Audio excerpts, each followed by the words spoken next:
That works. Okay, we're live now, so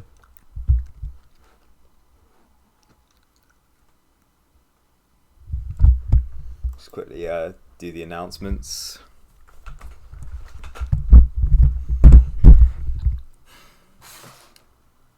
The commentary can be quite sparse at the beginning because I'm usually flooded with like rulings questions and disputes, etc. So I have to I will concentrate on try that. my best. Yeah, no problem.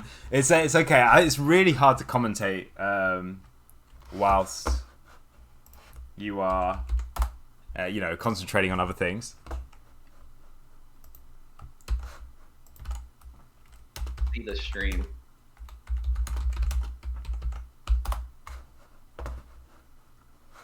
Okay.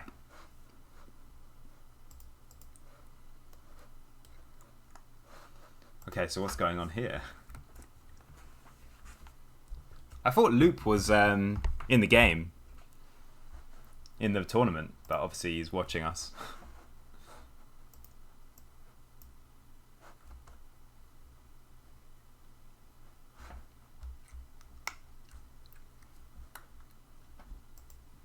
I guess he doesn't feel like playing anymore. No? Just crack it. Oh no, he's a VIP or he's got a bot. Oh, he's got to buy. That makes sense. Yeah. Main deck mind control. Okay. Yeah, Scully was running a deck last GFC, I think. Or was it FLC? Either way, he was running 3 mind control in the main deck. And he said it was like the most broken thing that he's played for a while. Nah, I'll see. I don't know what won that. Well, it's not. I don't pay attention.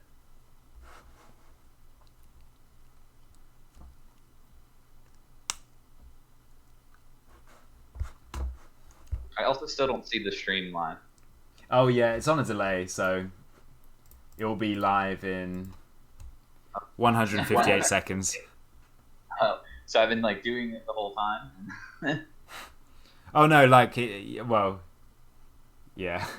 I probably posted it a bit early as well, the announcement, but oh well. Okay, so sorry for all that confusion at the beginning. Say again? Sorry for all the confusion at the beginning here. Yeah, no problem. Well, yeah, I'm trying well, to yeah. figure this out. United Assailant from IMZ1, getting a Gravekeeper spy, pretty good.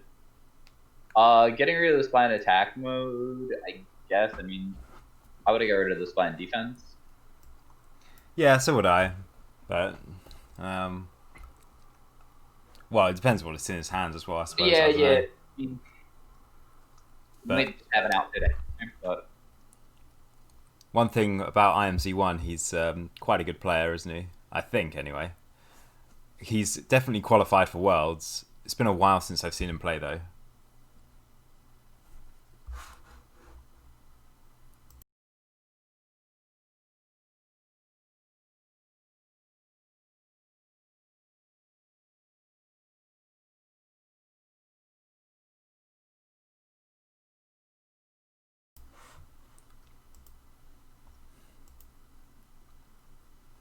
Okay. How long have you got on commentating, by the way, before you have to go? what's that? How long do you have before you have to go? Oh, like I said, like 3 Easterns around 4 Eastern, so like about 3 hours or so. 3 hours. Nice.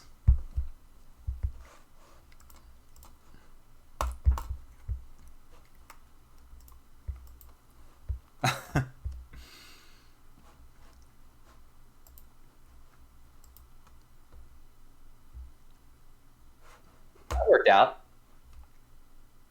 Mind control the merchant. Just draw your pot of greed off the merchant. Thank you. After 2 sets there, pretty good. Oh no. What a ridiculous turn for IMZ1 here. Surely he doesn't have the third one as well. Just all gas. Uh, oh. Oh no. On top of that,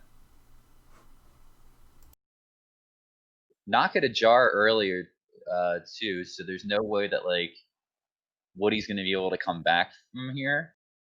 No, absolutely Night not. Assailant's okay to pick up the spy.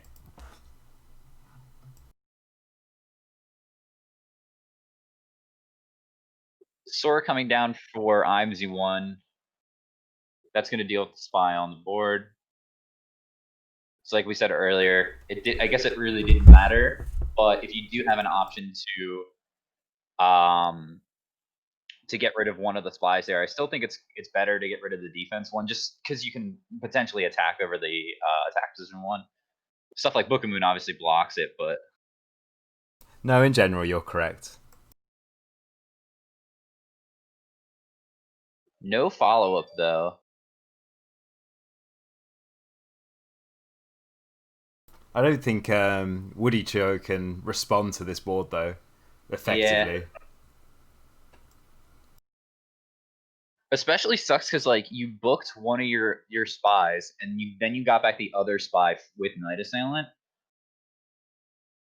Well, he might So have it's like three it's only spies. going to That's get becoming a one thing. spy back usually. I mean, like he could run a guard if he's running 3 spy and a guard, you know.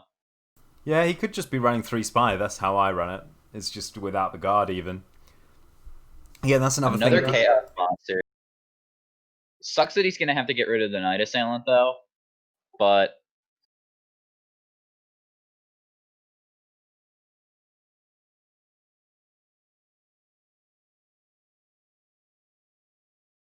all right, so this is interesting because he's going to clear these. Oh, he's not going to do that. Okay,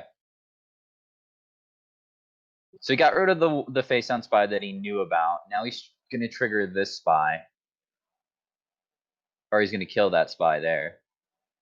Now, does he kill the merchants? Because that'll put lights in the graveyard here for Woody. I guess it doesn't matter too much depending on what the back rows are. And he's got 5 back rows, so like putting a light in the graveyard for chaos might not matter, you know? I Plus feel he's like already got 2 chaos monsters up, so he needs multiple chaos monsters to even clear this board. I feel like he's relatively safe right now. I'd be surprised if he lost. Me too. I just think that that was sort of telegraphed. But I think if you could avoid um putting the chaos, like making chaos live, then you probably want to be doing that, right? Yeah, yeah, for sure. Then Regeki Break to get rid of the back row.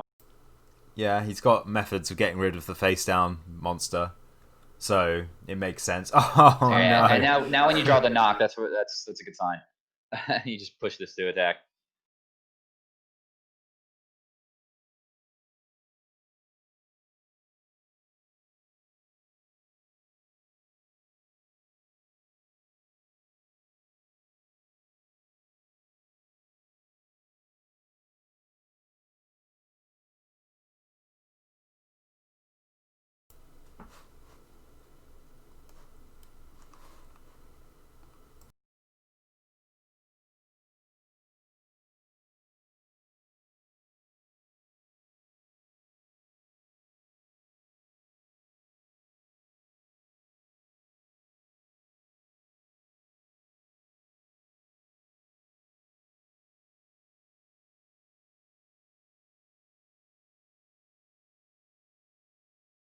So from the looks of it, I mean, it looks like it's a chaos mirror. What do you think we're going to see in the side from both these players? I'd expect Kaiko might be sneaking in from at least one of them here. Kaiko's been spoken about a lot on the Discord recently as being something quite powerful that hasn't seen as much play as we would have expected with this chaos dominant meta. But I do think people are going to start to catch on, and I expect to see both of them playing Kaiko. If I'm honest, I think a lot of people will be this time round, and I haven't really looked at the tournament deck lists either, so I don't know that for sure. But I would hope. Kaiko's like a double-edged sword because a lot of people are playing stuff that steals monsters, Like creature swap is very popular as well. Obviously, like Snatch Steal. Kaiko's pretty easy to deal with in being able to like just to book it, just not having a good enough defense. So sometimes it feels like it doesn't do anything, and then sometimes it's like the card that wins you the game. Well, Tsukiyomi is starting to make a comeback now. Things are starting to become more control-y. So that's another thing that Kaiko's got going against it. So this innovation to bring in Kaiko might actually be all too late. Right. Woody opens like every Thunder Dragon player I play against on Dueling Book Ladder, just pot into Thunder Dragon, then Grace of Charity. Well, yeah, that's pretty lucky. It's the dream right there. For sure. Dust Shoot on top of that, so we're gonna get to see the hand for IMZ1, hopefully. If we're not, we'll probably just see it in the chat. Pot of Greed, Sinister, Solemn Faith, Book of Moon, Mystic Tomato. What would you put back here? Sinister. I'd probably put Faith back, to be honest. I don't know. It depends what I had in my hand. It does depend on what you have in the hands. Just looking at it, I think Faith is a strong choice. However, if they just Pot of Greed and draw Faith back, that kind of stinks. That's true. Sinister is good to get rid of as well. Yeah. If you do have an answer to Faith, then you're fine with just putting back like Sinister because it's just not as good to draw. Yeah, if I have Knock, I put back Sinister Serpent. But if I don't, I put back Faith. And it doesn't look like it's not even Knock, like just a way to answer Faith. Like if we see Mind Control from Woody, he could like force him into setting the Faith basically. Like if you put back Tomato there, and then they like their only play is to set Faith, they could set Sinister and bait the Mind Control, but then they're kind of losing value. Yeah. You just okay. It's a little. He wanted to play around another Dust Shoot. I would imagine so. That's the tech of choice against a Chaos deck at the moment, I've found. Trap Dust Shoot is it's weird because Trap Dust Shoot is a card that's going to be live versus Chaos a lot, like more often than it is versus other decks. However, I think that the impact that it has versus Chaos isn't as good versus other decks because yeah, they might like you might get them with a Dust Shoot and their hands like Thunder Dragon and a bunch of stuff, but sometimes they just have like all the stuff in the world, so it doesn't really matter. Like you put back a card, but they're still going to be able like to play out their hand anyway, like because the deck is just good at having multiple things to do. Where when you flip like Dust Shoot versus like Goat Control, if you put back like their only monster, that's like the only thing that they were going to be doing that term is like summoning like a breaker or like setting something, and then they just like pass sometimes. Chaos Sorcerer is going to deal with the Tomato here or not. It's going to get Book of Moons, protect itself. He must be really desperate for that tomato. Like well, he only has a Sinister, and then he drew another card. So we're not really sure what the other card might be. I guess as well the tomato can possibly deal with his face down, or any face down really. But so I'd say I'm not even sure if that'd be Sinister. Probably is, but I can't say for certain. Dustinator is going to come and hit the Book of Moon here. Take that trade.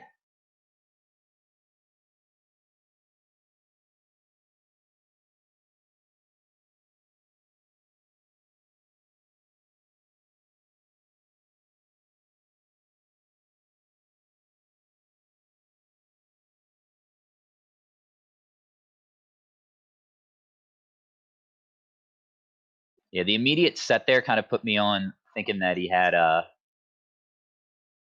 Spy there, because if he would have, if that was Faith or something, he would have flipped the face down first.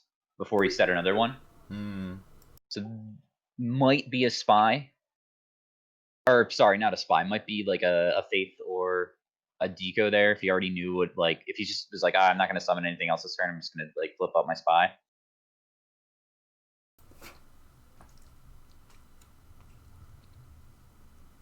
IMZ1 got back Hot Agreed. And then, yeah, this is the right play because whatever is going to come out with the tomatoes is getting banished. So get the worst monster out of there, which would be the Dark Mimic. Yeah. I'm wondering if he's playing the level 3 deck that's going around recently. The Mimic level 3 deck. Probably not, but Possible, though. he would have summoned that, though, Ooh, right? after the Pottery resolve. So he read the second Dust Shoot correctly. Yeah, he had 3 set the turn 1. But still going to get punished for it. Or still going to get punished by Dust Shoot. I mean, shouldn't he have set something first? If it were, I don't know. You never know what he can and can't do, really. Yeah, I mean, could have a bunch of monsters. We're not going to see it this time, or he didn't banish hand, but he will write it down here what he did it the first time, even though we banished. We know we have at least Sinister Serpent to get rid of.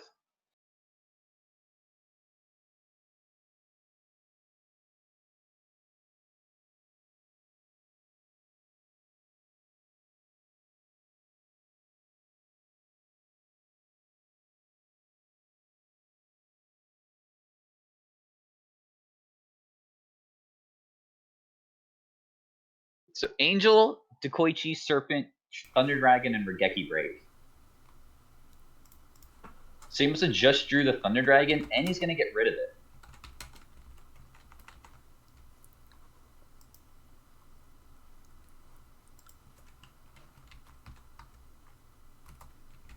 I actually don't think that that's a bad play, because Well, returning he Thunder can't Dragon. summon. He can't like summon anything face up, right? So if he's gonna get use out of the Regeki Break, he's just gonna get use out of it with Serpent anyway. Might as well keep him off another light monster, and let him not thin his deck and add more cards to his hand. And I mean, he doesn't have the third Trap Dust Shoot. We're gonna most likely he's not gonna have the third Trap Dust Shoot there. So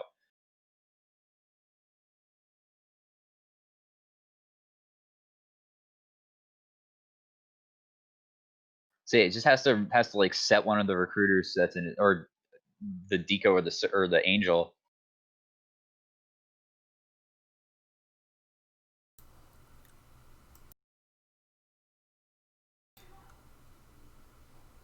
Yeah, I apologize for being a bit quiet. Sorry, my attention is divided. I'll be right back. Yeah, no problem. Yeah, I'll be right back. So Merchant picks up Heavy Storm. I would presume that's going to come down, because that's going to be able to deal with the Regeki Break.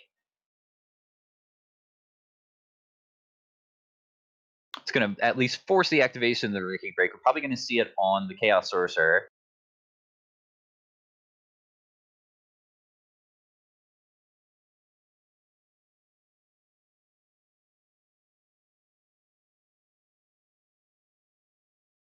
Book of Moon's going to come out. Okay, and target the Merchant, which is going to prop Solemn Judgment. So he was fine with getting. Yeah, I mean that makes sense. You want to keep that in attack mode potentially, or at least keep the book out of the way there so that it doesn't resolve multiple times. Not the best position though. If he did set Angel, IMZ1 is going to be able to at least get another Angel and block another attack here. But Tsukiyomi coming down, resetting the Merchant anyway, basically turning into that Solemn kind of useless. Chaos Monster is going to come down here. If it's BLS, the game's just over. Yeah.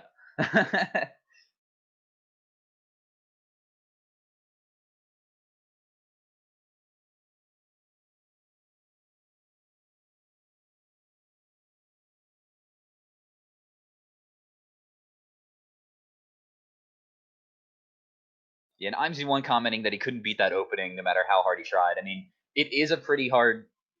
It's not over for you when you see Pot of Greed into Thunder Dragon into Graceful Charity, but the card advantage that your opponent gets from that is really high. So it is gonna. It's a task to try to get that.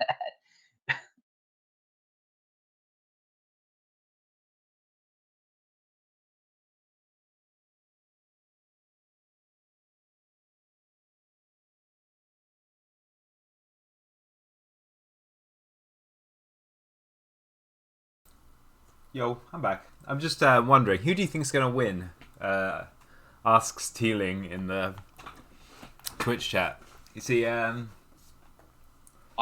literally just opened up Twitch chat because I've been focusing on trying to commentate and forgot that we were streaming. yeah. Well, I'll get the hang of this commentary thing eventually. No, it's okay. You're doing Who's gonna fine. win the tournament? Yeah. Like the whole dang tournament? The whole dang tournament.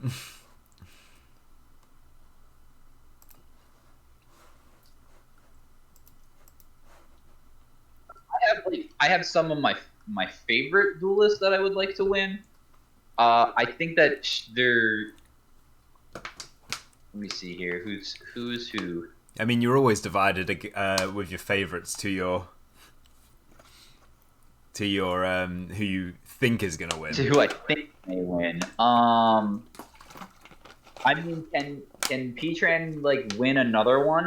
That'd be fun. I think we just need to like. I think everyone else needs to quit GFCs if P-Tran wins again. That's he's absolutely on like a killer run at the moment, isn't he? Realistically, he's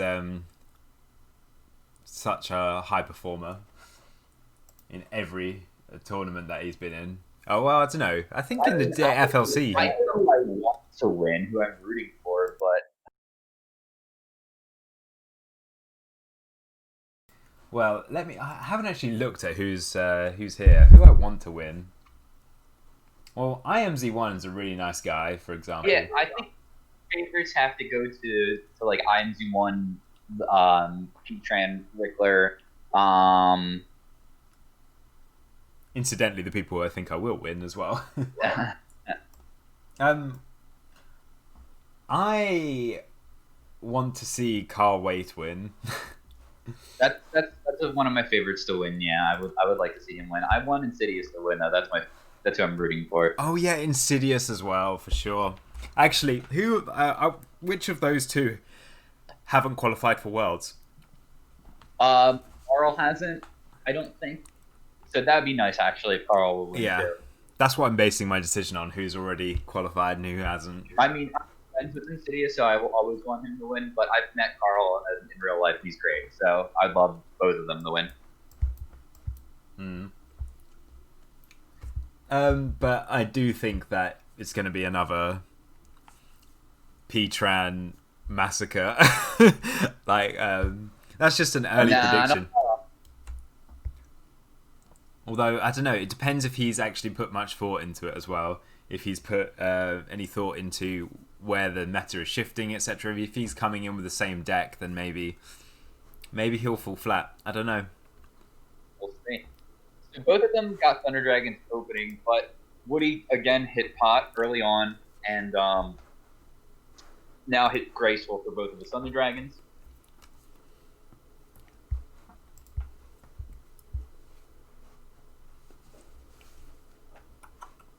Yeah. But just has a wall up here with two spies. Heavy Storm's going to come down, clear the back row out. Book of Moon's going to book one of the spies. So I'll have to deal with it. IMZ1's going to have to deal with a third one.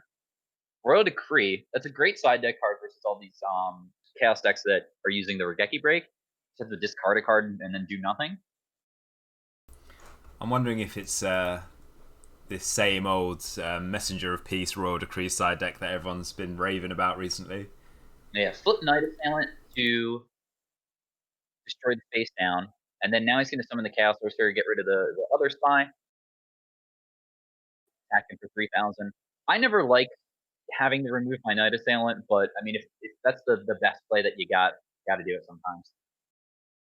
I feel like that's quite a big push for this early on. But, you know. Shoot's gonna come out. That's nice. You can see what's in the hand. Oh, he's even going to banish it for us. How nice. Snack steal. That's not what you want to see. If only Dushoot could get rid of Snatch Steal. Man, I would have won so many more games in my lifetime. Premature Burial, Tsukiyomi, two Sorks, Night Assailant. And this is what I was saying earlier, is that Dushoot's going to be live, but because of the fact that Woody has two Chaos Monsters, it's like, oh, like, if I pick one of the Chaos Monsters, I just have to deal with the other Chaos Monster. Yeah, that's very true. Yeah, it looks like he would probably send out a Sork now, right? It's arguably the best one to send back, because it's like I only have to deal with one now. Yeah, there is a very big chance that IMZ1 has the answer to the second Sork face down on this field right now. But it doesn't matter because he's got freaking Premature Burial. So as long as that's like Solemn Judgment, then he's fine. But he's also got Snatch Steal, and yeah, and Snatch Steal as well. Like, he's got all the tools he needs to disassemble this board, which is why I said it was almost quite a premature. He went off very early on. I think too early in my opinion, but he wanted to push through and make the play. Yeah, but so Book of Moon's going to come out there, protecting him from the Snatch Steal, which is nice. But still got another Chaos Monster to deal with. It's probably going to get rid of the Mr. Tomato, and then possibly going to set the he could do is he could set with Tsukiyomi and protect himself from the that doesn't work because he just attack over. Yeah, he needs to get rid of this Sorcerer. I would imagine that's his play, is to run into the other Sorcerer. Yeah, even IMZ1's assuming as much. Well, he could summon his Tsukiyomi and banish the Sorcerer.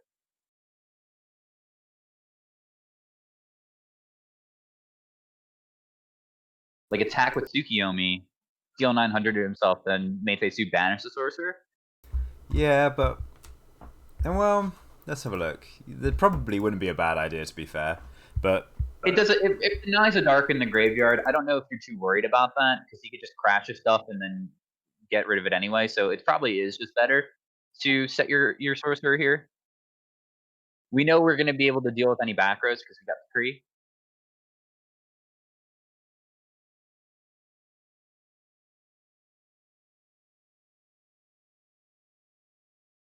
Also, thanks, G Weza, for tuning in.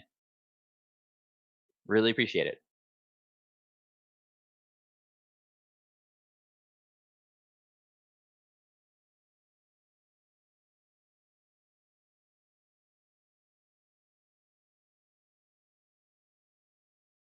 So flipping up Faith, get back Heavy Storm, deal with the Royal Decree. It's going to turn on IMZ1's traps now, which is big because he's going to set 2 here. Now we're going to run into the Night Assailant. Probably, I would hit the Faith just so that you don't get multiple. Okay, it's a Deco instead. But just in case there was like a Book of Moon hiding in the trap zone there.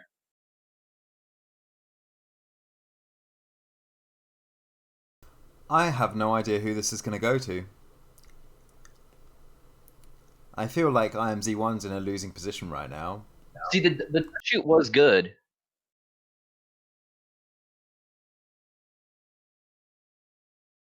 He is like coming back and trying to stabilize here. See, but that sucks because he's got Premature. I'm wondering if he's remembered that. Well, there we go. Yeah. I mean, yeah, he had to have something there. If he was willing to, if he's just gonna blind MST. Do we remember what else in the hand? It's like, did he have another decree, or was that the decree that died? What he should have did is used is, I guess he could have. He should have waited for the to go into priority, right? So like if he passes priority and IMZ1 decides to Regeki break and trying to prompt the premature to come out, then he just gets blown out by the MST because just MST's the back row and then premature's his guy back. Mind control stick here, gonna get the deco.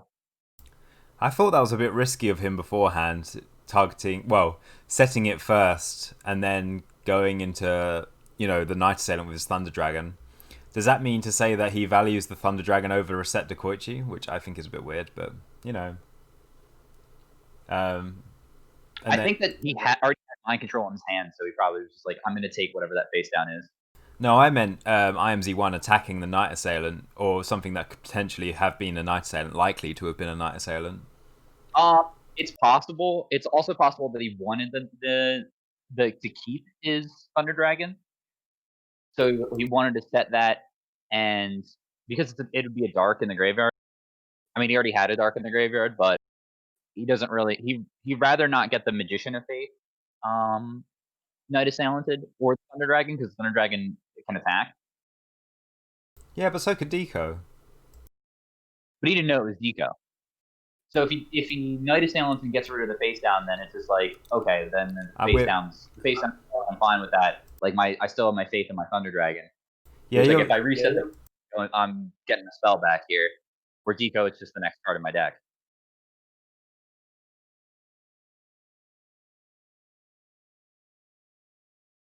So what, you think he should have, the play he did of set de Koichi and then attack, it was correct? I can see what he was going for. I don't know if I would have done that part. No, yeah. But I understand the line. Yeah, no, fair enough.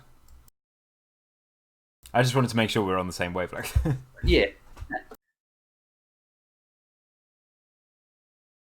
Banish here from Woody attacking in with Tsukiyomi. Gonna poke for some damage here.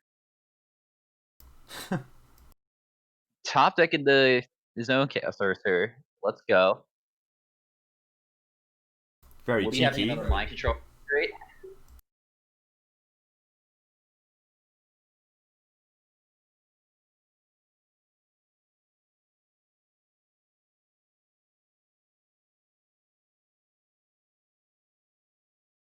God, I hate that card.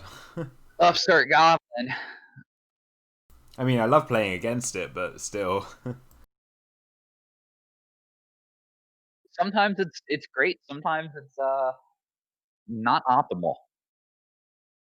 Very weird, given modern Yu-Gi-Oh and how it's revered in modern Yu-Gi-Oh. Yeah. Solemn Judgment for the best card in the format, Lackluster Soldier. Now, does he have an answer to the Chaos Sorcerer?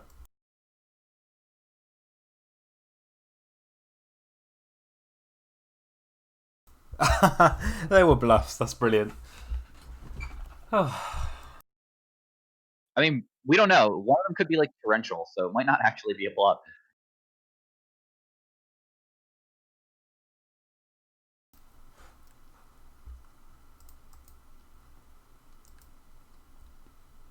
We know there's Tsukiyomi,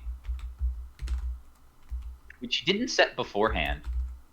Because he didn't want to, like, I don't know. Maybe if it is torrential, he doesn't want to lose it.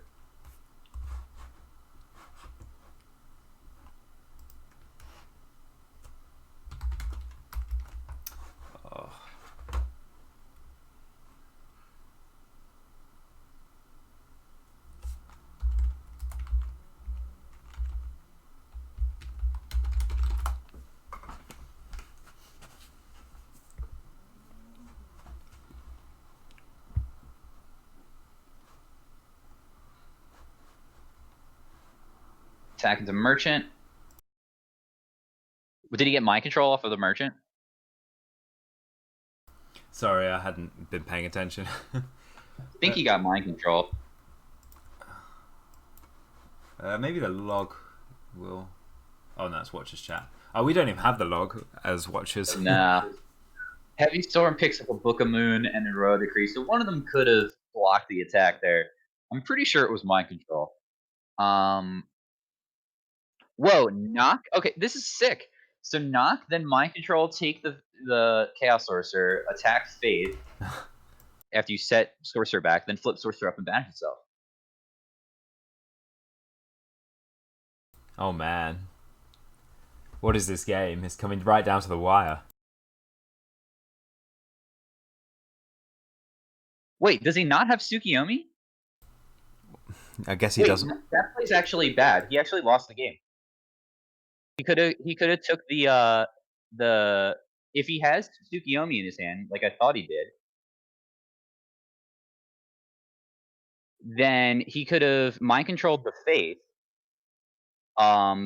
booked it with Tsukiyomi, then flipped Faith up, and then got back Snatch Steal from his hand, and then Snatch Stolen the Chaos Sorcerer and just attacked for game. But, oh my god.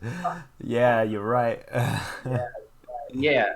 So is that I'm pretty sure that was Tsukiyomi, unless we're just completely wrong.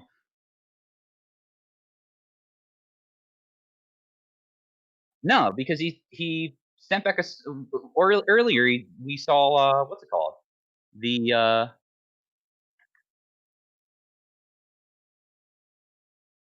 Dust Shoot to reveal the hand. So and he never put back Tsukiyomi. It's not in the graveyard anywhere.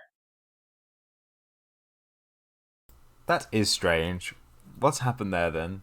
Yeah, there it is. Yeah, he just like missed game. Yeah. Granted, that is quite the process. He just didn't think about it. Understandable. I mean, I didn't. It wasn't the first thing that came to my mind when I like looked at the field, but it's very easy to get tunnel vision with a mind control while Chaos Sorcerer is on the field as well. I think it's also nerves as well. Like you're playing in a tournament, you just want to do well, and you might not see all the lines correctly. And also, you're being watched by the stream.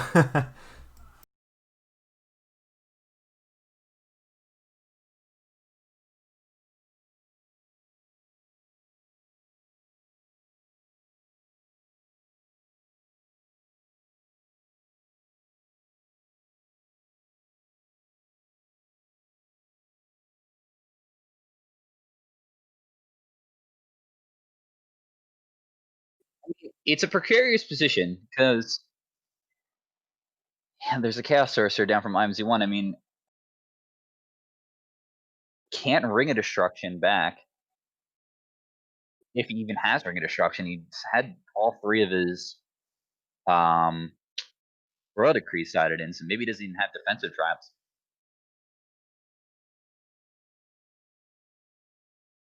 We haven't seen a Heavy Storm from Woody. Oof. Okay, so yeah, after passing priority, he wants to use Trap Dust Shoot. That's good.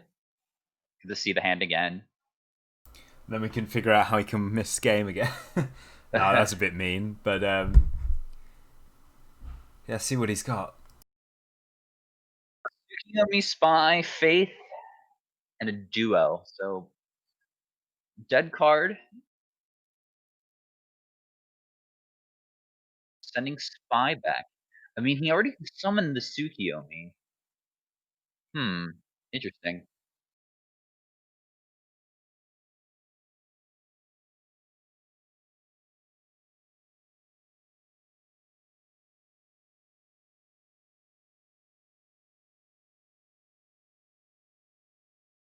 Flip Knock? Okay. Okay. What? Oh no. Yeah, what did he just flip down? Game. What did he just flip down with Sook? I didn't see. Sorcerer. Yeah, so I mean that's just like he just made that turn that he could have when he had the mind control, he just missed lethal.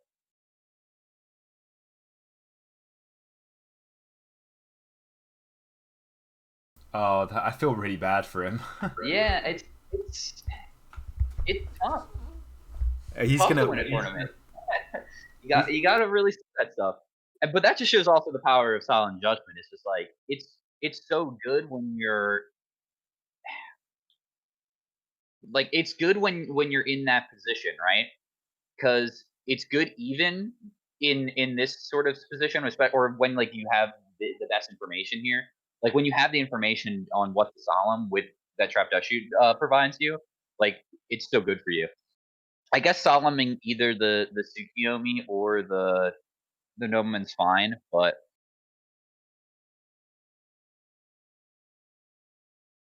Just having a quick look at the bracket. Put it on screen actually. Um, so let's see who's we got. Carl Carl moved won. up. He won. Rickler also won. Yeah. Petrian also won. Everything's looking as I would expect it to so far. Right. Well, Also won. Luke got he had the bye.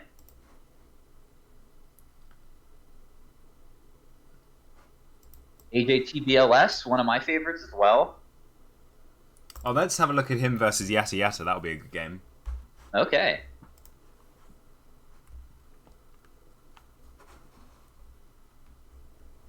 All right, go with the Lobjin Avatar. Strong choice.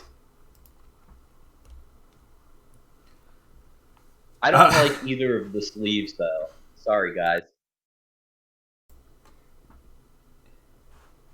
Yada yada in the middle of this game here. I'm not sure what game count we're on, but No, me neither. resolving a trap dust shoot here, seeing two Thunder Dragons, Faith, Mimic, and Metamorphosis. I would get rid of the Moth, yeah. Even though there's nothing in the graveyard that we really want or care about. Doesn't really matter that much because, I mean, it's more impactful having the Moth there. Could just draw it later. And then AJTBLS has just passes, doesn't set the Mimic in his hand.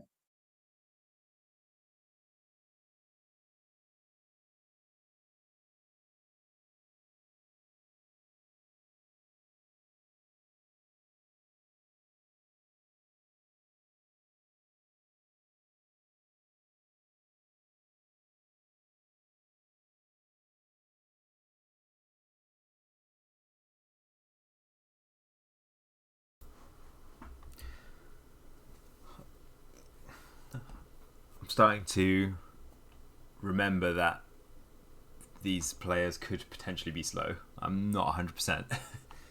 But that just means they take their time and think about their maneuvers. Oh, there we go. There's that Dark Mimic level 3 that I was talking about. Yeah. We get to draw a card here for level 3. I like the idea, I'll have to say. I think it's a good idea. What, to use Dark Mimic level 3? Just being able to creature swap it is pretty good, and resolving the effect there. Yeah, true. Like especially after like the whole concept of getting it from the tomato, leveling it up, and then switching it over, attacking. Like a lot of stuff's got to go right, but when it does.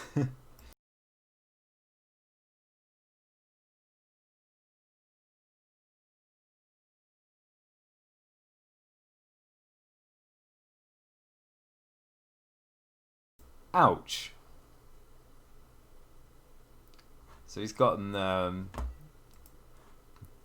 BLS. That's a very difficult pill to swallow, I think. Off a 4-card hand when you have 2 Thunder Dragons.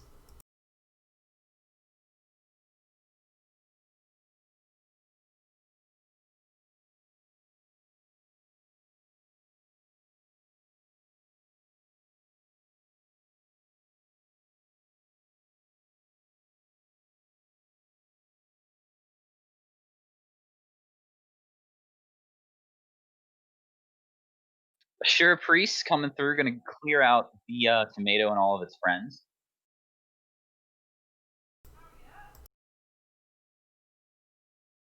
after an unsuccessful Thousand Eyes Restrict.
Magician of Faith is gonna get back Book of Moon. Not the best card, but you're happy when you get a card back with Magician of Faith. Yeah. Is this the type of deck to be running Knight Assailant as well?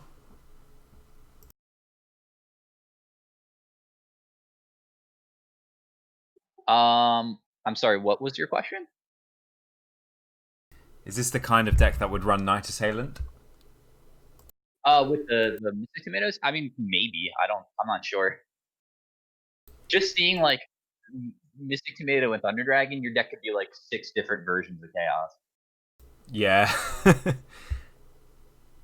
All we know that's coming for sure is the Chaos Monsters.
That was a 1-for-1 heavy, right? Yeah, 1-for-1 heavy for the Sakuretsu armor, cleared the way for Chaos Sorcerer.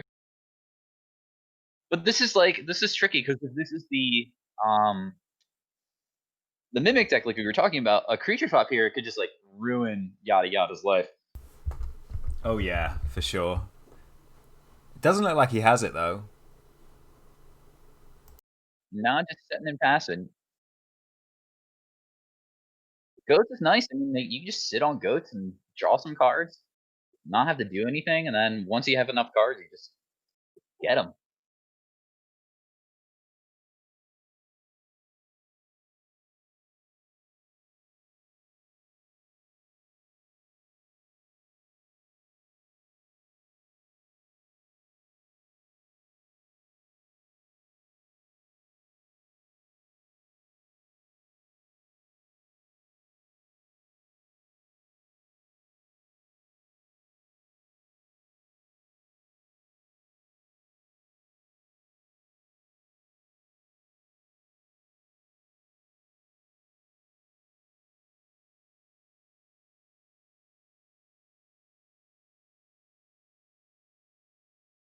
Right, what have we got here? Thousand Eyes.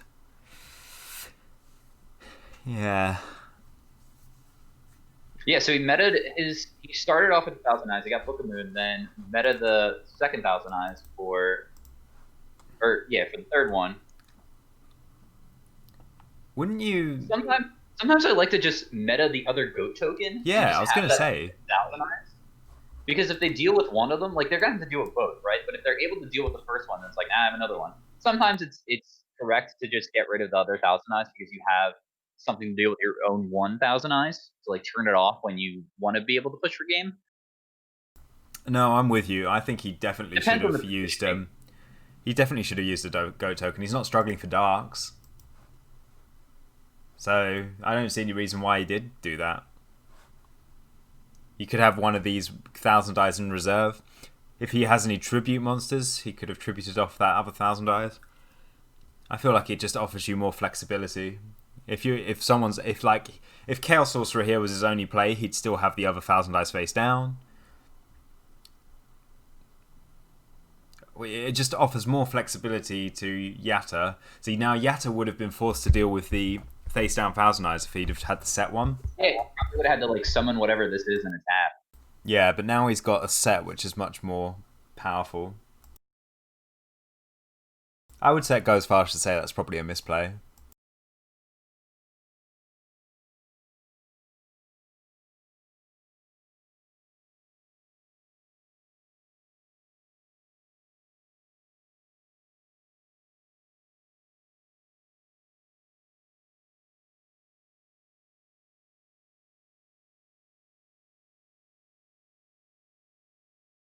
Be right back.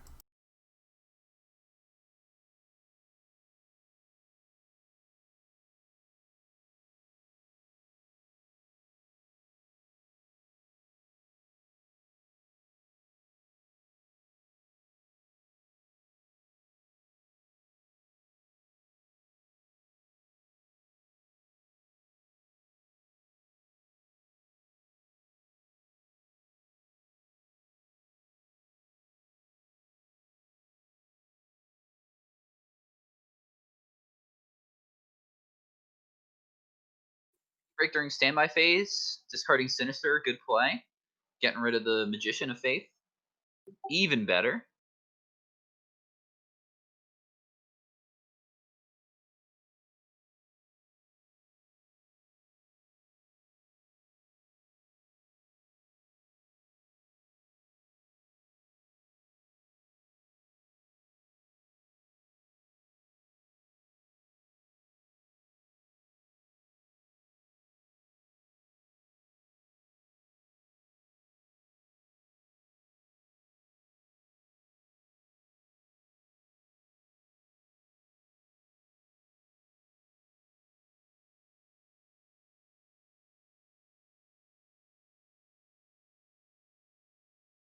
This time another Raigeki Break's going to pick up Torrential Tribute.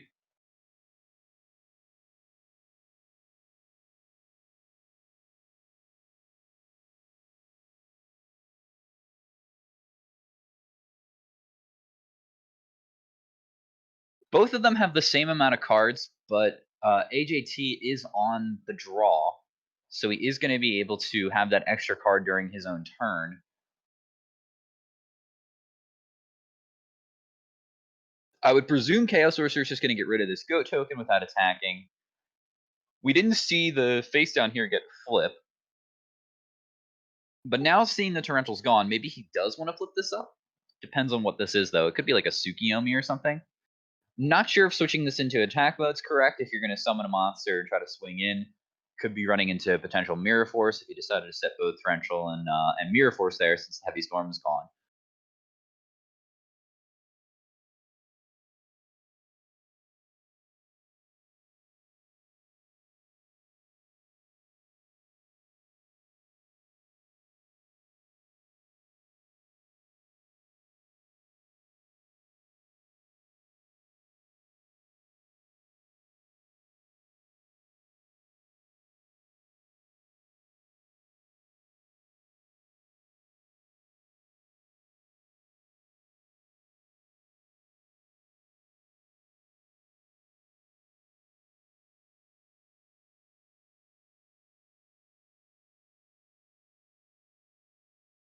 AJT just wanted to see what that card was.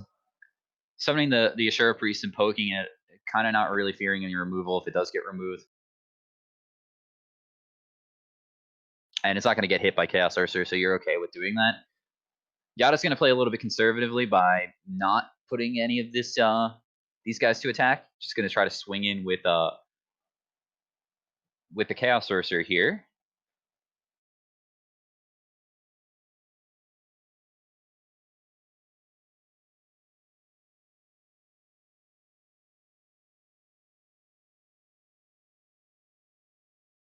He may have wanted to just attack. Maybe he puts in both of the spies into attack.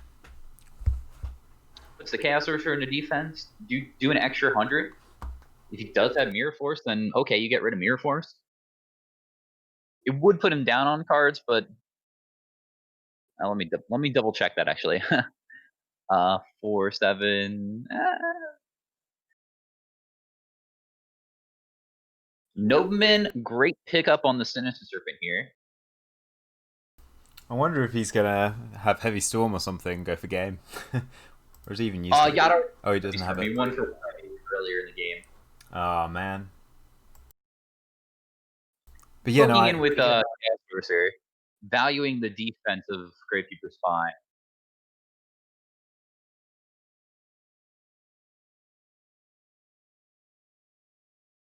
I mean, he could have Mirror Force, but you know, what are the chances of that? Well, I don't know. Actually, I can't do the math. But 1 in 28. Yeah. Wait, no, that can't be right, can it? Oh wait, maybe. 7 cards, so and 19 there, so like somewhere in his 28 cards that he has potential access to. And it's definitely not right. Now that I'm actually like working it out. Yeah, I was gonna say. Barely passed math classes, by the way. Well, you're a master like duelist now, so. Who needs them? I went to dual school, so. Duel Academy, like yeah, on the island. I went on the island. I was a Slifer Red for life, though. So. Never got any better. Tribe's gonna poke the Chaos Sorcerer here, then discard Sinister to pick up 3 cards. It's probably correct thing to do, isn't it? Plan. Let's see if it all comes through.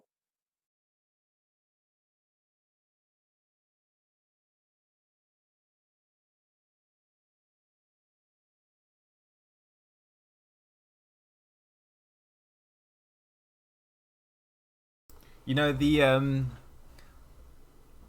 I'm just looking at the Discord, and the amount of arguments going on is staggeringly low. Famous last words, but like compared to GFC, I think 7, everyone was going absolutely insane. Or it might have been GFC 8 actually, but yeah, like everyone's just getting on, which is nice. That's good. Yeah. Some bracket updates. Rickler 91 has moved on. Carl Waite has moved on as well. Oh, that's good. Shrabster's also moved on. Same with Plagueis. And the Asian Dean also has moved on. I saw Insidious lost his game through the bot commands. Well, that's on course for him. He just will have a monster losers run and then lose out on like making top 8. So more impressive to win from losers anyway. Oh yeah, for sure. We haven't had a losers upset in such a long time though. Oh, it's game. Yeah, that's gonna do it. After getting the snatch heal back, we're just gonna be able to. Or sorry, the heavy form back, we're just gonna be able to snatch heal. That's good. That was only game 1. Water while they're sighting. Let's have a. I'll just put the bracket on screen real quick. Let's see. Who's in losers? Who's in losers? I mean, like, you see the kind of people who have the chance of coming back from losers tend to be the same people who just drop and, like, you know, after one loss they're like, no, I'm out. Not worth my time, even though they get way more respect from, I think, everyone coming back from losers. Taking back what's yours. Plagueis, I see him around quite a lot. Yeah. Okay, back into the game. As someone who has won a tournament through losers before, it's so difficult. I'd rather be playing in winners. Of course. Well, okay, so looks like one of them's opened up a significant advantage here.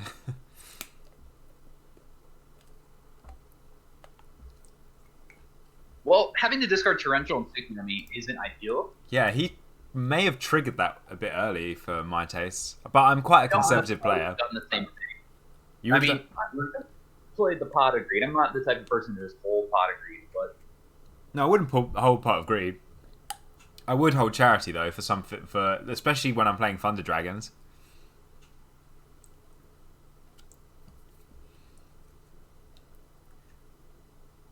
I only really play Charity if I can survive without having to waste cards. I mean, not having Torrential now is quite big, I think. That's one last thing he's gonna have to play around.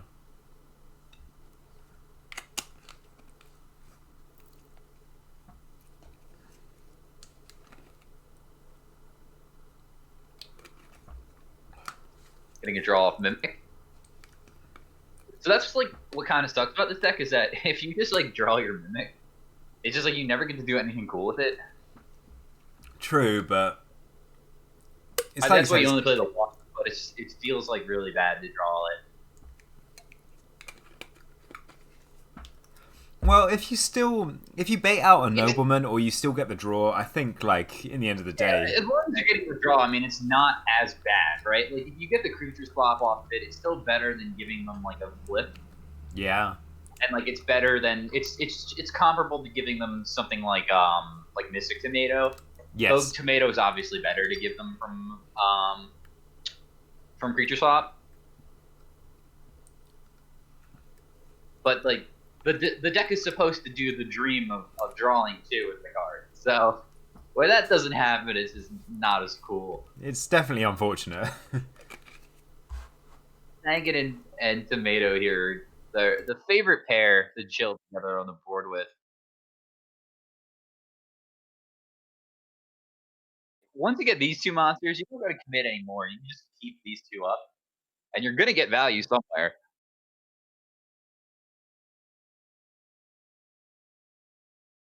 And here comes Kaiko. Some thanks, Kaiko, in the chats. Now, he's going to get rid of those Thunder Dragons, but he will still have access to that last Thunder Dragon. Yeah, that's true. Getting Sinister Serpent here. Can't remove anything, though. Watch Kaiko just not matter. He just gets it stolen and attributed.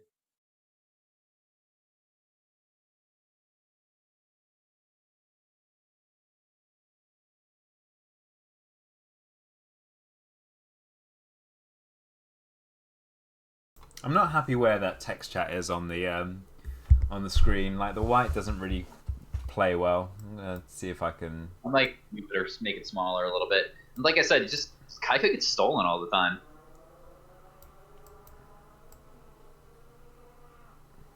That better?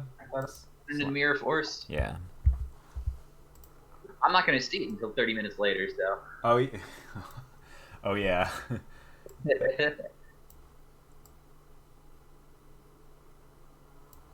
I'll let you know.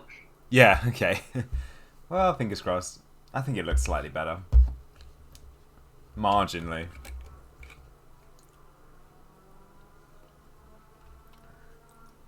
Kaiko, better than one. Gonna get rid of these darks as well. Yeah, okay. Now Kaiko's put in some real work there, realistically, hasn't he?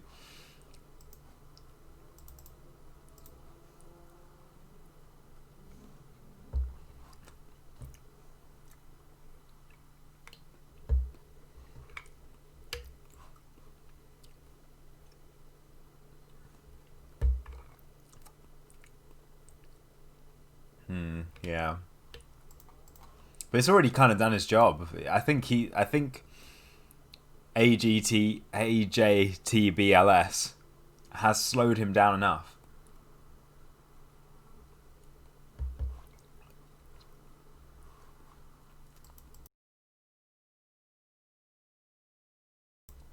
Imagine if he drops the third one. Oh my god. I might lose it. Dude, Kaiko picking up Sinister Serpents. People don't respect the power of like having Kaiko and Donzalug. I was just like sick. You just like if they don't have a hand, you get the top two with Donzalug and then Kaiko, whatever they discard. Sick stuff.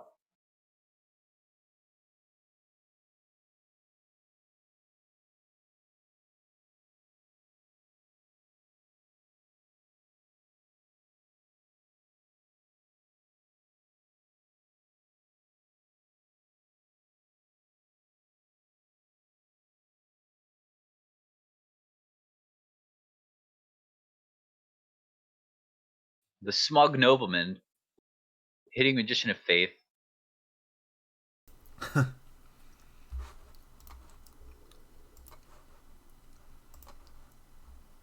Oh.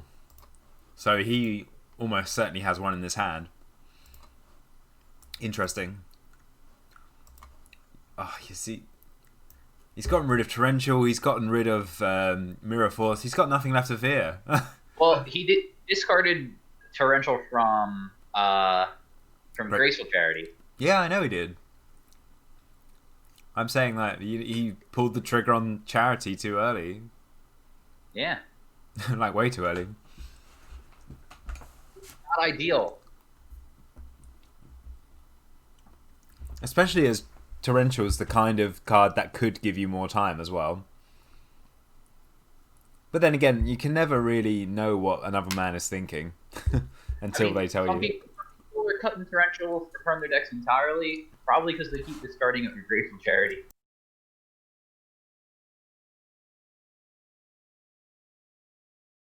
Desperation play of setting the Dark Mimic to meta just gets booked, and then that's the duel.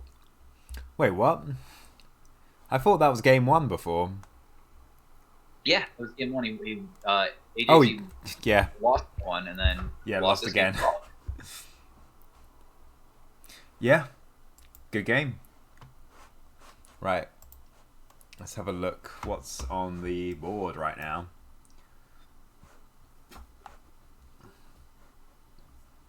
Other side of that bracket is Lupin, and one of my favorite usernames, Affect Veiler. Yeah. Not Veiler, it's Affect with an A. I like it a lot.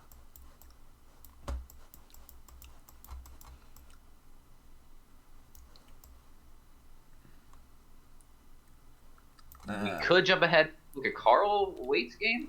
Oh yeah, I like that idea. Let's have a look. Ideally, I would have someone who's quite early on.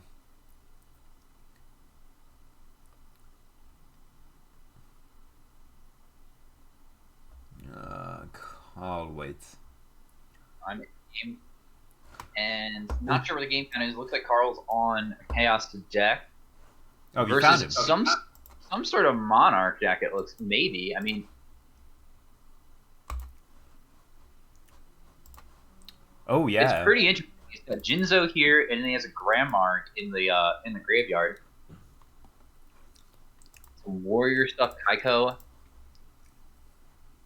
This might be a post board game because I'm seeing Jujitsu Master from almost certainly Carl here and Lightning Vortex as well. Yeah, I would say it's almost certainly. Oh no, Kaiko earlier. Getting rid of a Sinister Serpent is going to be huge here. Oh man, yeah, we did not pick a good time for Carl. By the way, what do you think of the stream? Do you think it looks better this way?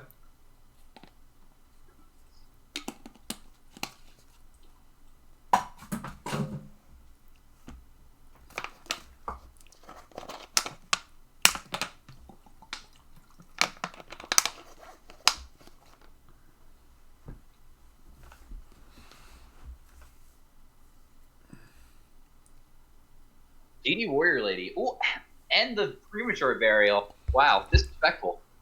Looks like that's the game. Yeah, Kind of joined it at a not the best time, but we got a game 3, which is gonna be nice. Yeah, that's good enough. Understandable to cut stuff like premature burial and like Call of the Haunted from Chaos Specs. I get that because you may not be able to ever like keep them live. They're not very good early on in the duel. But sometimes like when like they just cause you to win sometimes, you know? You can just like pick up stuff like your exile forces or pick up like the dead BLS, something crazy like that. Or they enable like OTKs, just being able to discard something from Tribe, which people are cutting already, clear the way, and then pick up whatever you discarded with Premature Burial. You're a fan then Powerful of It's the reason why it's limited.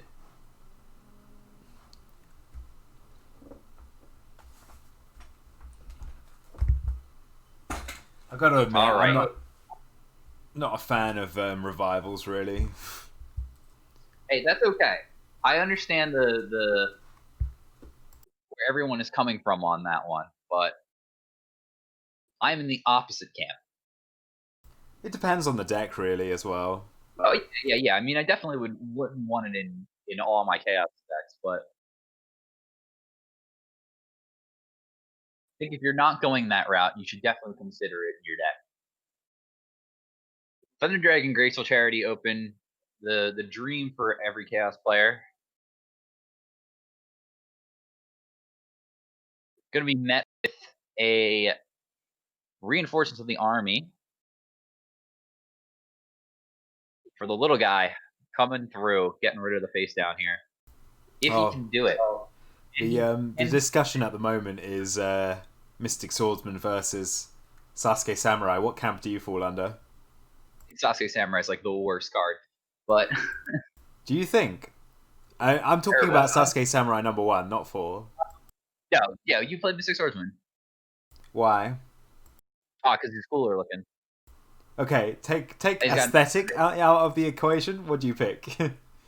Mystic Swordsman because he's got 900.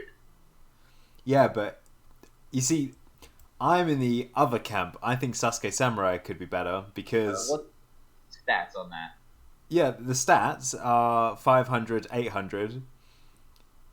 And the thing is that can survive a Magician of Faith counterattack after a Book of Moon. Always have Sakuretsu armor, like our friend Charbasser did here. Book of Moon, though, going to protect it. So 2 of these cards probably have to protect the Mystic Swordsman here. Or the Great Fever Spy, sorry, from the Mystic Swordsman.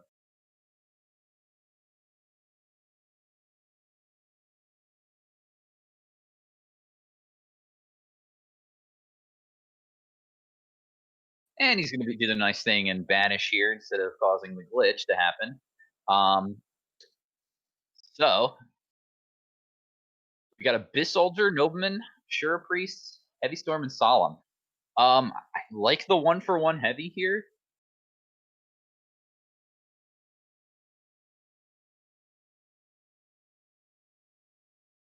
If I was Carl, I guess I'm getting rid of a Shura Priest.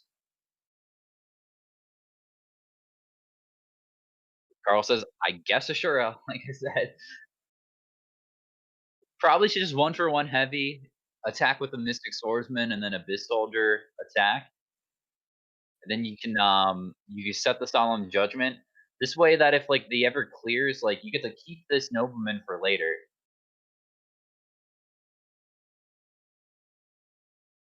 And you have 2 attackers on the board.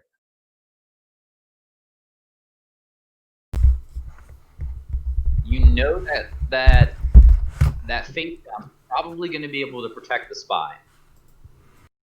You don't have any other way to clear it off here. And trading that for a Regeki break isn't the worst thing, because now you have the knock.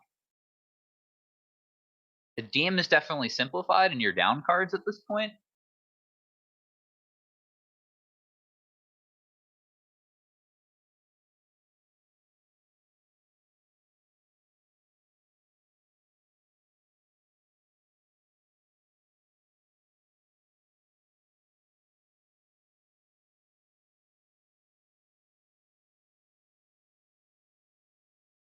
Carl didn't get Sinister back.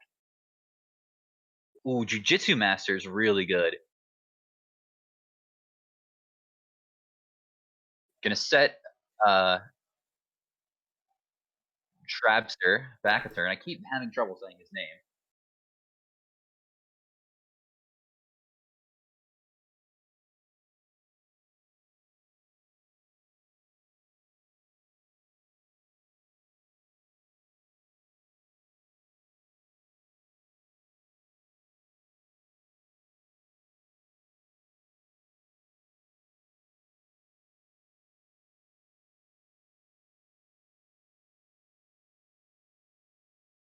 Summoning the Abyss Soldier here and doing nothing. Prompting. So this is going to prompt the Solemn. I mean, I think you have to do it here. Oh, I guess not.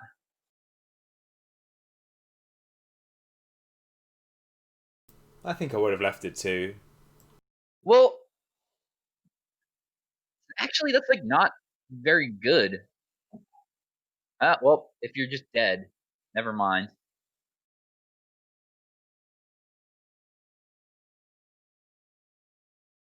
Is that dead? No. Is it? No. Well, I mean, he's not like dead, but he's got 1 card to 6. It's pretty much dead. Oh no, I definitely He don't had, like his odds, but I don't know if you get the Soul Exchange. Oh, okay, I was like, it just was showing the cards, but it depends on what's in your hand there for Carl. I mean, obviously, if you have like the BLS there, you probably summon the breaker, break it first, and then go off like you did. But if you don't have that, you probably just summon the breaker and like attack over Abyss Soldier, and then get the value out of it if he doesn't summon there. But doing Carl's play of summoning BLS is way better. So I would have done that if I had the option.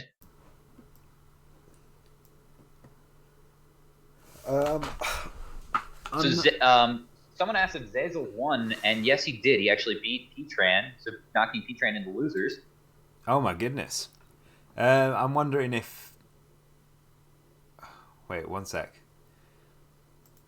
I'm wondering if P-Trans is going to drop.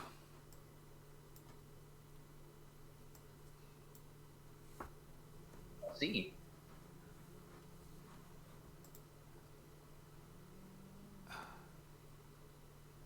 Okay.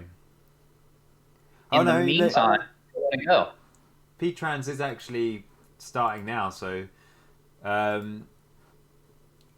we could watch him. We could dip in the losers and watch P-Tran put the pressure on him. Well, I don't know. Maybe we should stick around in winners a bit more, since we're gonna have plenty of time for losers bracket. And I hate to assume, but like, I reckon it could be a massacre if we watch P-Trans in losers. We could. Zazel game? Sorry? Zazel. Zazels? Not sure if I'm saying that right. Zazzles, yeah. Yeah, he's a nice guy. Zazzles it is. Yeah, they're playing right now, so. I can find them.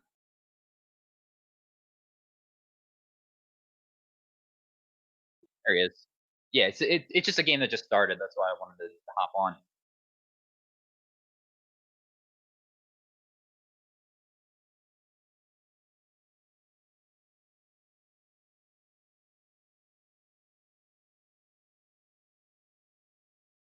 All right, so Zazel's won the rock paper scissors, electing to open up with a pot of greed.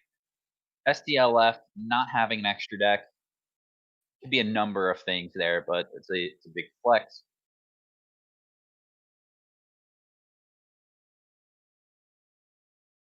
It's the ugliest Dark Magician artwork. Sorry, Zazel. I'm not sorry at the same time. You see Gearfried the Iron Knight coming down. No smoke grenades, so we're not going to get the peek at the hand. I wouldn't say it's the worst artwork. Going for right now?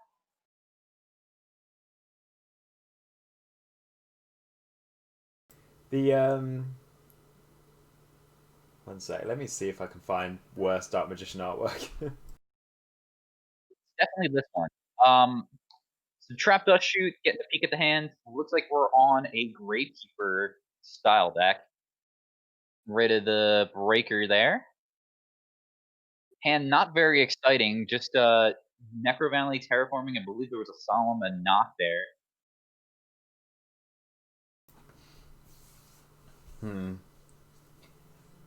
One of these is going to be a Blast with Chain, right? And when the other one's going to be a Solemn. I would hope something is going to be equipped to that Gearfried and then immediately destroy your Gearfried's effect. Remind me, is Blast with Chain card or monster? It's a card. That's really good.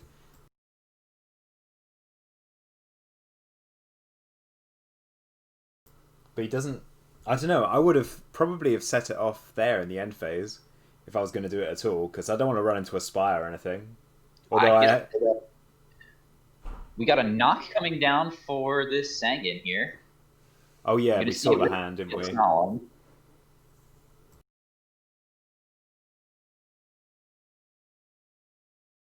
Ouch. This is not a good start. Stop him. Get him out of there.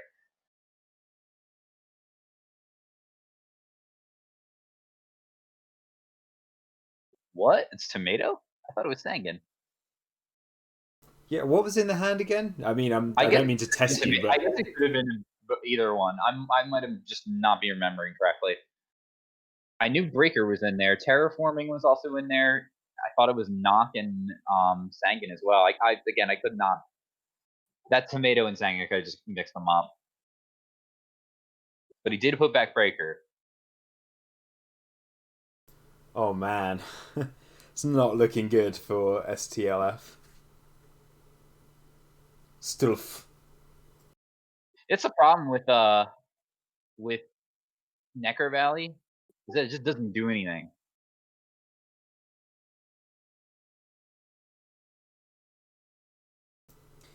Flipping Heavy Storm here, pretty sick. Just going to be able to pick up 2 cards there just in case that was anything. You know, I'm in agreement with you. I think Necro Valley is actually quite overrated because all you need to do is wait until your turn when you can deal with that Necro Valley, and then everything, all that hard work that Necro Valley's done has just kind of been wasted. It reminds me of like Swords of Revealing Light or something like that, you know? Well, at least Swords does something because Swords like can stall for turns if they don't have anything. And so like if you play Swords in a specific position, you actually can like do pretty well. Like if you go back and read the feature match from Nationals of 2005, like the play was like Swords protect your Morphing Jar, and then like if you don't have knock, they can't like attack in the Morphing Jar. So you just like get to set your hand afterwards, and then they like can't respond back to you because you're like being protected by Swords, and you just get to draw 5 cards. So there is a case for it actually like being good, but Necro Valley just doesn't do anything unless like you already have Gravekeeper's monsters set up.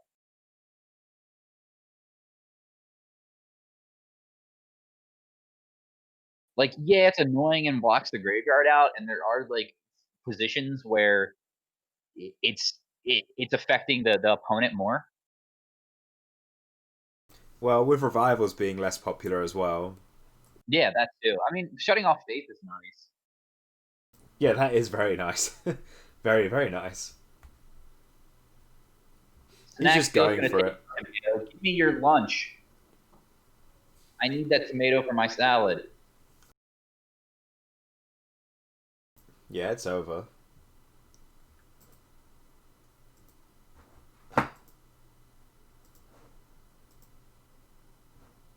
I mean, I'm pretty sure that's a knock there. This could be anything though. I mean, if that's a spy, he's gonna get some life points back here. Maybe be able to continue the duel.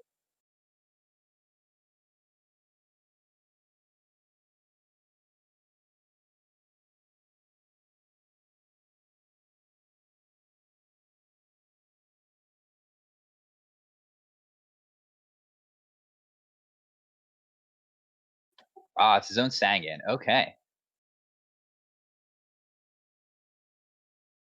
Maybe I was right and he did see Sangan and I was thinking something else. It just seems weird that he had a breaker. Hmm. Like he put back breaker. I just don't remember what else is in the hand. What do you think Zazzles is siding right now? Actually, I meant STLF because usually you're siding out the Necro Valleys, but is he playing pure Gravekeepers? Didn't look like it. Looks like pre-sided Chaos. Well, here's the thing. Gravekeepers are pretty sick when you actually have tomatoes in your deck because if they kill a tomato, you have Necro Valley up, like you can just get a 2K beater sometimes, and Yeah. that's like really good because it's better to block with like a 2K beater than a Sangan. Because sometimes it's like, oh, they could just like run through your stuff and kill the Sangan. It doesn't matter because like they're so far ahead where whenever you're searching off the Sangan doesn't do anything. So he could be playing like an aggressive version of Gravekeepers that just cuts Spy entirely, where you're just like not setting. I don't think you'd ever cut Spy though over Tomato. You because when you think about it, like when Gravekeepers actually started to do stuff was when the card like Gravekeeper's Descendant came out because it lets Spy actually get something like good. Like getting another Gravekeeper Spy is fine when like the format is slow, but being able to get a Descendant that can actually like trade like pop a card on your opponent's side of the board is huge because then that Spy turns into like destroy a card. And if it ever gets to summon another Spy, you get to destroy another card. If Descendant was ever in this game, it'd be way too good. In Goats, yeah, for sure. But that's when Gravekeeper started getting like popular and better, is when that card came out, or at least as like an engine, not as like an entire deck.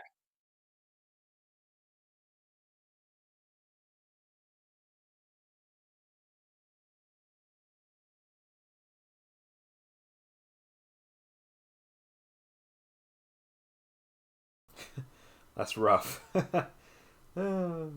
Oh no, and he had one in his hand as well. I guess you wouldn't just be running one Gravekeeper Spy. Well, and here's what also Necro Valley sucks against: your opponent's Gravekeeper Spies. Like it's a popular card, so if you just like put a Necro Valley up and they also have Gravekeeper Spy, it's just gonna be like, oh well, now I can't deal with their 25 defense monster. That's 17 as well, so it could come down and swing. Duo's gonna hit Book of Moon and Spear Soldier. I mean, if you were feeling relatively safe, it's so weird. You probably should have set your Book of Moon because if he's playing something um, like Gearfried, and he brings a smoke down, you're just gonna get that Book of Moon taken from you potentially anyway. We see Metazah the Zapper coming through. I love that card. I think it's so good. I love it too. Not played nearly enough. Zazzles is playing a really interesting deck. I'm so glad we watched him, to be honest. Yeah, Even if it is kind of just like aggro. like yeah, Gravekeeper Spy is probably like the best Gravekeeper, but it's the best Gravekeeper because it fits in a bunch of different decks. But when you're actually playing Gravekeepers, it's like the worst Gravekeeper because it doesn't do anything. Like it doesn't. It gets you another Gravekeeper guy, but you have to wait a whole turn, and it just feels like with Gravekeepers, I want to be basically like a beatdown deck. Well, Gravekeeper Spy in The isolation is the best deck, but in a Gravekeeper's deck, maybe it's not the best Gravekeepers. I don't know. I mean, like, it's still really good. Yeah, it gets any Gravekeeper. That's cool, but like the Gravekeepers in the format aren't good. Like Good Spy's the best enough. one. Like, Assailant is good enough, I think. I'd rather just have a Mystic Tomato there because then I get to kill my tomato and then find Assailant. And like I'm already being aggressive by like summoning tomato and attacking instead of setting Spy. Or if I have to set tomato, then they attack my tomato, I get my Gravekeeper Assailant.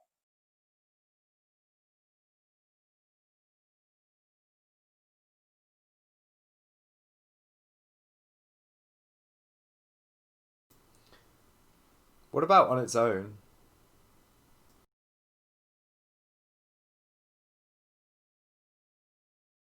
Wait, did Okay, he Graceful not? Yeah, he didn't. turning Grenade in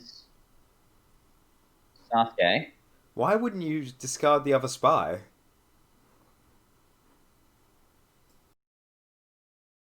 I don't know. Maybe he wants to set it here. Yeah, maybe that's the only thing he has to protect him. That's the other great thing about Spy 2. It can make games last so much longer. Torrential. Okay. It Oh, wasn't Sangan. even Cool. Spy! What if he only had one spy? Nah, he doesn't have just one spy. What if he had spy and guard? Just one spy, one guard. Nah. No one's that much for a maverick.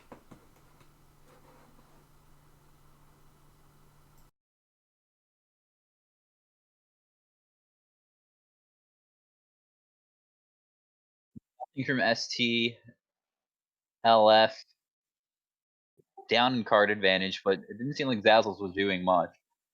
I know, but Zazzles has been playing quite convincingly. Enough for me to say I reckon he'll win the match and this I mean, round. I don't like STLT's chances here. There it is. Summon the spy, hit you for 17. Thank you for the boost.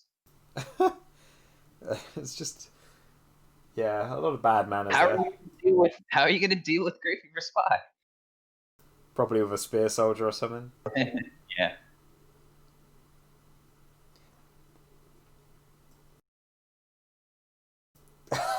There we go. Oh, that's so sad. Oh man. So now he's got the Mystic Swordsman again. He's just gonna keep bashing him down, right? Like Mirror Force. That doesn't matter. Yeah, it's over.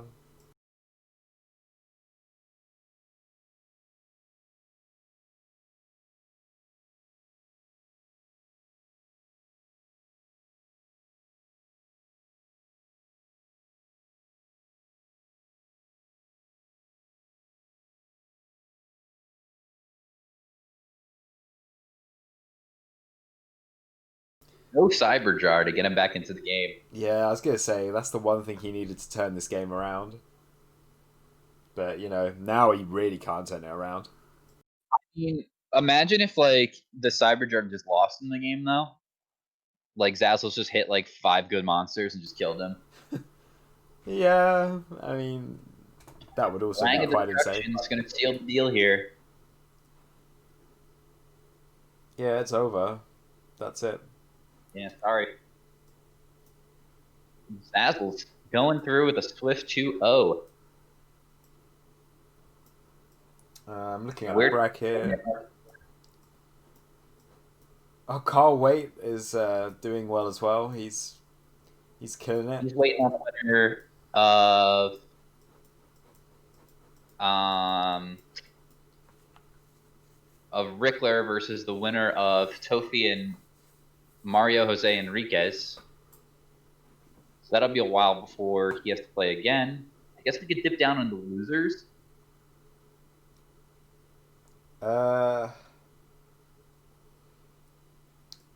what about Simpson and Noodle?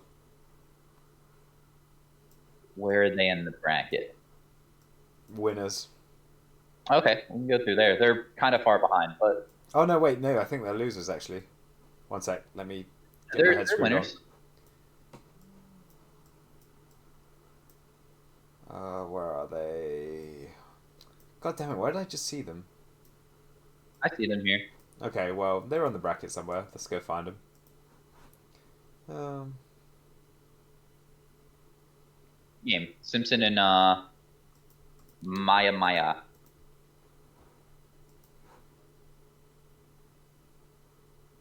Simpson just summoned a metamorph for what's that guy?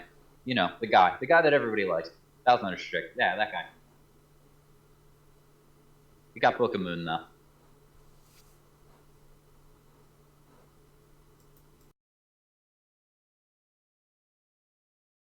It's weird. It seems like this game just started because there's 3 cards in Maya's discard pile, but there's 14 in Simpsons.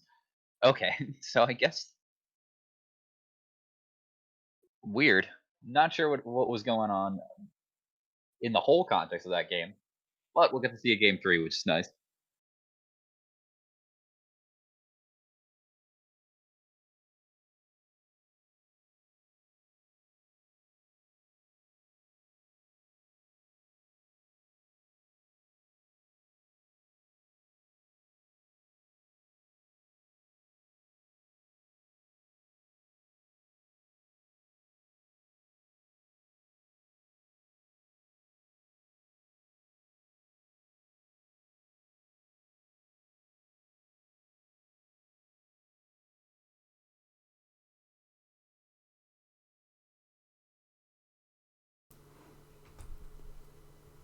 All right, let's see what they've got.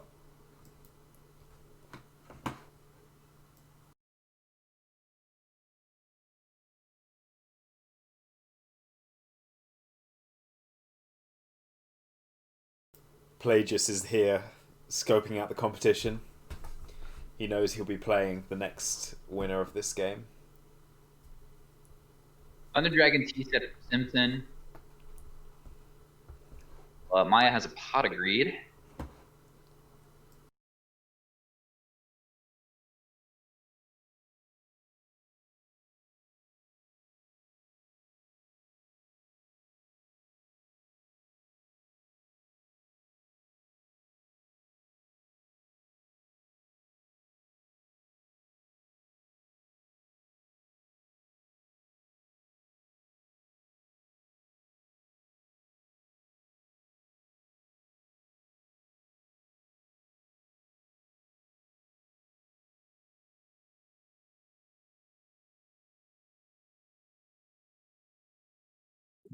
Duo sniping a Chaos Sorcerer, pretty powerful.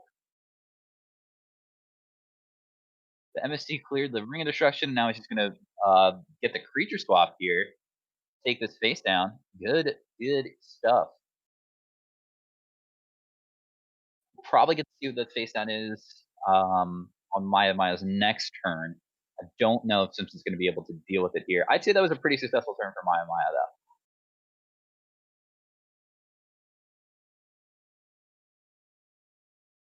Tribe going to come through and attack. With the deco there, get to draw a card. Yeah, it's pretty nice. Being up 2 cards, and one actually really up 3 because one of these cards is Thunder Dragon.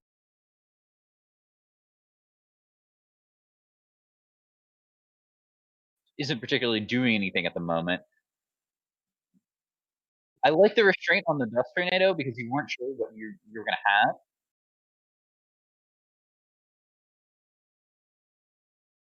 I'm going to consider all options before committing the Dust Tornado there.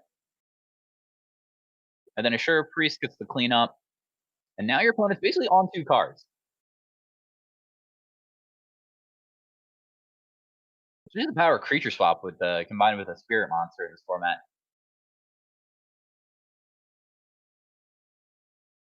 Seemed like a simple setup from Simpson where it was like, okay, like this could be answered by a knock or something. Like but I'm okay for the most part. But now that my opponent got the value out of the deco there, he's just far behind.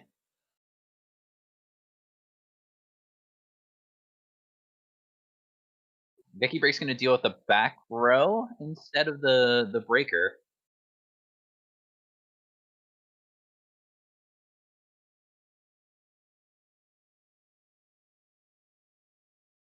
Me, oh me, I can't believe it.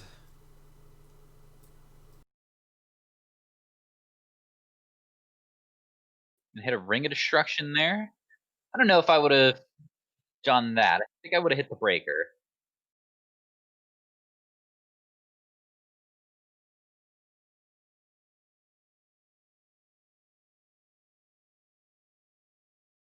Yeah, I know he's got like Assura Priest in the hand, but the breaker's kind of forcing it to come out.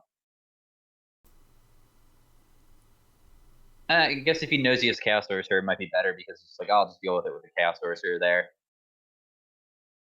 I think that's exactly his rationale. Yeah,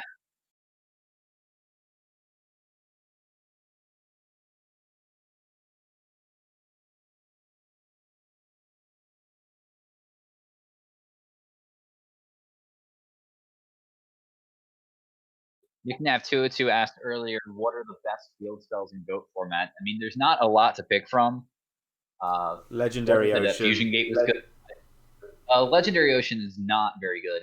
Uh, Well, okay, not very good, but when you it's stack definitely up against Fusion Mountain, like it's in the top 5 at least. Gate.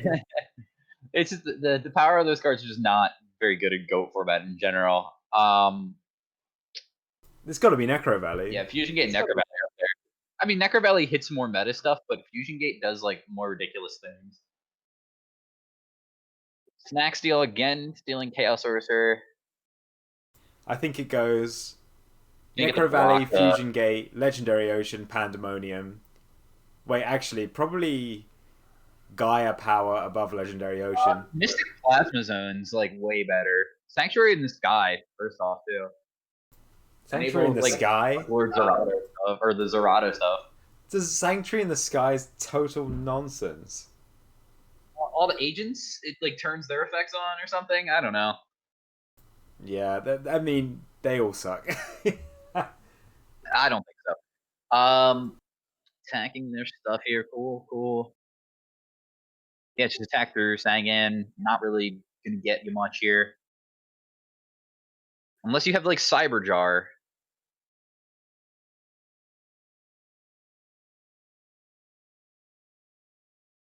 Can you make Sinister Serpent? I don't think that's ideal. I mean, this is getting a bit desperate now, isn't it? They just lost so many cards from the exchange there. Like the duo was like super powerful. Just sniping like the first Chaos Sorcerer was so big.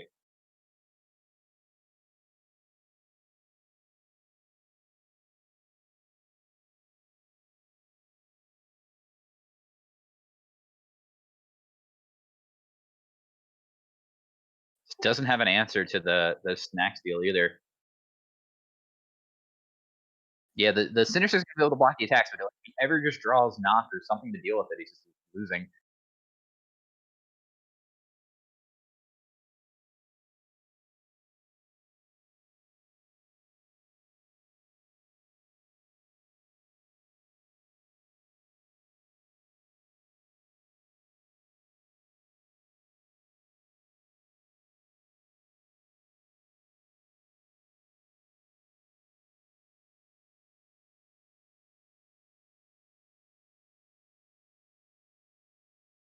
Let's see if Pot of Greed can find Simpson. Does he have Heavy Storm still in his deck? Looks like it. That'd be a good one to grab. A snack steal of his own. But we finally booked Moonin.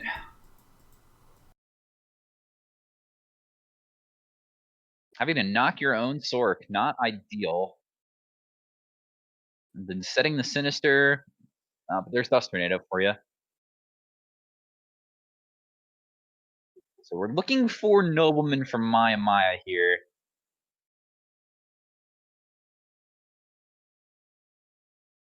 He's a shine guy, gonna be able to poke that Sinister and then deal the 16.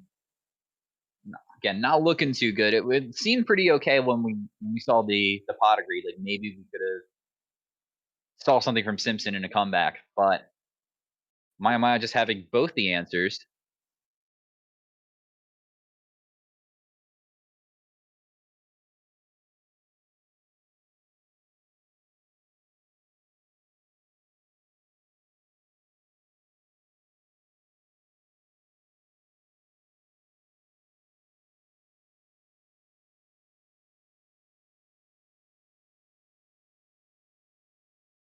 And that's gonna put the nail in the coffin. Just a lot of guys on board can like tack through one Sinister Serpent.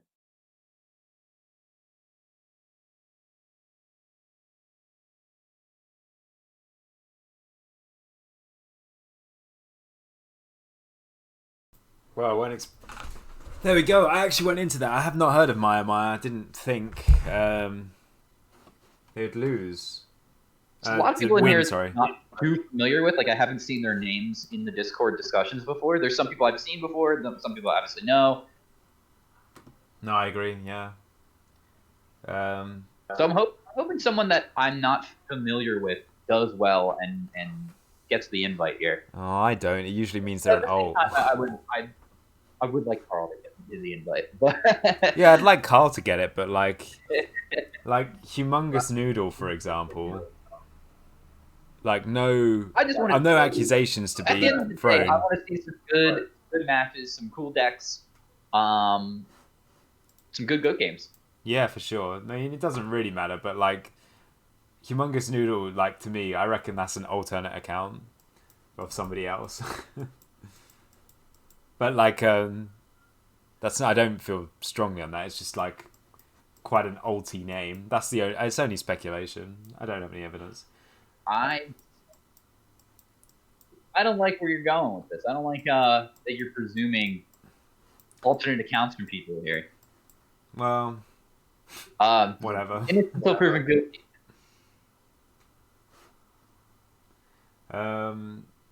Maybe he's the guy with the humongous noodle, and he just wants to put that as his username. Maybe. Who are we gonna watch now?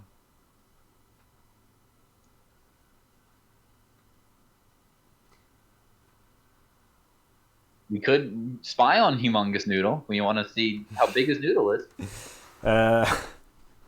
Nah, let's leave that for now. Let's go slum it up in losers. I want to see Nano play, to be honest, but he's not got an active match.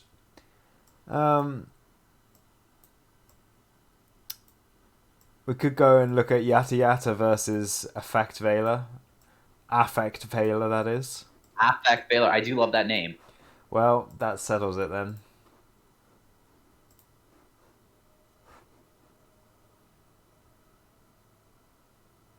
This guy. I found him. His dual book name is how about $15 PayPal?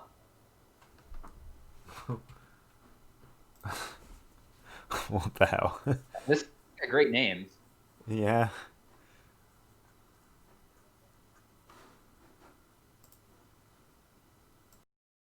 Looks like Thunder Dragon Chaoses, but we got scapegoats from Affect Valor. So these scapegoats are just going to get cleared out by a train and 2 spies.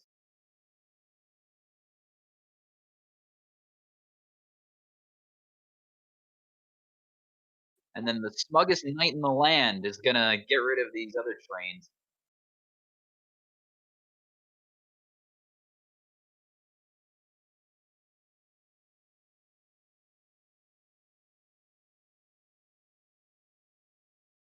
Valor is down on life points and is facing those spies go through, that's lethal. So it's facing these little guys, but these little guys do add up.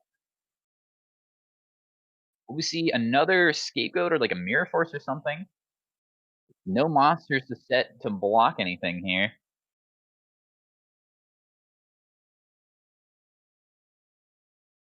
Yada yada on 3 spies and 3 Dekoichis. Just put a Grave spy to defense to play around Mirror Force. Took 16 here. Not sure if that's correct.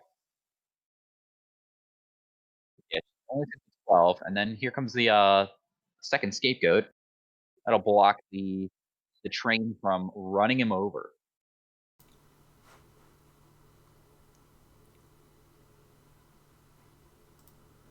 Have you ever resolved Deco and drawn an extra card or two from having a Bokochi up?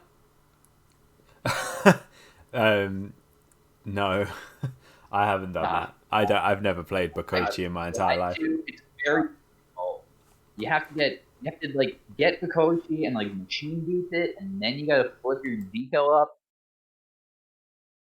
That's like some sleeper meta nonsense. It's nonsense just all around, but feels really cool if you can do it. Yeah. Like you have to invest like a bajillion cards into getting it to work, so it better pay off, right? I even think I played that when machine duplication was a thing. Or is machine duplication a thing in Goat format? I don't know. It's not like a thing in Goat format, but it is a real card that can be played. There are just no like targets that are good enough for it, except for like Jinzo number 7. But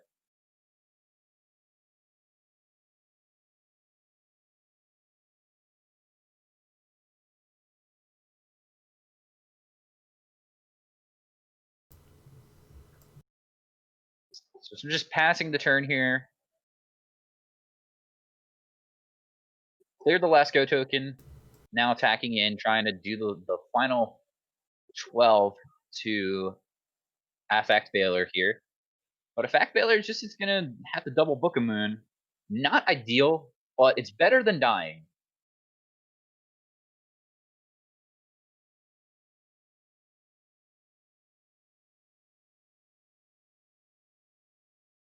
All right, so we need Veiler to have like.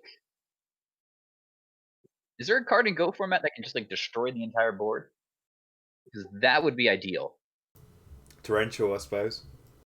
I mean, like, and the backer too. I would think like Demise King of Armageddon was legal, but that costs 2,000 life points, so probably not. From memory, I think Judgment, there's a card called Final Destiny. From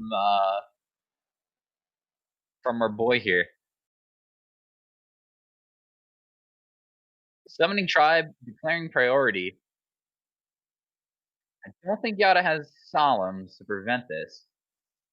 I think that was the correct play because you don't want to risk Tribe coming in and attacking something and then like trying to do the sneaky play, attack this and get rid of both the Gravekeeper Spies. Because it could just get like Zaku'd or something weird might happen where it get breaks. At least this way you definitely for sure clear out one of the spies.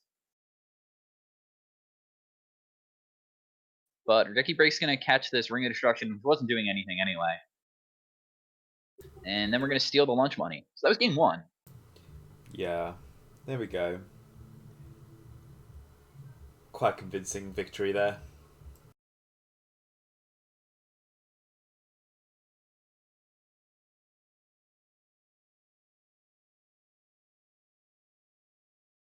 Not sure how convincing, because we did come in kind of looks like the game was played a lot, so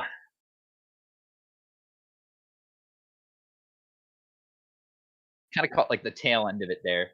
Yeah, I suppose so.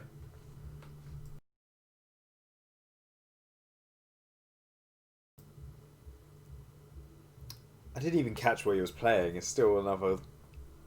Looks like it's two chaos decks, but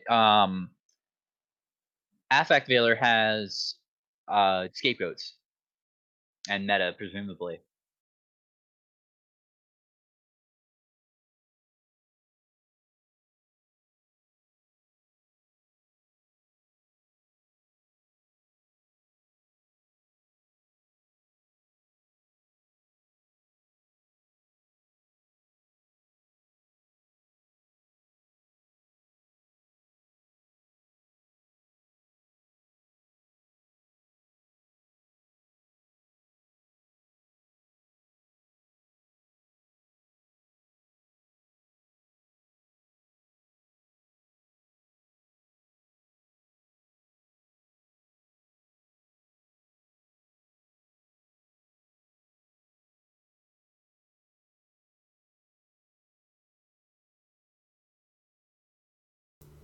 Yeah, this is unfortunate, really. Like, I hate games like this that open up so badly. Although you did get Sinister Serpent, so I suppose that's all right.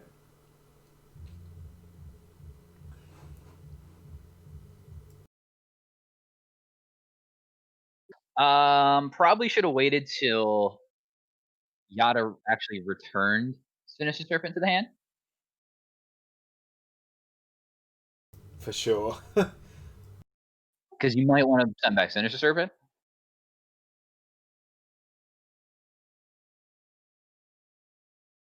But Snatch Tribe Faith, and we're putting back the Gravekeeper Spy. So we're going to get that Sinister Serpent back to the hand, presumably. and not a whole lot to deal with a T set. It's not like I can set my faith here. I mean, still, if he had, he has that hand, I probably couldn't put back the spy regardless. But it's like a little thing like that that could tell, it could be the difference maker, you know? For sure. Tell me, if you were in Yata Yata's position and the duo hit Sinister Serpent, what card would you discard out of that hand? Um,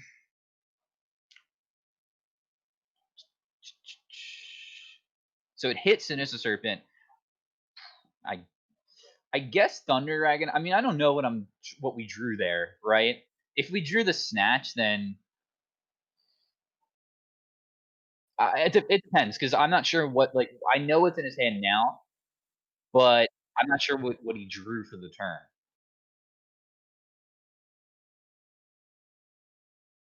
Yeah, I get you. Yeah, because it kind of changes like based off the information that we know. Well, he drew a Thunder Dragon this turn, and now it's just going to pitch it for the other one. I think Thunder Dragon's fine to discard there because um, I don't really like Thunder Dragon as a card. So if I'm playing it like yeah, I can get, like, I can hold it and get my other two out of my deck or whatever. But actively, it's not doing anything in my hand, so it probably like is the best thing to discard. Depends on the rest of my hand too. Like he could have, if he had Snatch, Faith, and Spy, then I'm probably discarding Thunder Dragon. This is, I want to keep my Faith and I want to keep my Snatch and I want to keep my Spy. So Yeah, no, the I'm hand generally in weak. agreement. That's the biggest issue is that he opened this hand that's just not very good, and Affect Failures is going in on him because he just was able to resolve that Magician of Faith. Now he's ahead through Pot of Greed. And just knowing his hand is not very good is excellent. Because what? He's just going to Snatch Steal this and do what? Tribute for Thunder Dragon? Probably just Book of Moon. Well, you called it. Yeah, I mean, like, there's no way that he's going to commit to a play like that and then not have an answer for Snatch Steal. Maybe that's what he was waiting for, though. So now he can kill it like he's just done. Yeah, if someone's Sinister Serpent here, you're fine with that because, like, yeah, you get your Sinister Serpent back. You have 7 cards. You know, one of these cards is Thunder Dragon. I believe the other one's Fate, and you're just like concerned about something else. Imagine if he had BLS here. Oh yeah, I mean, like you just get him. Doesn't do anything. Just passes the turn after setting your card. Normal summon this Thunder Dragon here. Just get it out of the hand because, like I said, it doesn't do anything really. So summon an attack here. Try to get some damage up. But we're running Scapegoat, so we get to block one of these attacks here.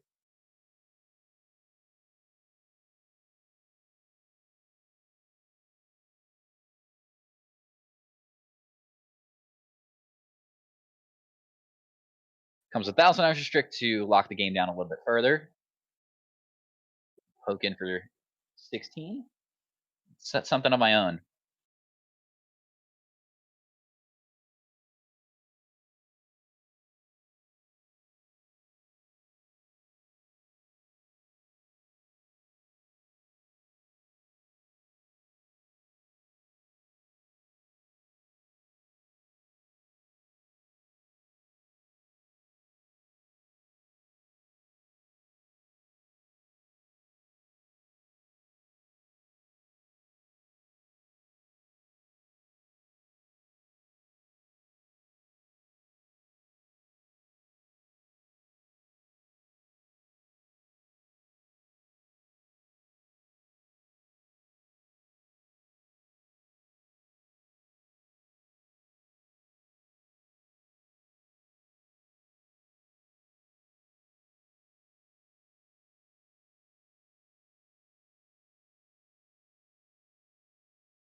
Now, pot of greed from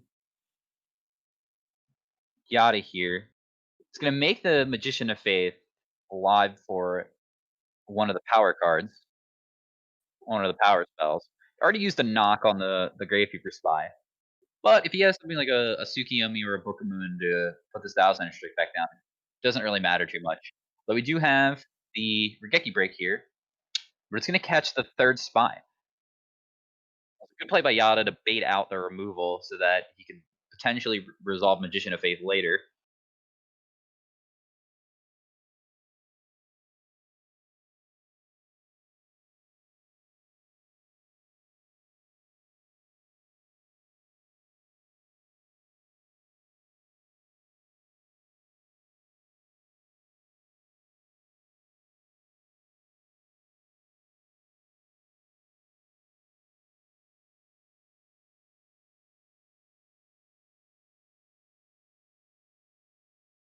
Yada doesn't have anything but setting here. I would bet that's the Magician of Faith.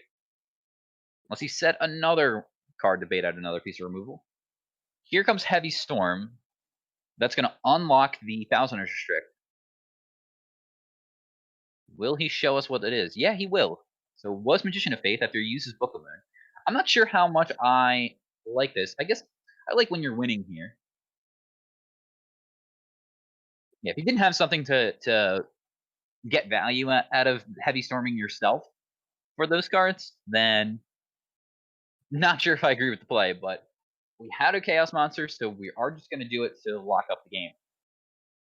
We'll have to go into the game 3 here to see if Yada can respond. I think just the combination of Yada's hand not being strong to begin with, and then Duo and Dust Shoot really took Yada out of this game.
All right, so Yada's going to start here by Thunder Dragoning, and then going to roll 6 a bunch of times to triple 6, the Devil's Duo.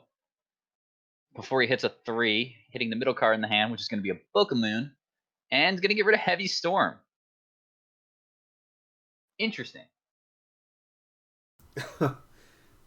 Yeah. Now we see a Pot of Greed. Is he going to get the Graceful Charity?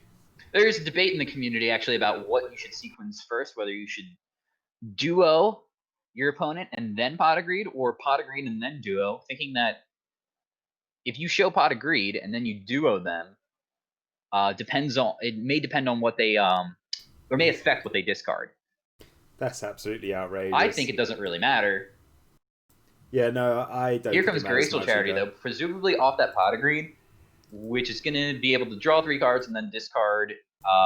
Night Assailant here is going to be good. Because, oh, come on! Discard double Night Assailant. So we know that 4 cards in the hand for Yada Yada are 2 Night Assailants and 2 Thunder Dragons. He goes Exodia as well? Really? Oh, God, that's... I think that's 9 cards in his hand, if I can see correctly. Yeah, that's 9 cards. But we know what 4 of those are, so he only really has like 5 cards in his hands. But that's outrageous. Compare it to Affect Veiler's 3. It's nothing. And he's gotten rid of Heavy Storm.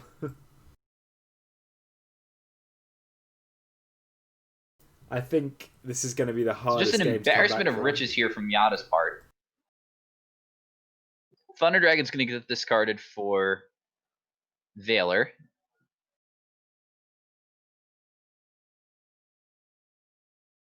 Respond with a pot of greed of his own. We know he doesn't have Heavy Storm, so he's not going to be able to just like storm through these back rows. Those other cards in his hand must have been super important if he was willing to give up the Heavy Storm for them. We'll see Yada potentially flip something big here. He flips like a deco that's pretty nice.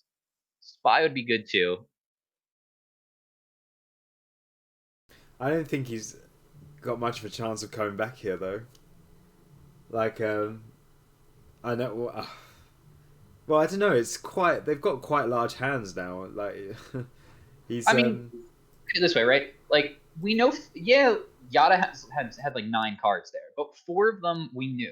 2 of them are Thunder Dragon, and then 2 of them are Night Assailants. So the Night Assailants, like, are a bit more valuable than Thunder Dragon because they do have the recursion effect, which potentially can turn any discard spell into like a free whatever. Yeah, for sure. So Regeki Break here on Yada's turn. He's going to get rid of this one, which was the deco. So that potentially, if he didn't flip it up, is the Night Assailant that we were looking for, unless Yada was doing some kind of like big brain play and not flipping what this was.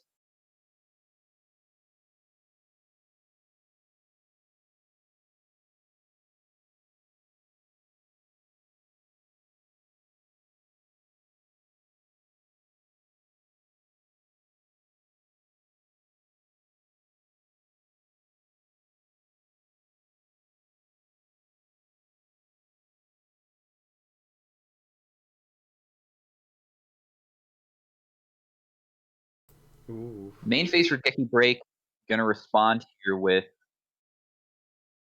discarding a Thunder Dragon. So to me, that's a tell that this card, because he didn't flip it already, the card that's set on Yada's side of the field of monster is Night Assailant. I would agree with that. Discard a Night Assailant to get back my deco if I'm going to use it as like an MST there. Get a little bit more value out of the Regeki Break. And again, like I was saying earlier, set up for Regeki Break becoming potentially free, pop, whatever.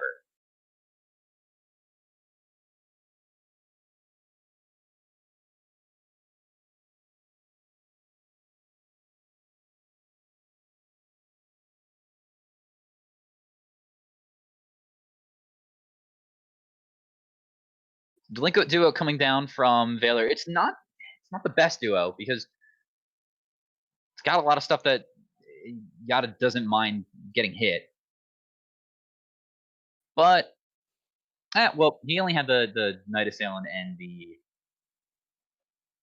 Thunder Dragon there, so actually it was pretty decent. It's more likely to hit something good, which it did. It hit the Snatch Deal there. The Night Assailant's going to get back to Eco. Now, if we flip Night Assailant here, that's going to be good for us as Yada. Yeah, there we go. Value of being Man-Eater Bug, killing his own Night Assailant. That sets up Chaos for Affect Valor, but we know we don't have Snatch Deal as well. So we're dealing with like Deco and Assure Priest, which is going to come down here, going to swing in for 19. And we still have a card in the back row that we got to deal with, but presumably another Regeki Break. I would put it on either that or a Book of Moon. Something that we would definitely want to defend Night Assailant with here. Night Assailant isn't the biggest guy.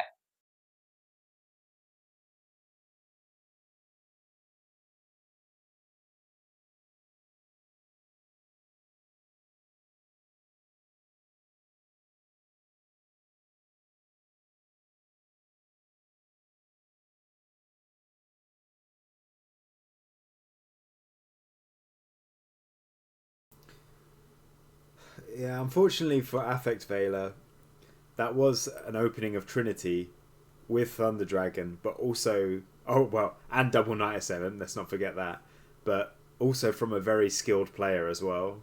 It's very unfortunate. Well, here's BLS. Depending on what we want to do here, do we want to banish? Do we just want to go through and attack? Well, Thinking here, let's get torrential. Okay. I was going to say, but even if he did kind of pass priority in the sense of he went to the battle phase, even if he didn't mean to, kind of, you know what I mean? I don't think I'm gonna remove here. It doesn't matter too much. I'd rather just sneak in some damage, like if I can. But here's BLS of his own, and then we know he has Surgery, so it's gonna lock the duel up. Yeah, that was just a really strong turn one from Yada there. Yeah, I don't know if I agreed starting Heavy Storm. I think that was potentially if that's like the worst card in your hand. He must have had like really good cards, right? He must have had Thunder Dragon, BLS, and Pot of Greed. Like his opening was like he discarded Book of Moon, and then he had like and then Heavy Storm, right? So like his open, yeah, that's what it had to be something in his opening. That's the only way that I'm discarding Heavy Storm there.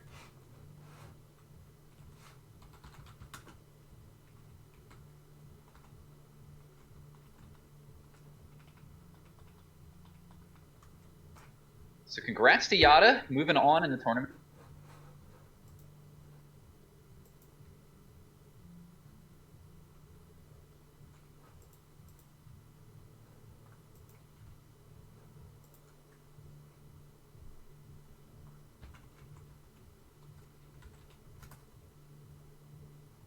One of the winners matches is still holding us up here. Which one? And the Eagles fan and Alistair. Oh, it just ended as I said that. That's fun. Shall we look at Rickler? Looks like he's Sure. got. I think he's just gotten something. I don't see it. Well, the only reason I say that he's just asked to see the bracket on the bot, so bot is confused. Oh, don't tell me that.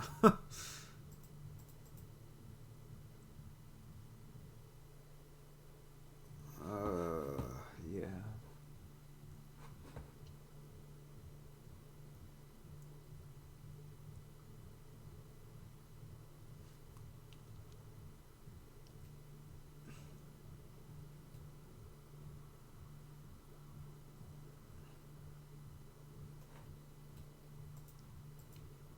I'm trying to find the bracket here. Yeah, he's supposed to be versus that Mario Jose Enriquez guy.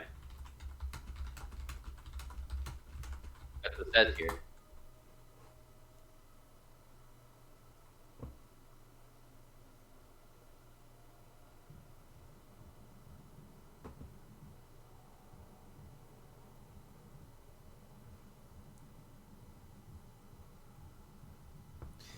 Oh God.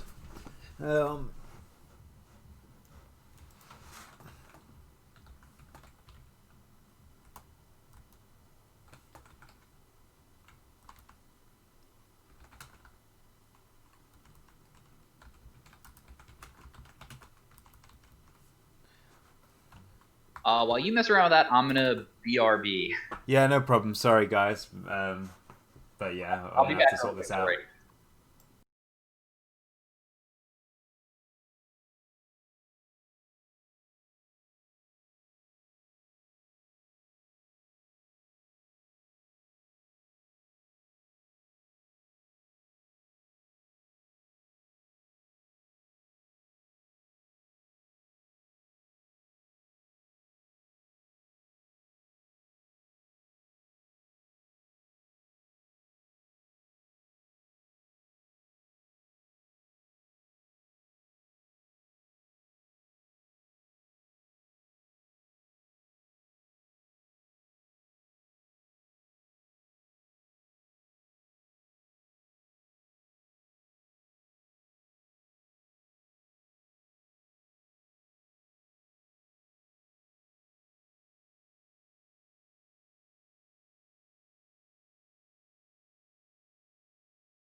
It sounds like the bot is like it's recording the matches, but then is it not tagging people to tell them that they have a game to play? Yeah. I mean, we should just about survive this late into the tournament, but not ideal for sure. Hopefully, one of the two people in the match has switched on enough to realize anyway. Um, shall we have a look at Nano? I want to look at Nano. Yeah, who's he up against? Dark Slayer 2781. Oh, cool.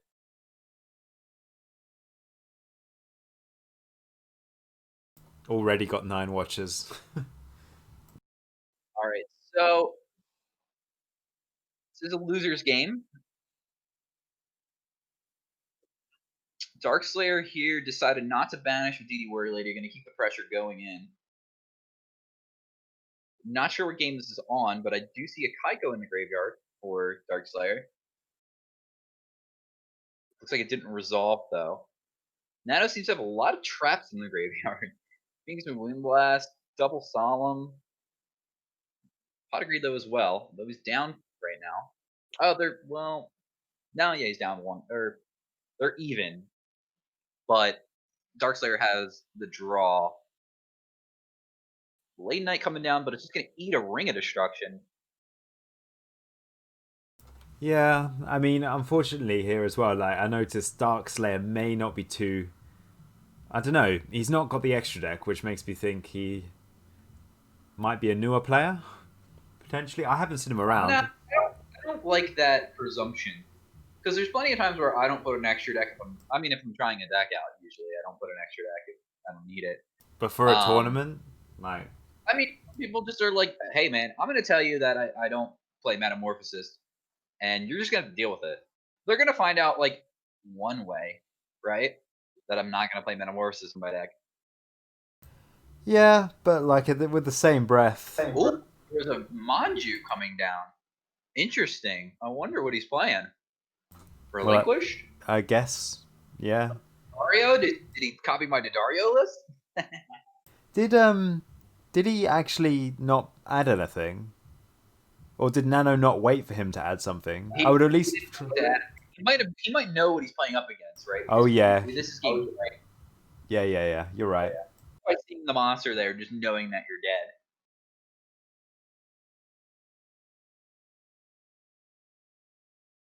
Have you seen this Dark Slayer guy before? No, but if he's playing Manju, I'm rooting for him. Here comes a delinquent duo. We might be able to see what ritual he's playing. Could be like Paladin of White Dragon or something like that, you know. Gross. That bad.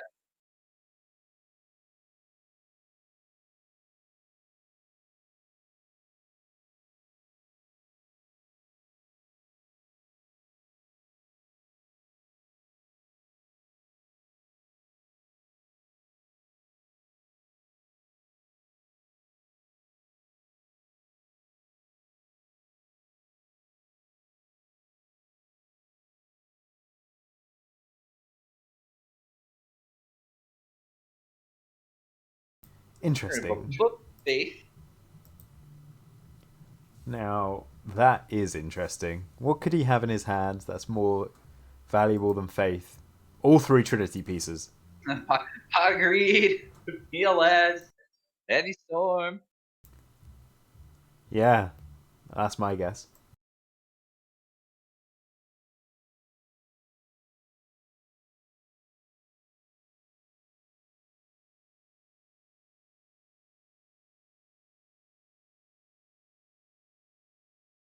Manju of the 10,000 hands.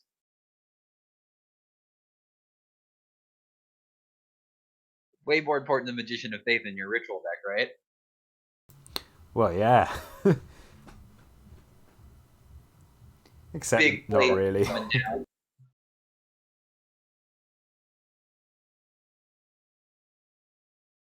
Got a set and then 2 back row in response from Darkslayer. See if Big Blade Knight can get through and get rid of the flip effect. It is a flip effect. And Book of Moon on the Blade Knight. Not exactly the card we want to answer Blade Knight with. What do you think his set is? Well, about to see here with Exiled Force. If he wants to protect it that bad, I guess it's Magic Conversion. I mean, that's all right. I guess you potentially can find your ritual spell.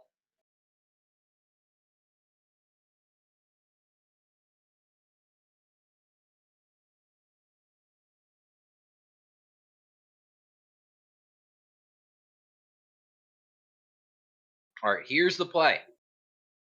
I guess he's not going to do it, but here was the play. Summon Manju. Search either the ritual spell or the ritual that you need. Play the ritual spell. Summon Daddario. Then flip Furin Kazan and heavy storm your opponent.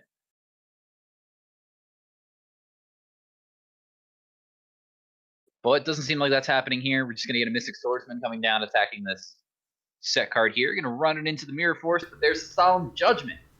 Whew. 35. Going to pay that to get rid of the Gravekeeper Spy, then attack for 2k. Yeah, that's putting Nano in a very strong position.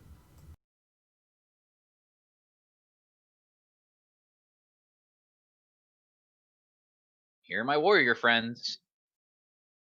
Coming to get you. Here comes Sangan, the little guy, little critter. Gonna try to tickle Mystic Swordsman level 2 here to death.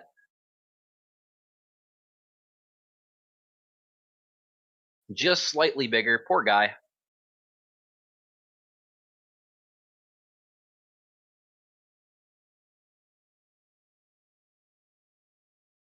Nano said he misclicked. Does he want to take back the guy dying after taking 100 life? Okay. You turn during main phase. Oh, this Dark Slayer's. Okay, he Oh god. he ended the turn by accident. Okay. I've done that before. Like, Yeah, I know. Yeah, that's fine. If they're both happy with it, it's not our place to be like, no. I would honestly like if they do something like that, like I would let, because I've done it, so I would let my opponent, continue. Sometimes it's reasonable to be like draw pass and then not do anything, or just like immediately click end turn if like you know that it's just like draw pass in a certain scenario. But given the Nano has like 5 cards and his opponents too, I feel like the Nano is gonna have a play here.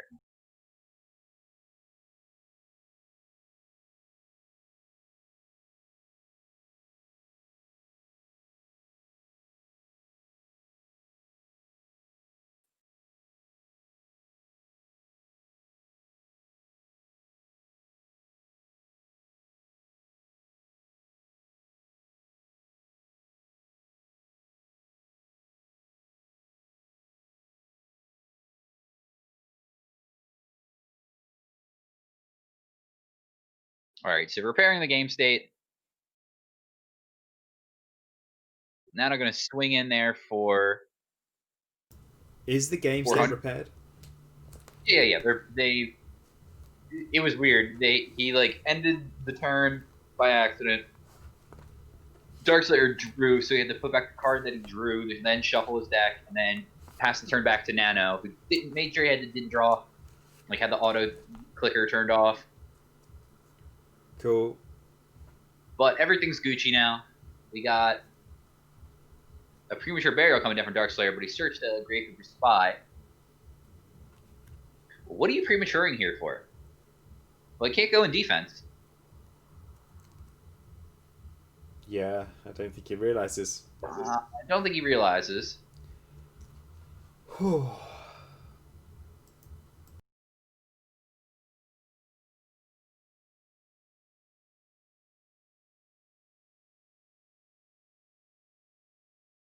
Oh man.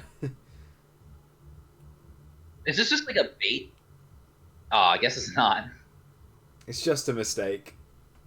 It's just a mistake, but imagine if he had something crazy like to to like set in response, be like, "Oh man, like you got me with that one. I thought it could summon in defense," and then like Nano attacks into whatever's face down, and just gets blown out by something, and then he can flip this card, and actually wasn't a Great Fury Spy, it was like a Morphing Jar, and then Darkslayer's back in the game.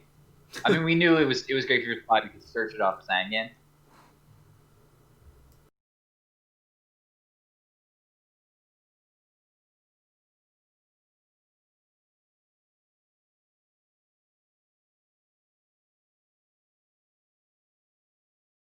And face MST for the Ring of Destruction set. Nano's just going to draw into Thunder Dragon here, so it's probably playing that Chaos Warrior deck.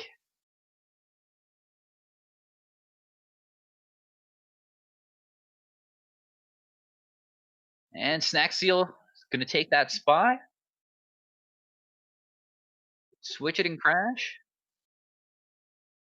I don't know. Maybe you should have summoned Thunder Dragon there. But if you really value the Blade Knight just being on its own and getting rid of any flip effect,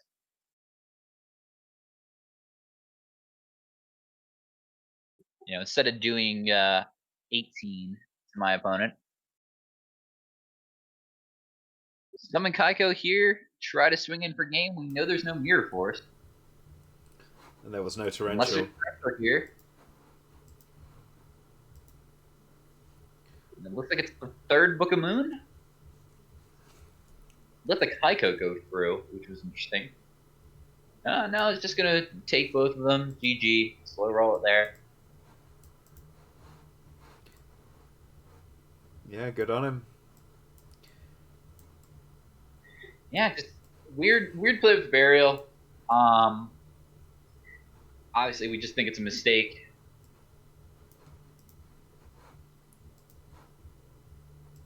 I'm going for Rickla now and Mario, and then we're going to watch the winner of this play Carl. Yeah? Hopefully it goes quickly and I can commentate both of them because it is getting a little late for me, but... Oh, what time do you have to leave? I got another hour. All right, that's good. What are you doing? Have you got plans or something, or is it like? Yeah, it's I'm going to a birthday party. Oh, have fun. So.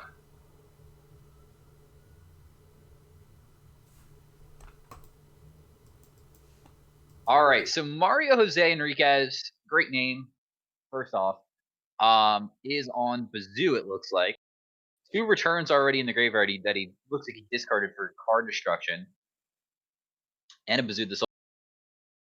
We got Chaos Sorcerer Des Koala, Magician of Faith, and Jinzo banished.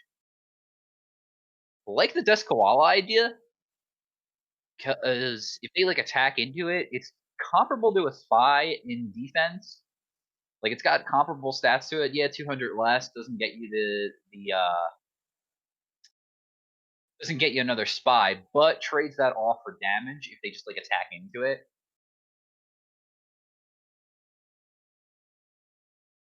Looks like Rickla's running the level 3 on deck. The Dark Mimic deck that has been hyped up. It's all the rage at the moment. I wouldn't say it's all the rage. I would say it's been hyped up. Yeah. Okay. Well, it's been haven't hyped seen up anyone play then. it. I haven't seen anyone play it on ladder at least. I've seen it twice here in the tournament.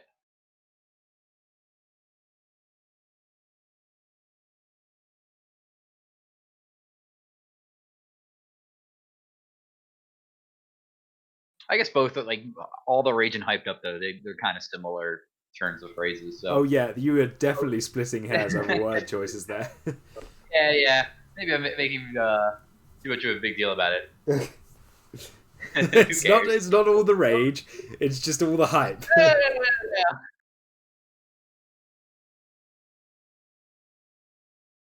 Graceful Charity getting rid of Des Koala, DD Warrior Lady here. That sets up a chaos for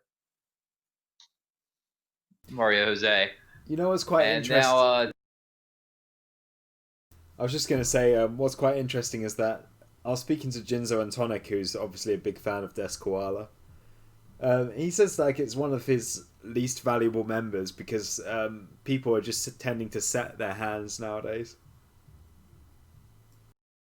Yeah, I mean, I can see that. I can see that. I don't think I would particularly like it in like Jinzo and Tonic's deck.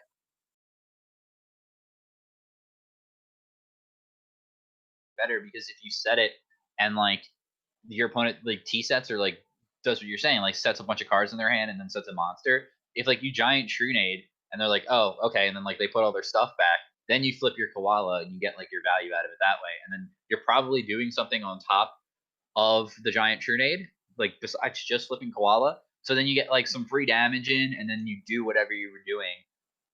Can close out a game pretty quickly.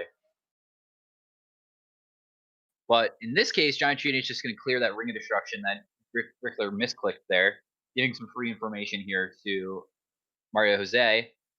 And then Chaos Sorcerer is going to come down and get rid of the other Chaos Sorcerer here. We got Dark Mimic flipping up to draw a card. A lot of cards in the hand for Rickler, so presumably we're going to see him be able to answer this. At least we know he has a Ring of Destruction for next turn, unless that gets answered by like Dust Tornado or MST or something. But this Dark Mimic is going to turn into a Thousand Eyes Restrict. It's going to look really hard at Chaos Sorcerer. Absorb his life force. And attack into the... Oh, I love this play. I love when this happens. Yeah. Tornado and then turn into Sakaretsu armor. Sick stuff. That's highly unfortunate. Yeah, tip the 300. This 1,000 restrict needs to die. Go into the graveyard, please. Does Ricklar not know? Don't think he's played what's it called beforehand. That card before today, maybe. Could have just forgot.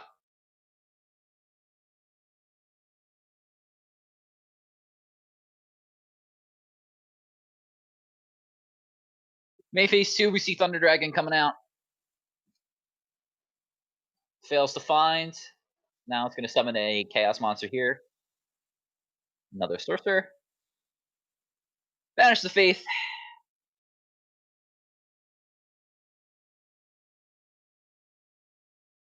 Now, I doubt he runs a third return. He might do, but I doubt it. Oh, if he does, I mean, we're in there, right? Yeah. Set up that play really nicely. Only unfortunate thing is that he hasn't got any chaos. Oh well, there we go. I am swiftly proved wrong as he discussed Thunder Dragon. Discards here for 2 Thunder Dragon. If that's a Faith face down, flips that up. All right, it's a deco.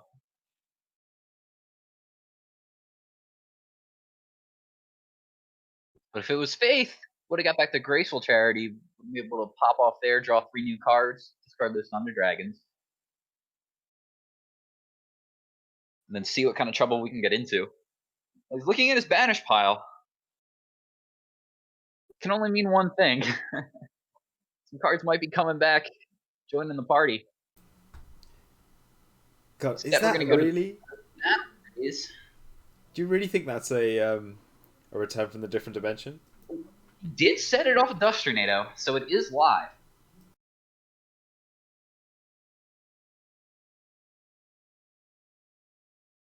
He could be mind gaming him too. Like, I'm gonna look at my banish pile, make you think that I have returned, and play this awkwardly. But he just runs into a Mystic Tomato, which is gonna fetch the Mimic. He's running 2 level 3s. Hey, I really want to draw a card. Apparently so. And then Mario's just gonna set a monster and pass. Chaos Sorcerer are gonna get rid of the train here, which could potentially come back.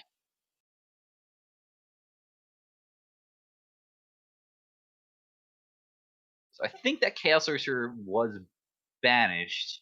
So I think he might be able to get it back. He does have either Dimension Fusion or Return. I'm not gonna proc whatever this guy is with Mimic, the face down there. It's not gonna attack into it. Just gonna play a little bit defensive. Rickler is set another monster, set a spell, pass. We know that one of them's Ring of Destruction. I guess it's like a good deterrent from the third return from the dimension because he goes down to like 15, 50? No, that's not right. Very bad at math here. What's that at 33? 1650. Close. It's 100 off. Yeah, so I mean, like anything could, like ringing his own Chaos Sorcery would just kill Mario there. But Mario's going to draw from Decode and set after attacking the Sinister Serpent. Going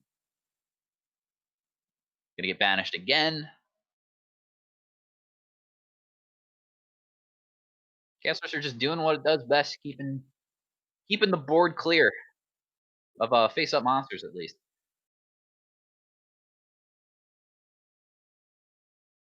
That is going to come out presumably for Ryu Senshi here. He's going to try to take a stab at this face down.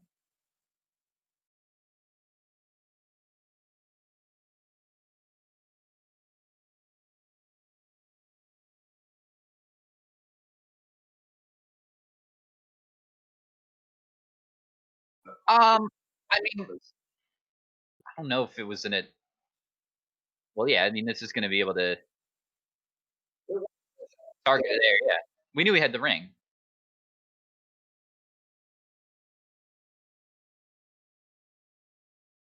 That was game one.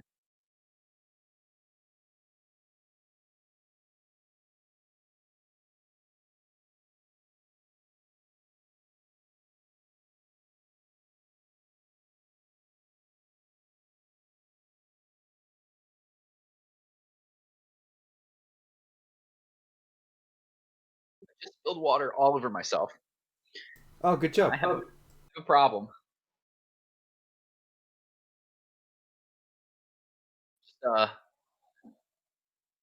Just spill the legendary ocean.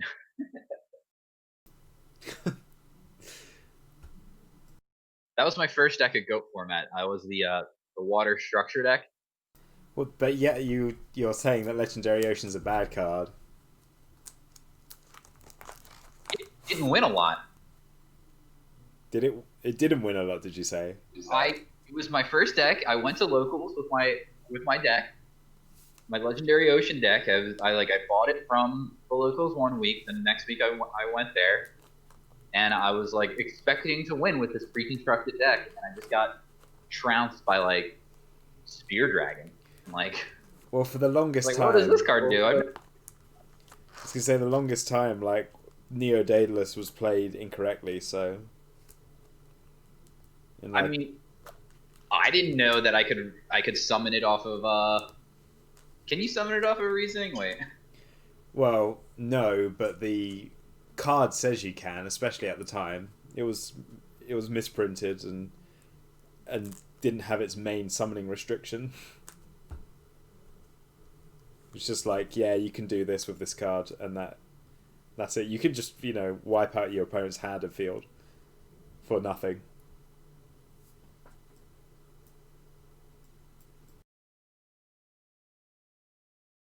So duo here hit Graceful Charity and Book of Moon.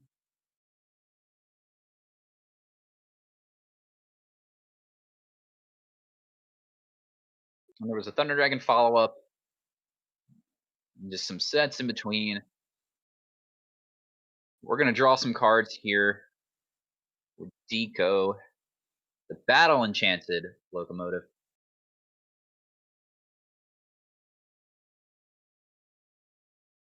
Thunder Dragon of our own for Mario here. So Rickler's hand is 2 Thunder Dragons and a card. Mario's hand is 2 Thunder Dragons and 3 cards.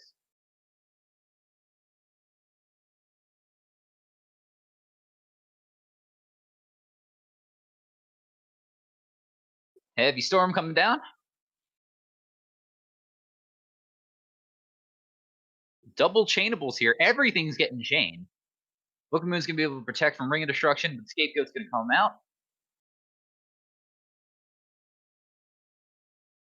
Now, if I'm Mario, do I summon something and try to like attack, or no? I'm just gonna pass here and goat lock him. It's not really a lock though. The deck does have ways to clear his own goats, but it doesn't seem like that's gonna happen. We're just gonna pass. Two cards, two unknown cards in Rickler's hands, and then we have a face down here. We decided not to flip, thinking that that might be Mimic level 3.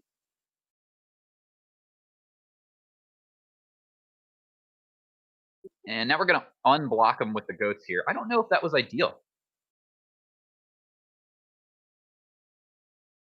Possible it is because...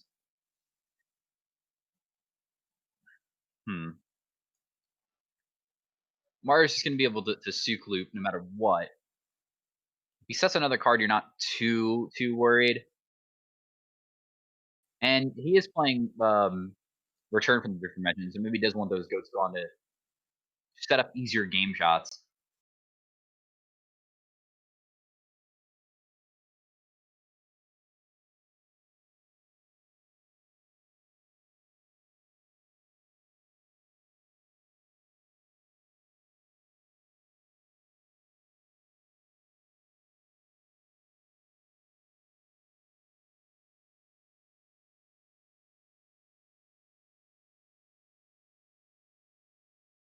I just got onto Insidious asking him to commentate, and he said, I can in an hour, which is exactly when you leave. Oh, man. That's a shame, because you guys are really good together commentating. The Yang to his Yin. Which one's the bad one? I don't remember. Yeah, probably Yang. I'm the bad one. So he's the yin to your yang. Whatever it is.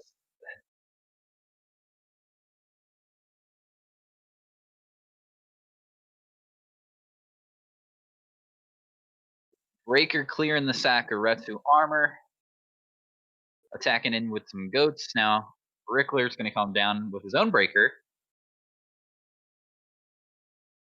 I'd imagine it's going to get Book of Moon.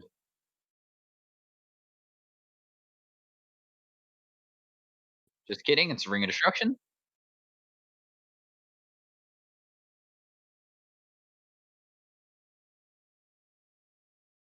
Now Rickler's going to bank on this Dark Mimic surviving so it can level up.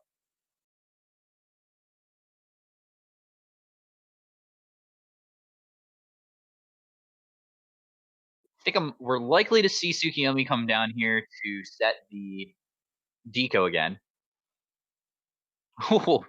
Tried to bluff with the Novan. Got caught with MST here. I don't mind just doing it there in the standby phase. It's like I said here, this Tsukiyomi is going to come down and flip this deco back, so we can draw that extra card, and then we're just going to try to clear the board.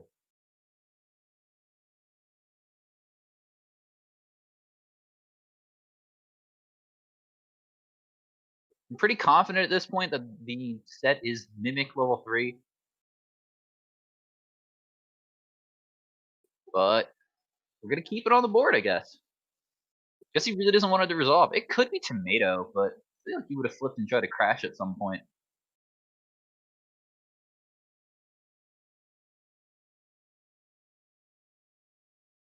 Another set card from Rickler, but he just decided, I'm not going to play this out. I'm just likely going to lose just on Tsukiyomi not being able to answer that deco. Just drew so many cards.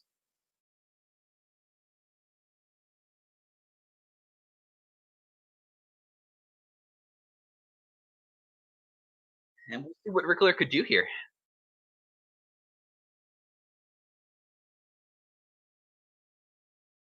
And that was a game that Mario Jose got duoed for Graceful Charity.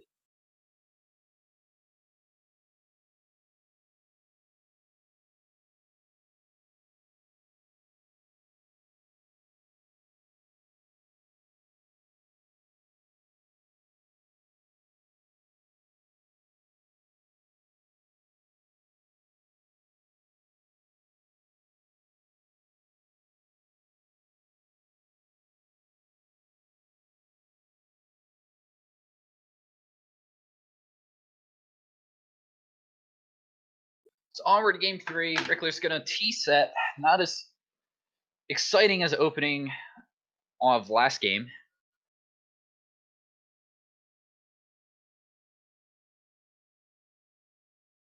Alright, Jose's gonna respond by setting 2 and then the monster of his own.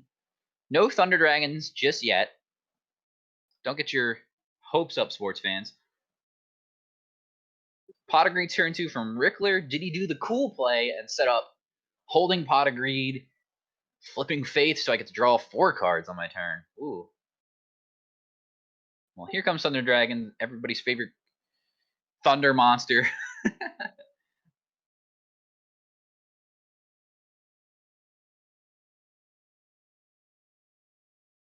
Got the Graceful Charity coming through. Probably going to discard those 2 Thunder Dragons that we just picked up.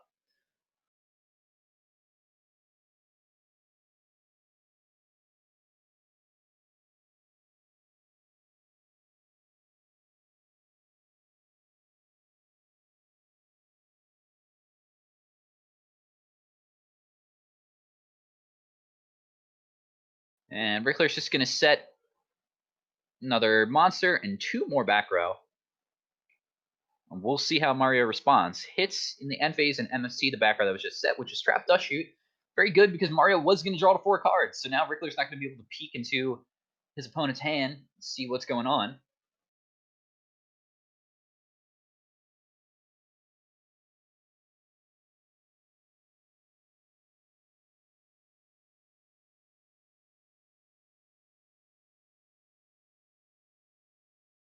Mario's just going to set here and end, but it's going to be responded with MSD here. It's going to catch the Dust Tornado that was just set.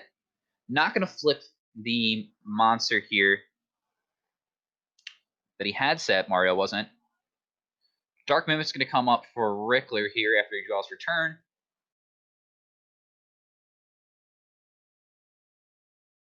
And we're going to get to see if Rickler can reset it here with the Tsukiyomi. So that's going to draw him multiple cards potentially. Same thing that was basically happening with Mario in last game. Saw how powerful it is to resolve flip effects more than once. That's what's pretty good, pretty cool about the design of flip effects is that they're these most of the time weak monsters, or monsters that can't really fight very well, but they have really powerful effects. Just the problem is they have to be face down for a whole turn in order to resolve. So if you can resolve those same flip effects multiple times after investing like the whole flip into it, you're getting a lot of value out of it, especially with cards like Dark Mimic that let you draw an extra card.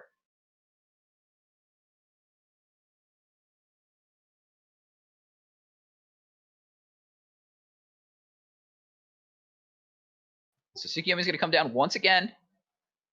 We're going to discard our Sinister Serpent here to clear a deco here with Regeki Break.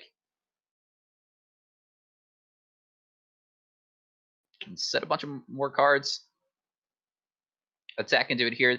See, he set a couple probably because that could potentially have been a Death Koala, so he didn't want to take a bunch of damage. We know that 2 of the cards in the hand were Thunder Dragons, I believe.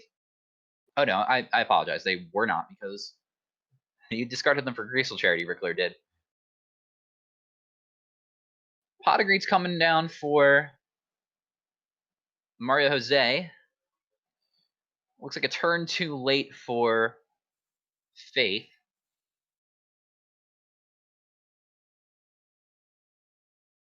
We know that Mario Jose has a MST in hand.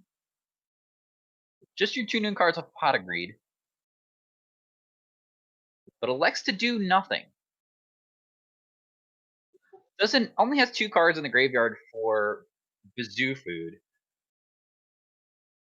But it doesn't look like he has the pieces together to actually crash through Rickler's board. Both of them are at 8,000 life. There's the Dark Mimic level 3, flipping up. So it looks like Rickler's going to try to get aggressive here. I would presume he's going to try and summon Tsukiyomi again. He's already drawn, I believe, like 3 cards off of Dark Mimic. Could be 4. Summon the Tsukiyomi, reset the Mimic, then try to attack in here for 21. Will we see a Mirror Force? Yes, we will. I think that's the right play. Like, Tsukiyomi can get annoying. He's got enough advantage off I mean, it for as it Tsukiyomi is is. doing a lot of work there. Yeah, for sure, it's done its job. That Mimic is. I mean, we saw it last game. Mario Jose was able to flip flop the deco and essentially just get back in the game that way after Rickler failed to do anything after dueling him. And now it's in a similar position, but on Rickler's side, he kept flip flopping this Dark Mimic, and Mario just hasn't been able to do anything about it. Will we see a second Tsukiyomi down? I mean, he's drawn so many cards. I think this is like either 4 or 5. I've kind of lost count at some point with how many times he's actually flipped this Dark Mimic. On a quick tangent, I'm just looking at the bracket again. And I actually think Zazzles is going to win. He's going on such a tear at the moment. And the games we saw of him, I don't know, he seemed hungry for it. I remember feeling the same way about Soski a few tournaments back. Playing Gearfried, right? He's playing the Gearfried deck, yeah. I reckon he's going to take it. Or was he playing the Gearfried deck? I think he's playing the Gearfried deck. Yeah. I hope he does well. He's already in winter semis, right? Yeah. Are you guys playing out the whole tournament today? Say again? Are you guys playing out the whole tournament today, or is there going to be a day 2?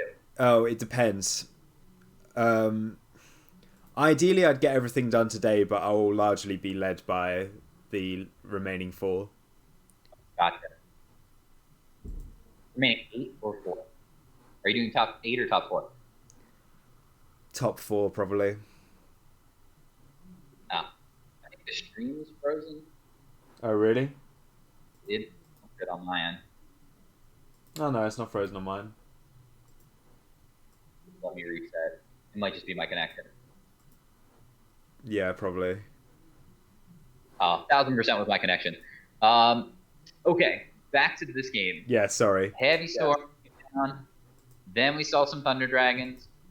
We know that the Mimic is set again. It got Book of Moon. It picked up the Heavy Storm picked up Scapegoat and Mirror Force. Sinister Serpent is gone, but BLS is coming down. Return from the Different Dimension and was Heavy Stormed away as well. BLS is going to target the Unknown. Get rid of that Magician of Faith. Will Enrique finally answer this Dark Mimic? It's been getting Rickler so many cards. Rickler can respond with a Chaos Monster. You have to kind of assume that he has it.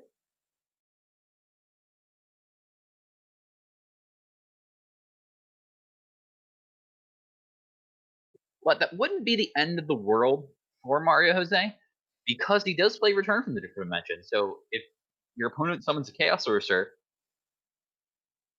and removes your Blackluster Soldier, I mean, you're in pretty good shape if you're able to return from the Different Dimension, return it back, attack, and kill them.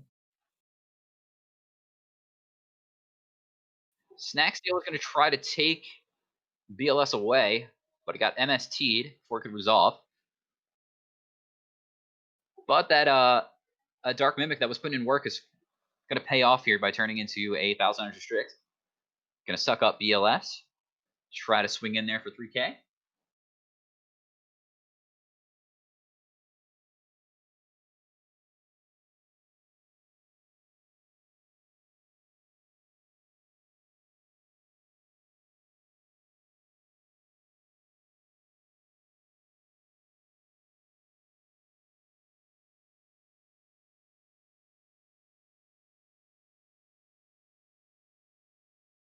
So my hopes of a Chaos Monster coming down and then being blown up by Return to a Different Dimension are dwindling here.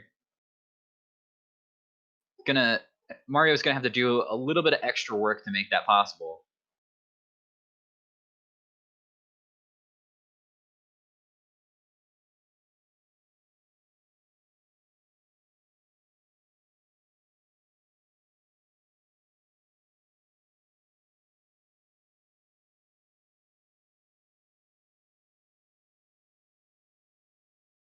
Big brain control coming out for Mario.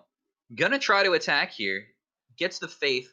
He is going to be able to sack this off and, for a Thunder Dragon so that he doesn't get it back.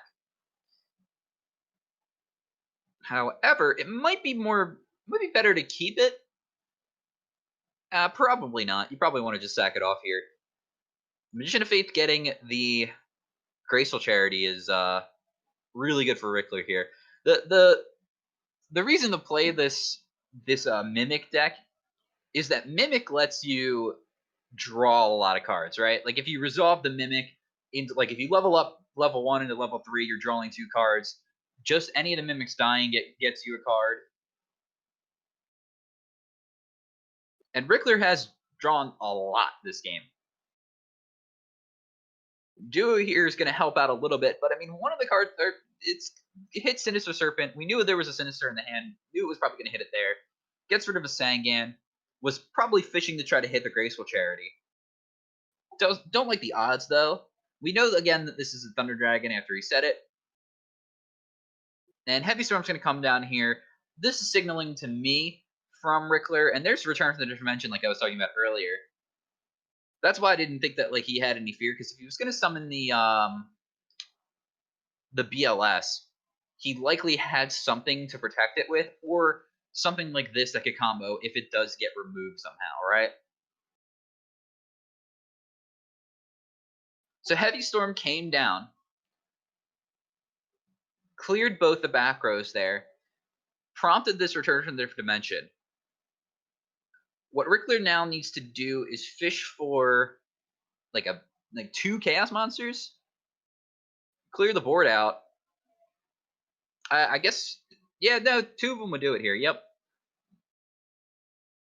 And that's just the game, because this kills one of them. What are you doing? You have game. I guess it doesn't matter. Just wants Dougie on him. I actually think this is BM because he just had game to begin with. We knew that this was Thunder Dragon, so we could have just attacked. Oh, wait a minute. No, he needed an extra monster. Never mind. So, well, if he does it, if he banishes one with Sork and then has Metamorph, I guess there's like a million ways he could have killed them there. But the Heavy Storm kind of signaled that he had the advantage. So congrats to Rickler. He's moving on in winner's bracket here.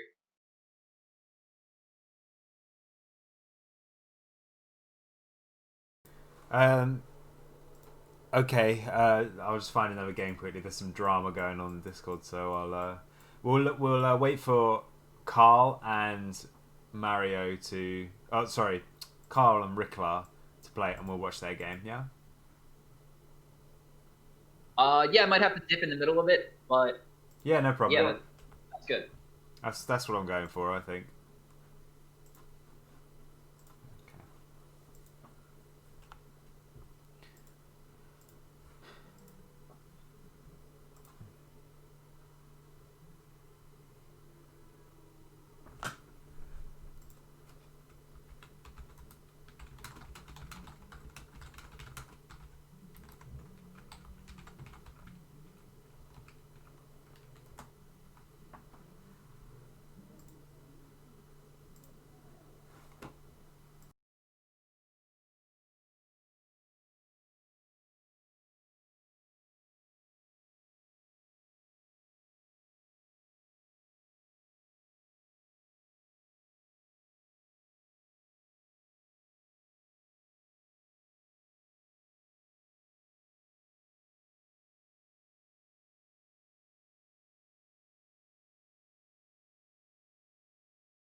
everybody waiting? Or everybody's still here? We are waiting for Carl Waite and Rickler 91.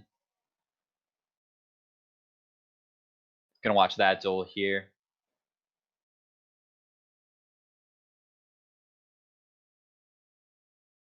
Want to take this time while we're just waiting for that to get started to thank everybody for coming out today and watching the GoFormat.com stream here for GoFormat Championship number 9. Winner of this tournament will be invited to the Goat Format World Championship that is going to be taking place in October.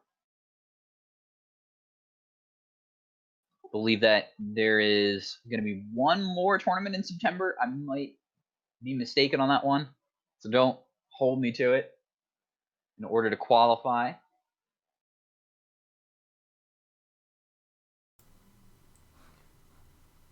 Maskus, I've put on Zazzles and Toby Fritz if you were interested. Did you just do it now? Yeah, just now. Okay.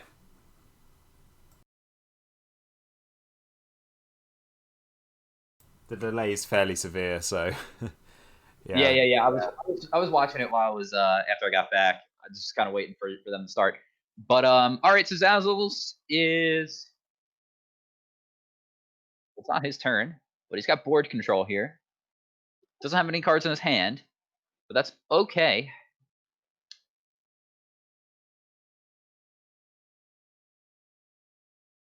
Looks like Toby is on some sort of angel list. He could be playing tomatoes as well, so he might be on full recruiter. Just as I said that, Ricklar's joined Carl Waite. Of course he did. What do you reckon? We could. I mean, we're already here, so might as well just continue. Yeah. Okay. We can spot Carl later.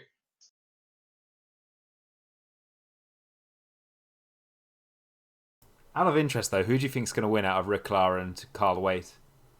They're both on chaos. If it's always like a toss up when they're both playing a chaos deck like that. The deck that Rickler plays, I mean, the deck is designed to draw a lot of cards.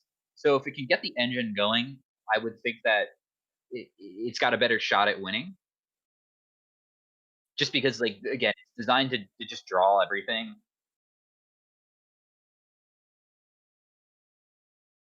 But I wouldn't underestimate Carl. He's a really strong player. I think it just is going to come down to who gets lucky, honestly. Because somebody has to win.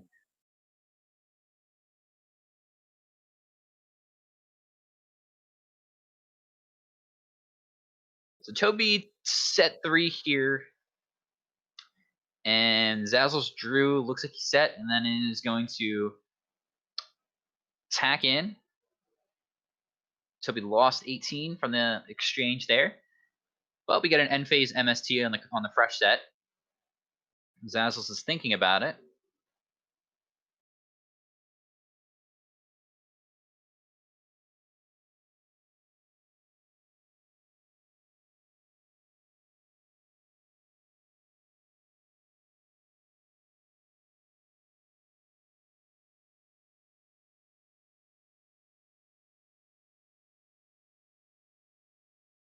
Oh, it wasn't the fresh set?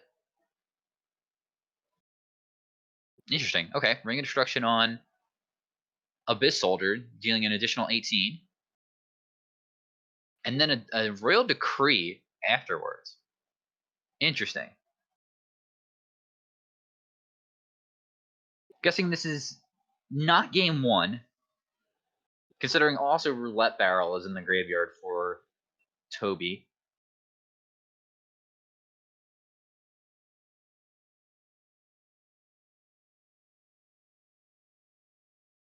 Chaos Sorcerer coming down from Toby here. Gonna try to banish the DD Warrior Lady, but that's gonna be met by a Book of Moon to protect DD Warrior Lady. Zazzle's kind of on the back foot.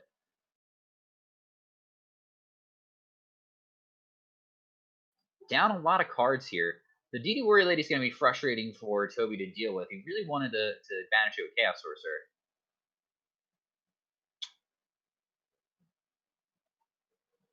This is winner semis. So whoever wins this game is going to move on to the winners finals. Not sure what the game count is quite yet. But we may see a 2-0 here if Toby can keep the board presence.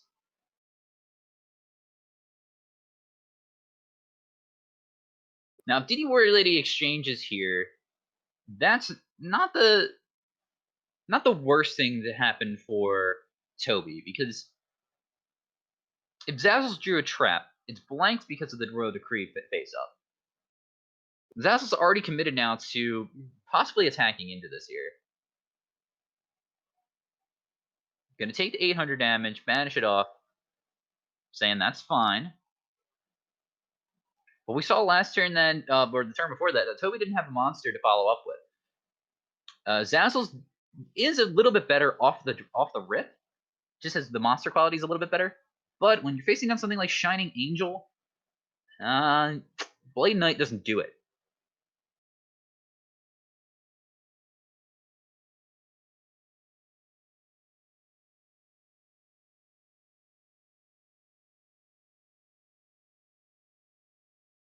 Zazzles may need a combination of cards here. There's the Blade Knight that I mentioned earlier.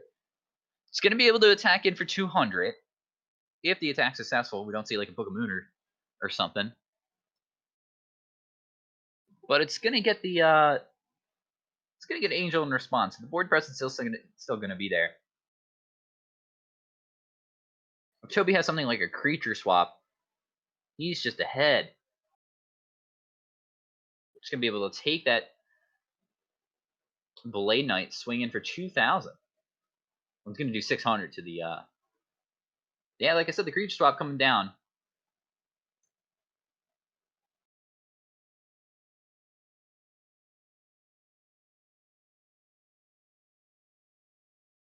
Book of Moon targeting the Blade Knight, going to be able to protect himself from getting a value off of that creature swap here. That Shining Angel also might be able to crash through and kill the Blade Knight.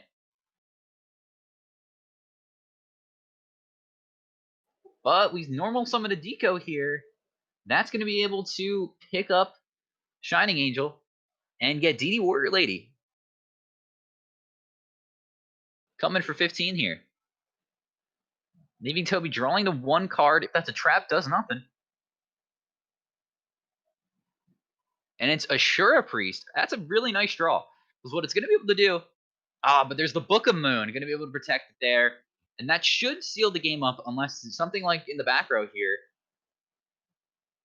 If that back row's real, we'll have to see. It could be a Book of Moon of his own. Okay. So it wasn't real. Yeah, that Ashura Priest was really good because it would have been able to clear both the monsters, would have been and force Toby first into a top deck situation.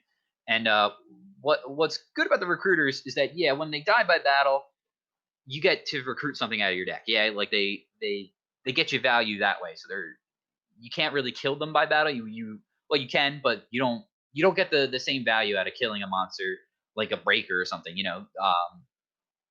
That you would when you actually defeat them by battle. So on the flip side, though, if you get rid of those monsters from your main deck that Shining Angel did there, like you went through all the Shining Angels, Roulette Barrel was gone, Didi Warrior Lady was gone, your opponent may not be able to draw any monsters after they go through the monsters that they could have recruited.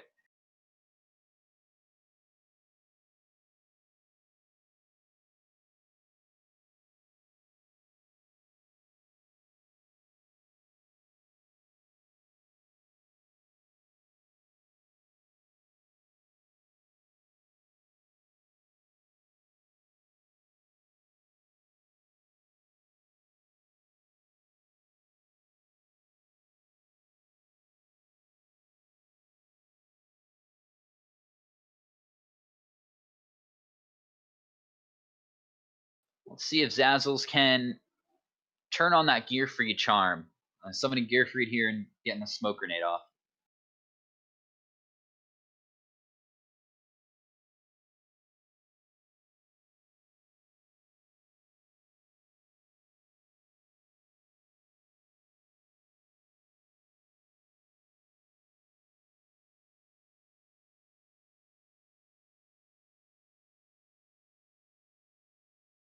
And here comes our favorite Iron Knight. Just going to stand there and look intimidating with a 1 back row set. Let's see if Toby's going to respond. Looks like he's going to set 2 and pass. Possibly roulette barrel down. Possibly a Shining Angel.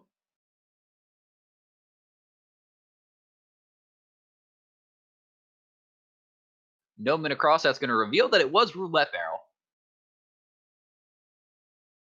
Comparable side deck card in this matchup, because what it lets you do is, first of all, it's got 2000 defense, just like Spy does.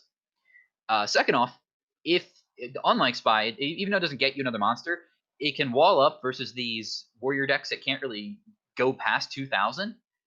And if you ever just roll a 4, you're just getting to attack them. You're just getting to pop a monster for free. Heavy Storm picks up a Royal Decree, but also a Scapegoat, which Fritz is going to chain here. Some of 4 of our goat friends. Chump block. If he's got any other monsters. Matazuz Zapper coming through. Gonna zap 2 of the goats here while Gearfried crushes the other one.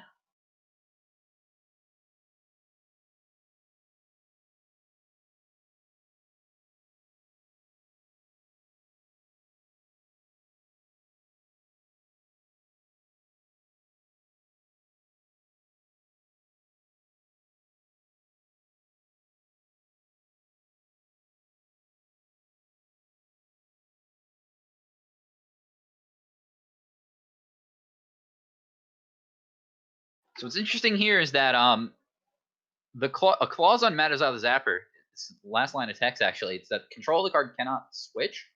So if Toby has a creature swap, tries to creature swap here, he would have to give him Gearfried. But if he Ring of Destructions Gearfried or Book of Moons, or yeah, Ring of Destruction, or clears his own Gearfried in that case, creature swap would just fizzle. Like nothing would happen with it, because it can't resolve if Mataz is on the field. But what happened here is that we got a Metamorph coming out, paid the cost, met with a Solemn Judgment, and now Gearfried's going to try to go in and attack. Mataz's going to go in and double attack here, 26.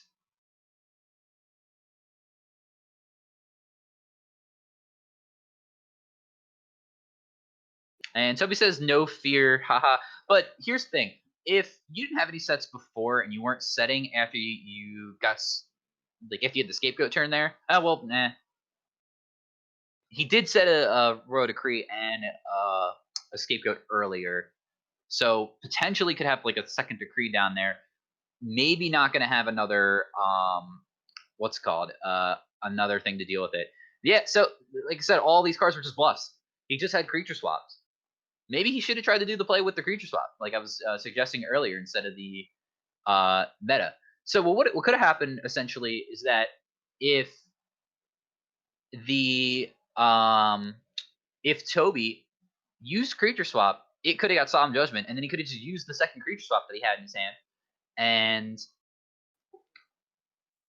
either baited out another card or stolen that Gearfried, and then that Gearfried would have been able to attack over Matazza.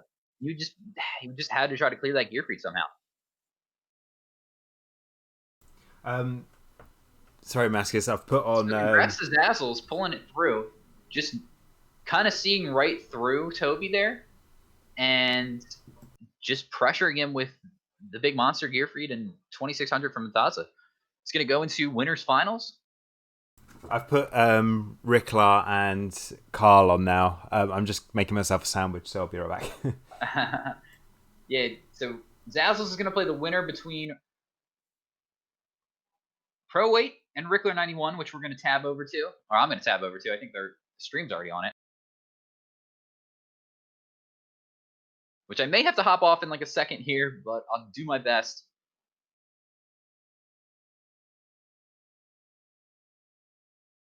So yeah, Zazzles is going to have to wait a little bit before he plays next. Going to play the winner between Whoever wins this matchup, and then whoever wins the Tobalob, I believe that's how you say it, versus I.WinCon. I.WinCon. So not sure what the game count is here. It looks like it's early on. Trap Dust Shoot's coming out, or early on in one of the other games. Definitely not game one. Trap Dust Shoot just came out and put a Faith back. Believe that was a Sork and it was Sork, Faith, Envoy Meta, Snatch, Book. So yeah, getting rid of the Faith is the best monster there. Doesn't have anything in the graveyard, and you already had the Kaiko up. Snatcher's going to try to steal Kaiko, but we had Ring of Destruction for the Snatch steal. Didn't set Bookamoon. Decided not to do anything. Sacrificing Night Assailant here for Thunder Dragon. Rickler's going to summon Breaker the Magical Warrior.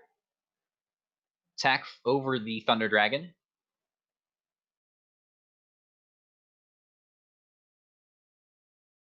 Carl, a little bit aggressive here, it looks like.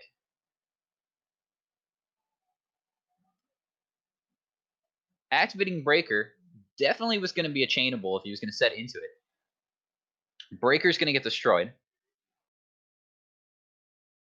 We know 4 of the cards that he has. Looks like it's going to have to set another one, so that new card, we don't know what it could be. Possibly it's a Dekoichi, possible it's a Mimic here. It's actually Mimic level 3. Flipping up Magician of Faith, going to get rid of that Bookamoon. Summoning his own Breaker here. Swinging in for 22, so putting Rickler at 400. He knows what's in his hand. It's Envoy, BLS meta, and Sorcerer. There's only a Dark in the graveyard.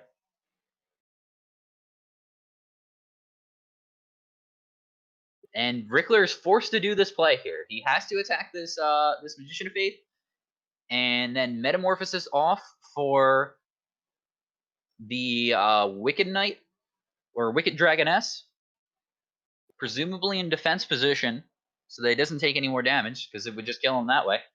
And then he gets to search with Sagan.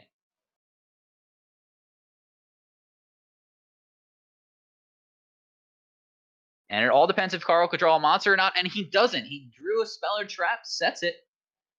Now he got the Magician of Faith here. Ooh, and that's risky.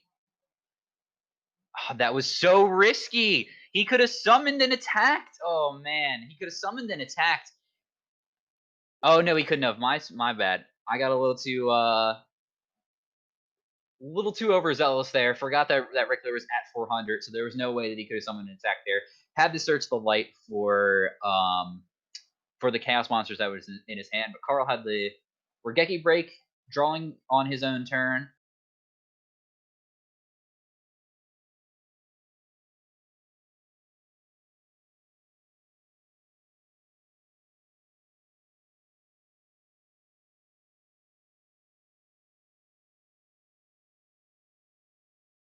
And the aggressive plays from Carl after the Trap Dust Shoot revealed that Rickler's hand was kind of weak in the face of Kaiko.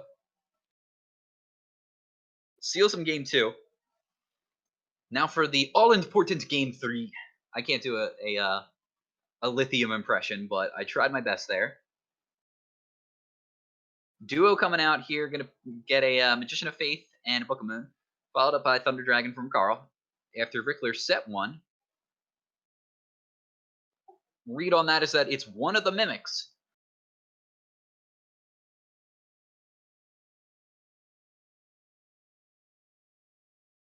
T-set from Carl.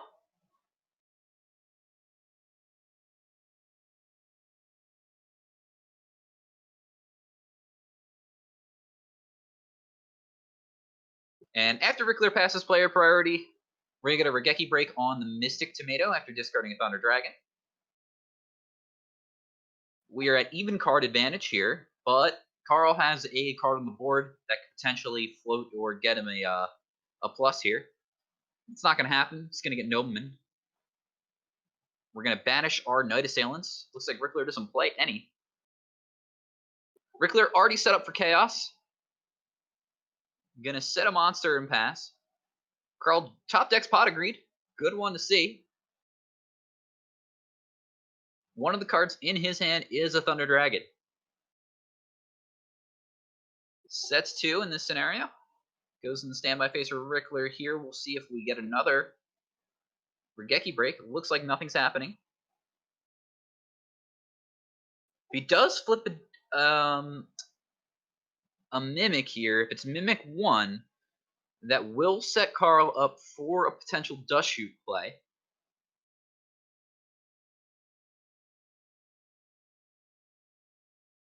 But we don't see anything here. We just set 1 and pass. No pressure from Rickler. Here comes Tribe Infecting Virus. Gonna try to poke in for 16. See if Carl has anything for that.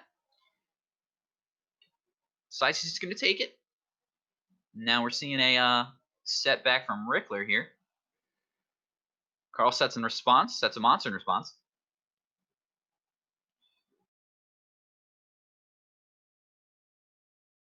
Now I got Metamorphosis on the Serpent, so he must have drew that Serpent a little bit ago. Prompting the Regeki break here. But we're going to see BLS, it looks like, come down. Getting rid of that Magician of Faith, really strong. He prompted the Regeki break first.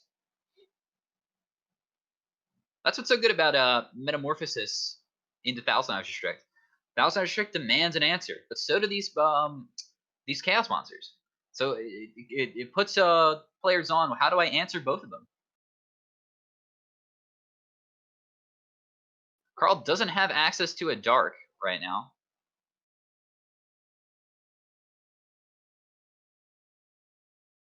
And after doing nothing, switching this, or just poking for 16, switches the BLS into attack position.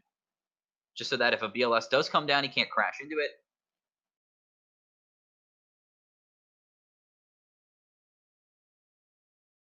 Kaiko coming down here, attacking the BLS, telegraphing that he needs a Dark in the graveyard. It's going to take 12 here. This is very tricky for Carl because if he does have if Rickler has a Ring of Destruction, that could just be the game. Carl's got 1,000 to play with. Here comes Chaos Sorcerer, going to try to deal with this Black Luster Soldier. An awkward position though, because this Tribe Infecting Virus can just get rid of the Chaos Sorcerer. Unless Carl has something like a Book of Moon to protect Sorcerer, we know that there's a Sinister Serpent lurking around here. There's a Snatch Steal coming, but like I said, the Book of Moon's there, and then there's Ring of Destruction targeting his own Tribe Infecting Virus. But the second Book of Moon comes out, we just flip it and attack. Double Book wasn't enough. In a lot of scenarios, that could have been enough, but not here. Tribe Infecting Virus. People are cutting this card, but it's paying off for Rickler here.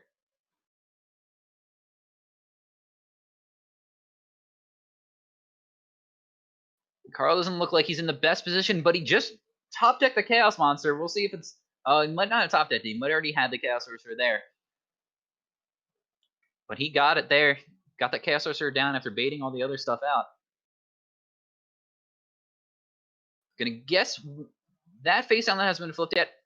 Either's probably Mystic Tomato. More likely it's level 3. Can Carl make a comeback here? Back at even cards. Carl's just down so much life. It's very, very tricky.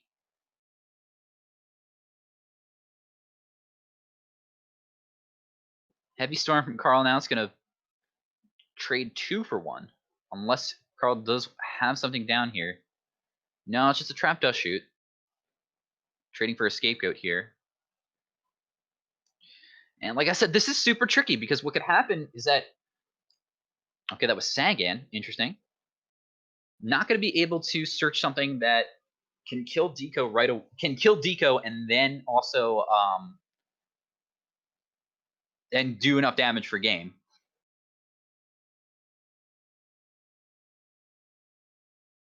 Yeah, I've been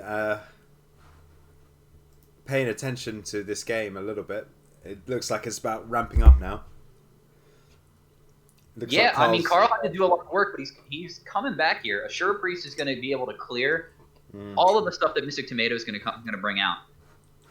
But Rickler actually doing the wise play and not going for all the tomatoes out of his deck, and is going to get level 3 here for the extra card. So Rickler will be up a card,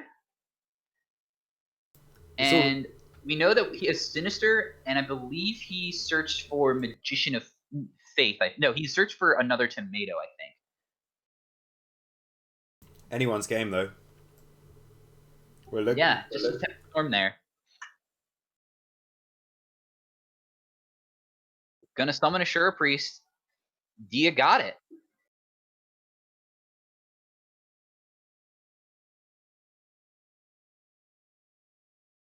Yeah, attack with the Sure Priest first. Oh, it was Magician of Faith. For some reason I was like, yeah, it was Mystic Tomato. Definitely Mystic Tomato. But no, Magician of Faith makes more sense. And Carl just did it. He just called it. He's just like, I have to summon here and attack. Wow. Congrats to match. Carl. Making it through to winner semis.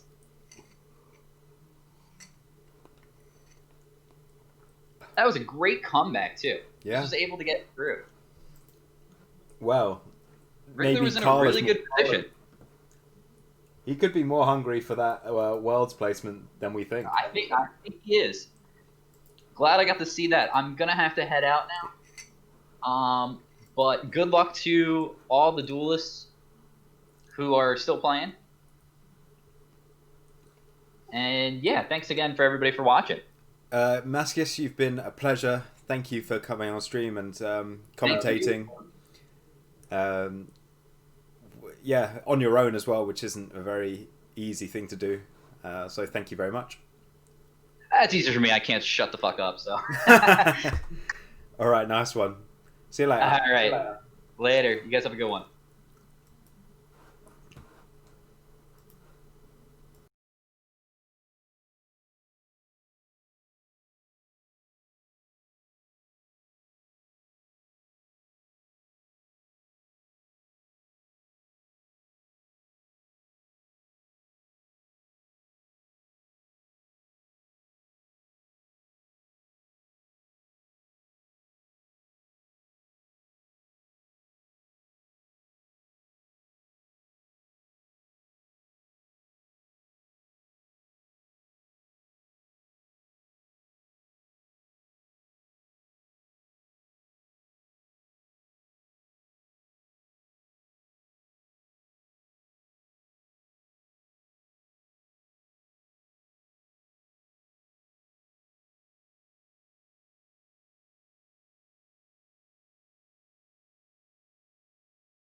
How you doing? I'm fine, thank you. How are you? Yeah, I'm alright. It's been a while. Yeah, been a few weeks or so. Um, yeah, I've just turned on the stream. If you want to do commentary, that's fine. Yeah, sure. I'm trying to log on to Dueling Book. Yeah, What game are we watching? we are watching Plagius versus Yata Yata. How caught up are Okay. you with everything that's happened recently? I'm guessing. Uh, Referring to Code Format. Yeah. When did you last hear from me? Oh, ages ago. Yeah, exactly. You not. You don't. What? Where have you been? I've been playing Magic, trying to qualify for the Pro Tour and such. All Playing a right. bit of poker as well. Yeah, that's. Yeah, fair enough. Um, So, well, Yata Yata most recently came in second in the FLCs, and he's currently climbing the losers bracket. oh, is Yata Yata Magical Jota? I don't think so. No. No, okay.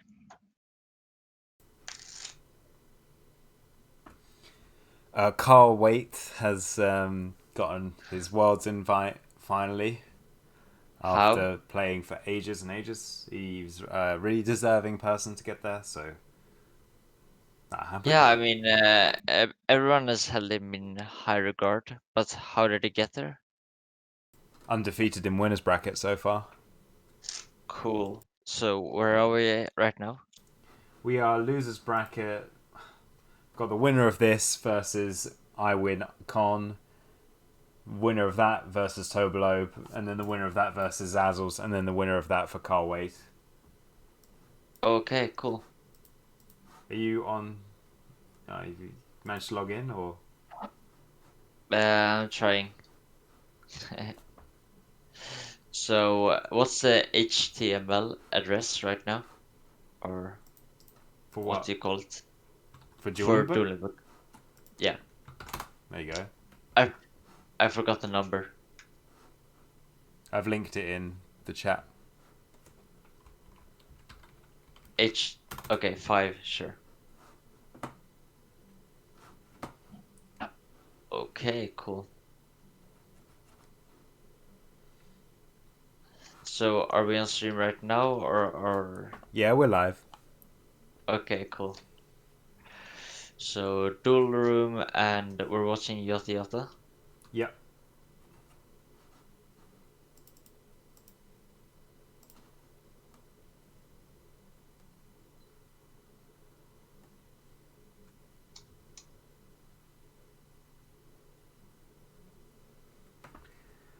Okay, I'm in. Okay, cool. So the So, meta's Yata Yata. changed a little bit. It's still predominantly chaos, but Yeah, Mobius is a card that's seen a lot of play now. cool to see. And Azura Priest is seeing a lot of play. Makes sense. Yeah. And then, well, yeah. We've seen a few more aggro decks than we normally would, I think. Actually, Yeah. actually that might just be me watching Zazzles multiple times, but Sure. yeah. There's few secrets left. More chaos than usual, I'd say as well. Like there's so much chaos. Like it has been for the last couple of tournaments, but this is a new level. Okay. Air Knight So Parsef I Yata, haven't seen at all. alright. So Yata seems to be playing some turbo-ish list with Night Assailant and Trap Shoot, Yeah. and Plagueis has shown a DD War Lady. Have they shown any other like defining cards yet? Because I see the Sakuretsu armor and the scapegoats, so I figure this should be control rather than a turbo list. Well, it's worth noting at the end of last game, Yata defeated the Nano by using Kinetic Soldier. I mean, that's not a big card, but it's worth mentioning that. Nano attacked into Kinetic Soldier and lost that way. So That's really cool. Yeah, I thought you might like that one. Yeah, I really do. I have been paying like half attention. I've been doing other things. We've been streaming now for 6 hours. And yeah, I had Maskus on before. Yeah. But yeah, nothing. So Yata Yata seems to have the initiative here, and if they can clear the flip monster and attack directly with the Kaiku, that would be real good to. But I guess Plagueis doesn't have any chaos materials in the graveyard, so maybe that's not too big of a deal. But Well, Kaiku's already done its job. oh yeah, that's a morphing jar. That's huge. That's really cool. So now the game is pretty much even, right? Yeah, that's a reset game. That's really cool. I love morphing jar, but well, I hate morphing jar, but it creates interesting sequencing, and that's what I like. Well, some people, and I do include myself among them, think that Morphing Jar is a card you play when you expect to lose, like you're preparing to lose, if you know what I mean. And I do Yeah, see I that know argument. exactly what you mean. Yeah, so that's why I Yeah. personally don't play it. But then you lose sometimes, right? Yeah, I mean, if you want to take a 50-50 coin flip and put morphing jar in your deck, right? Where would you play it? I've never put it into a deck, but I haven't played too much, so you know. This Ring of Destruction is quite risky for Yata Yata to let resolve, as they would drop to just 1300, so we choose the Book of Munit, and I think that's a reasonable play and a very interesting decision point where people would do differently depending on their playstyle.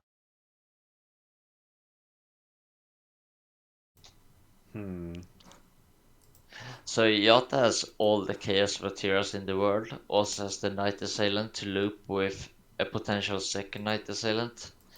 So we're looking to be in good shape, while Plagueis doesn't have anything at all in their graveyard apart from the Morphing Jar, which And his Sinister's gone. supposedly doesn't do much. Yeah, the Sinister is gone as well. That's huge. That's good to point out.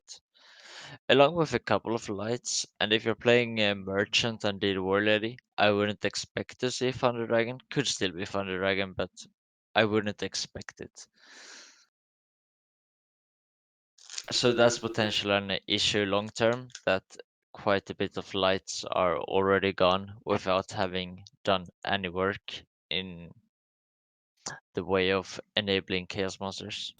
You know, it's funny you bring up Thunder Dragon because Maskus was saying before at the beginning of the stream how much he despises Thunder Dragon, and I know you're a big fan of Thunder Dragon. I may Yeah, I even love mentioned it. you, yeah, as someone who's like, oh yeah, obsessed with Thunder Dragons. Yeah, I love Thunder Dragon. I think that card is really cool. Just a free body, so to speak, or well, almost free.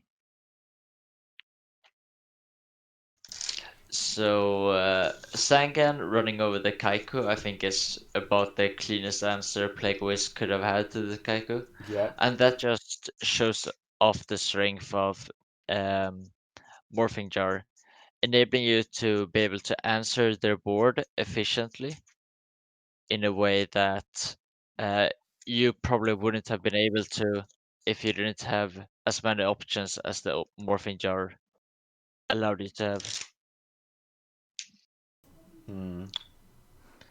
And that's a pretty good Regeki break, right? yeah, he's probably. Oh, he's gonna get double use of the off the Sinister Serpent. That's so cheeky. Oh, he's kind of. Would you have? Would you pull the trigger on Scapegoat here? Yeah, I think so. It's a bit risky, but I think it's worth it in the long run. You don't want to randomly die to a Blackluster soldier or such, so yeah. But you could get punished, of course, but that's a risk you gotta take, I think. His BLS is gone though. To be fair, he's dead. It is? Yes. Oh, okay. Then it's a bit closer. Still think I would have played it, but it is risky for sure. I mean, he may have revivals. Unlikely, but he could. In fact, I'd say it's very unlikely. Yeah, I don't really, not personally, I'm not a huge fan of revivals, or I wasn't at least a few months ago. But yeah, I wouldn't bet on him having those, but he might have. What I know, right? To be fair, it's all stuff I should really know because I should be paying attention. I've seen Yata Yata play like 5 times today. Oh, okay, cool. Well, he's in a decent spot here, I think.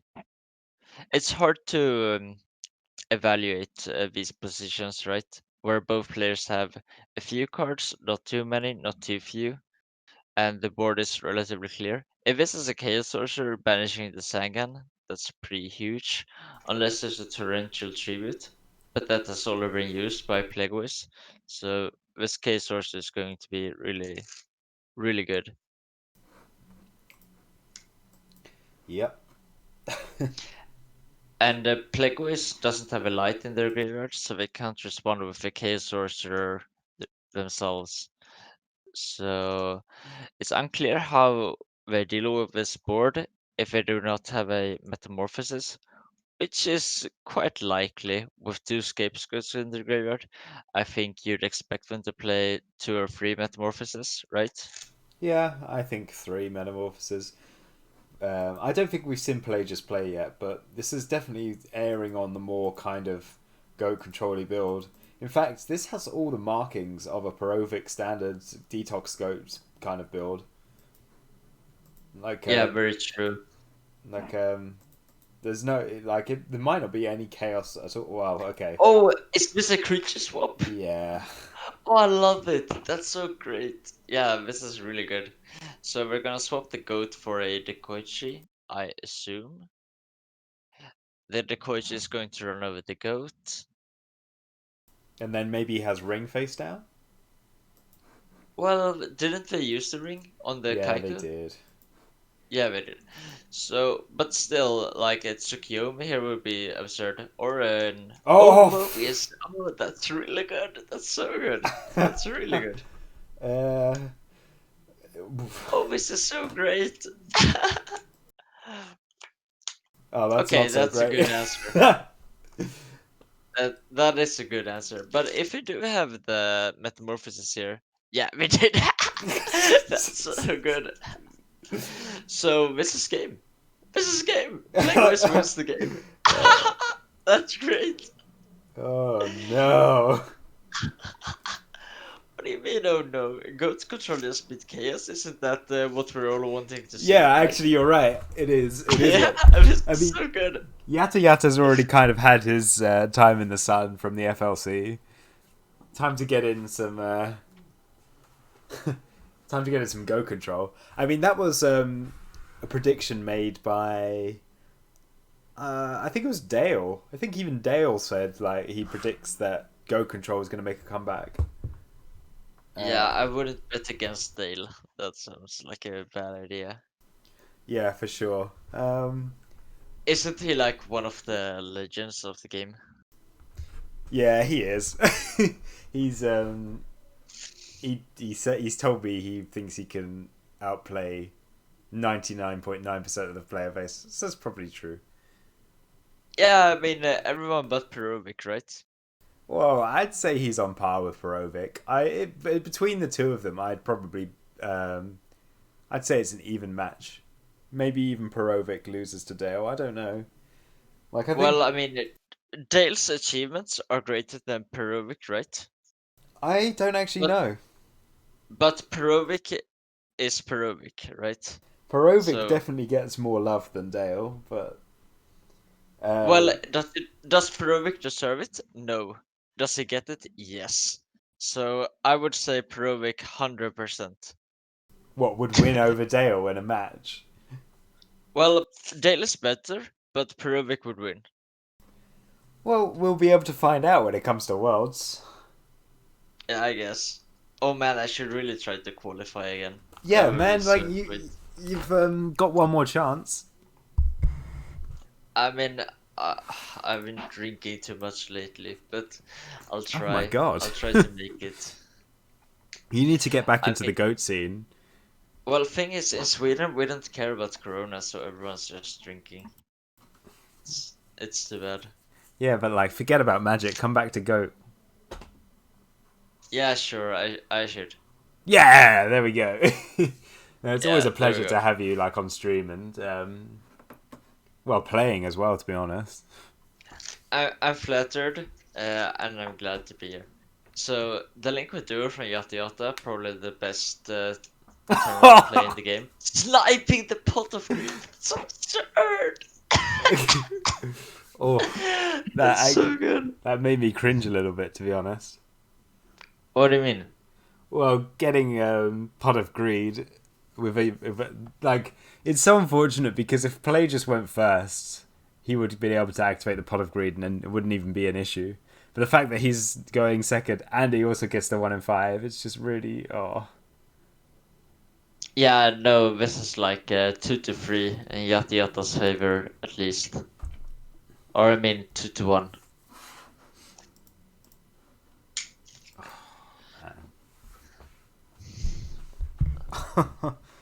Well, you never know. He could have like 3 Magician of Faith in his hand. You don't know.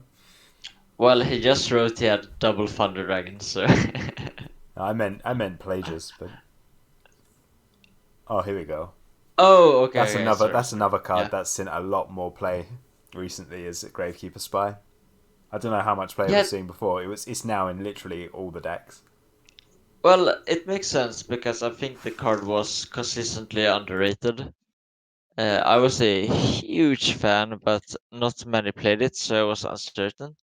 And I'm happy to hear that it sees more play now. It's now possibly even overrated. Oh, okay, cool. Sure. Yeah. So I play it. Yata has 5 cards against 3, but Yata has 2 Thunder Dragons. So I mean, pretty much 3 against 3, unless they can make something out of those Thunder Dragons. The best set card here will probably be a Magician of Faith, obviously, but if not, then a Dekoichi. Okay, Magician of Faith returning the Liquid Duo, so I would expect to see Plague Wiz extend at least 1 more card to the board here.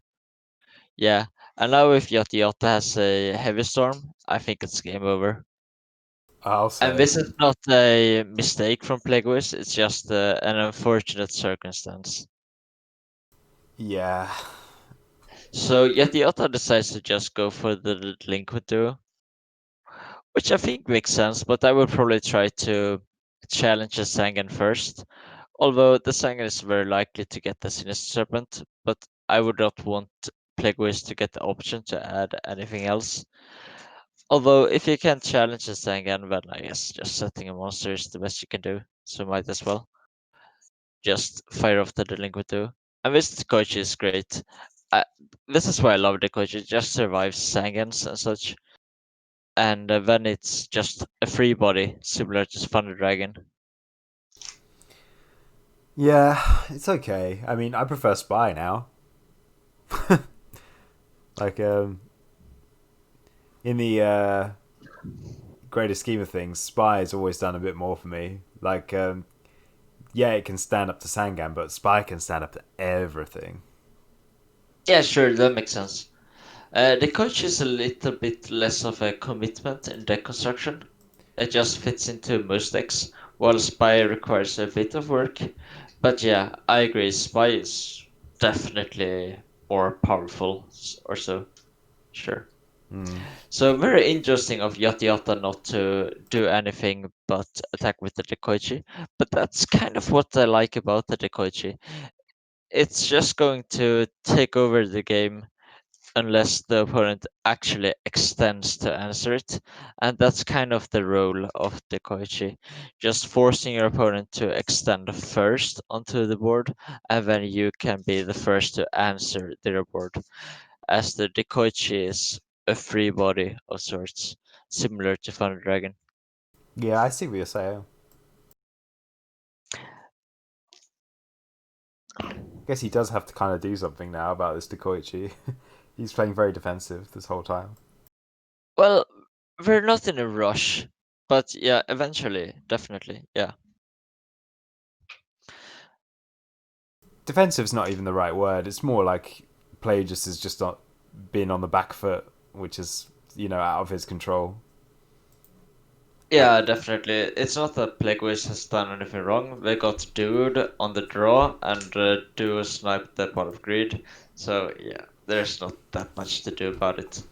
Did you see what Very he? interesting. Sorry. Did you see what he added from Sangan? Was it Faith? I can't remember. No, Oh, I did not pay attention. Sorry. I was gonna say, like, this was actually quite risky of Yata Yata. A BLS could have just outright killed him with another monster there, so it's a little bit risky.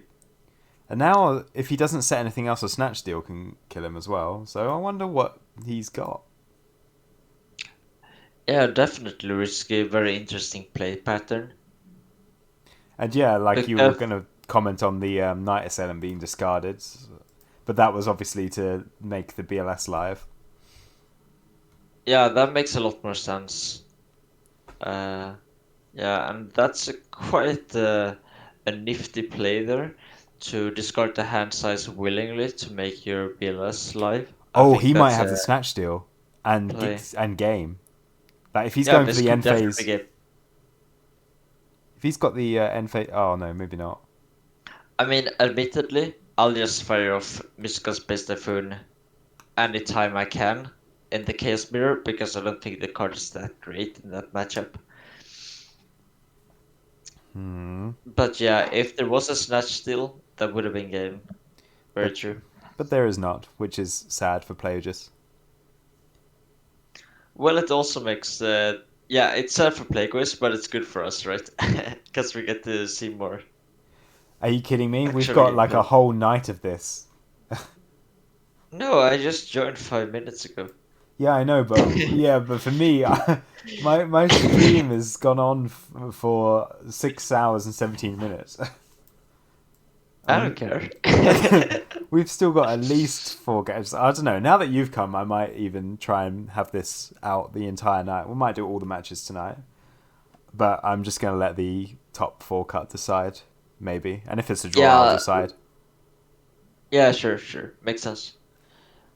So this Breaker was quite sad. Always, you never want Breaker to A try to scapegoat. destroy a scapegoat.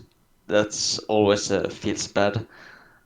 And at this point, if Plagueis has a good turn, this game is completely wide open. And Yata Yeah. Yata has to be careful about the Snatch Steal. Of course, Plagueis doesn't have it right now, as they would have used it, but they could draw it at any point, right? So Yata Yata has to be mindful. And Yata Yata has double Thunder Dragon in their hand, right? So there's not too many options for them. No. I suppose not. Like, it does seem very like it could it seems like it's in Yata Yata's favor, but Plagius could definitely just snatch it at any moment. Yeah, and let's say Plagueis has like a Metamorphosis. Uh, then I mean, we're probably ahead from here. That case sort of seems a bit suspicious to me, but I guess we want to clear out the goats to disable a Metamorphosis play. And the creature swap, don't forget. Yeah, sure, makes sense. But yeah, a creature swap is not great right now, but I guess it's good enough because of the Azura Priest, right? To Hmm. run over the breaker. Yeah. So if there's a creature swap here, Yeah, well, running exactly. over the goats doesn't do too much because the Azura Priest is still a great creature swap target. So is that the Mirror Force, you Could think? I reckon it could be another goat, to be honest. Could be. Could be Torrential. Could also be a Nobler Crossout just bluffing. Complete bait. Yeah, could be anything. I'm getting so much anxiety from the fact that Yata Yata just isn't having any back row whatsoever. Yeah, Like, it's really risky, but Plagueis hasn't used Snatch Steal yet, so I guess that kind of signals that they don't have it, so they would have to top deck it, right? he doesn't have it, but you just know that the top decks, like, whenever it's this situation, they always top deck the card they need. Also, he's playing Brain Control as well. He discarded that with Duo, and I'm sure he's regretting it right now. Like, that's the exact card he Uh, needs right now. yeah, that would have been great right now, definitely. I So also what wonder if he. does Plagueis have? I mean, they could have flipped monsters, and that's why they don't want to set anything into the Blacklist Soldier. And now we're just trying to bait the BLS attack into Mirror Force, or maybe just bluffing. But at this point, it feels like there's some desperation from Plagueis' point of view, and that they can't extend into the BLS, right? Hmm. I wonder if he plays Mind Control. Probably not, since he's got Brain Control, but that's another very common tech I've been seeing. Oh, here we I go. mean, you could play one of each, right? Potentially, So yeah. now Ring of Destruction is going to be lethal for this game. Oh my goodness. What's gonna happen?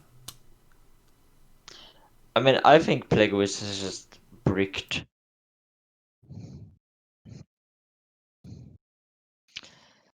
So if there's like Heavy Storm here, well, not that Plagueis had many options. They had to play something, but this is definitely not a good spot to be in. He's done alright considering his opener. So Plagueis flips a Scapegoat there. I wonder if that means the middle card is a Mirror Force or not. I would not be sure. I would probably have used the Mirror Force by now if I had it, but I'm not sure what Plagueis thinks. So do you reckon he top decked that Scapegoat just now? No, not necessarily. I mean, it depends on the middle card, right? If it's a Mirror Force, they could have held on to the Scapegoat, but I would have been a bit too conservative not to set the Scapegoat. So yeah, I would probably have played it unless I top decked it. I mean earlier, right? I mean, he's likely to have at least a Metamorphosis, or maybe he won't. I mean, well, I think Yata Yata thinks he's got a Metamorphosis. It definitely looks like Plagueis is bricking here, and as you're saying, Metamorphosis and the flip monsters and such are very common bricks Okay, against the PLS on board. let's have a look. Oh, this is his last turn, really, realistically, I think. Or maybe not. Well, But we're getting could to the still end. be worse, but yeah, it's getting closer, definitely. Okay, we have mid defeat, and that's 1-1. Wow.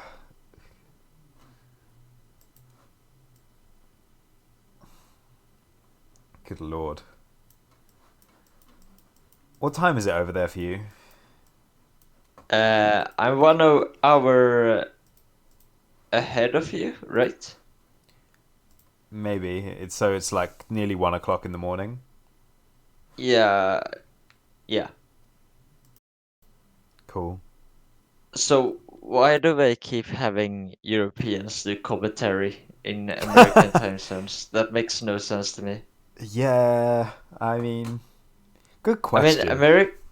Americans they can speak English, right, as well? Because I'm awful, and Americans should be able to do it easily, right? So there's like no reason to have Europeans do it. Well, that's Well, to be fair, we could get Insidious on here. One sec. Let me see if I can get him. Insidious, I Yeah. think he was great when I did commentary with him a while back. Yeah, I'm a fan of Insidious. Nice guy. Yeah, great guy from what I've interacted with him. So Plego is on the players, those are with product grid, set one pass, and yet the others ones with product grid of their own.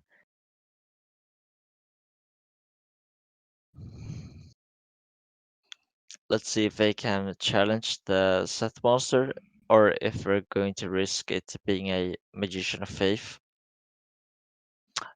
Always this mind game of did they set the Magician of Faith to one, or did they save it in case of a nobleman, or did they think you think they were going to save it in case of a nobleman, etc.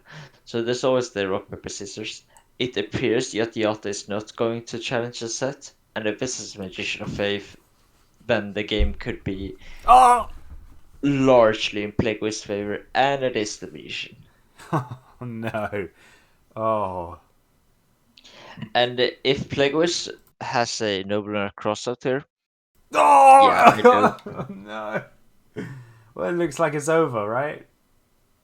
Oh, Well, we're in a large advantage, at least. where is Tsukiyomi? Could that be the nail in the coffin? If there's a Tsukiyomi, then this game is, yeah, heavily in Plagueis' favor. Even a Thunder Dragon is quite decent here, or even just setting a Book of Moon behind the Magician of Faith is also very good. He doesn't have Thunder Dragon. Oh yeah, it's Goat Controller, right? Yeah, makes sense. A second So Magician of Faith. well, a Book of Moon would be so good here. But it seems we're hesitating, so maybe it's not the Book of Moon. There's no really clean set here, so if Yata Yata, except for Book of Moon, that is. So if Yata Yata plays a breaker and there's no Book of Moon, then Yata Yata could catch up from here.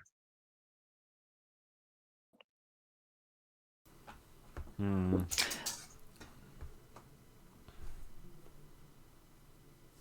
But I think it's quiet. It's very likely Yata Yata doesn't have a Nobunara crossout, so if the second set is another Magician of Faith, then this is really rough. Graceful Charity, obviously great draw. No Thunder Dragon to combine with it, but I guess that's fine, especially if you do have Destiny's Serpent. I'm just gonna quickly go and make myself some tea so I can stay awake. Oh god, British person making tea. Ugh. Anyway, Yeah, talk to you in a second. see you soon. So that's obviously great. Graceful Charity discarding the Night Assailant to add back the Dekoichi. And there's the breaker. So if this is not the Book of Moon, I guess this breaker is going to be quite good. And it isn't the Book of Moon, it's just a blank brain control. Interesting from Plague Wiz to decide to set it. I guess that's because they do have 6 cards in hand and 7 with the brain control, so they had to set something. And Yata Yata did draw into the Nobunara crossout. And at this point, it's looking quite close, and I even think Yata Yata might be at a slight advantage from here on. So Plague is likely going to drop down to 6700 here. Yep, that's what's going to happen. And Yata Yata has a slight initiative here on the field. And it's just so powerful having these bodies, relevant bodies in play, forcing the opponent to be the one to act first, so to speak, in terms of relevant threats. Not that the breaker is irrelevant, but it's not as relevant, right? As Metamorphosis, Chaos Sorcerer, Black Soldier, and such. Snatch Still, another example of Plague Waste wasting a Snatch Still, so to speak. Not that it's the wrong play, but it's definitely a valuable resource. But having that body in play for Yata Yata forces Plagueways to use Snatch Steal. And there's the Book of Moon. I mean, turning Breaker for a Snatch Steal is good enough already, but turning Book of Moon is even better. Interesting from Plagueways to, so to speak, waste the Snatch Steal when we did have an Asura Priest that challenged it already. Perhaps saying they value the Asura Priest more so than the Snatch Steal. Could also be that they anticipated there to be a Book of Moon or something that sort. The Link would do likely the draw for Yata Yata. Very strong here. If Plagueways doesn't have a Sinister Serpent, this is going to be absolutely backbreaking. And here we see the classic Dueling Book dice roll. Your opponent has 5 cards in hand, and you roll double sixes, forcing a third die roll. Always lovely to see. So Plagueways forced to discard a Mobius and then willingly discarded a second Mobius. So I think that's signaling that Mobius was not a good card in their hand. And thus it's likely that Plagueways was quite happy to discard the Mobius randomly to the Delinquent Duo.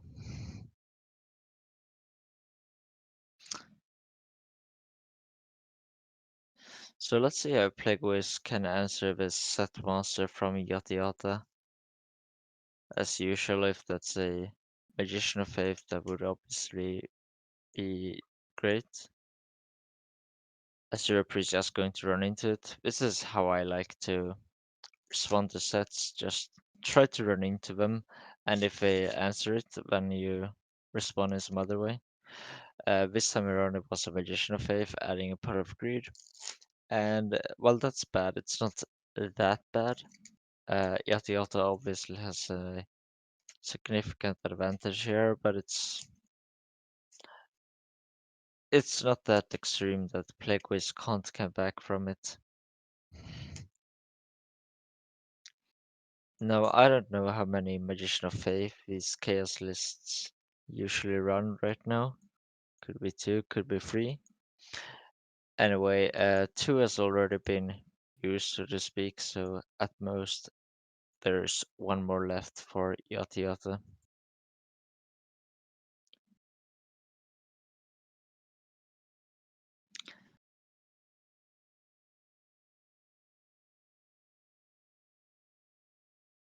I'm back. Yata Yata does have access to chaos, but there's nothing to target right now with the chaos monster, so we're just going to set 1 pass.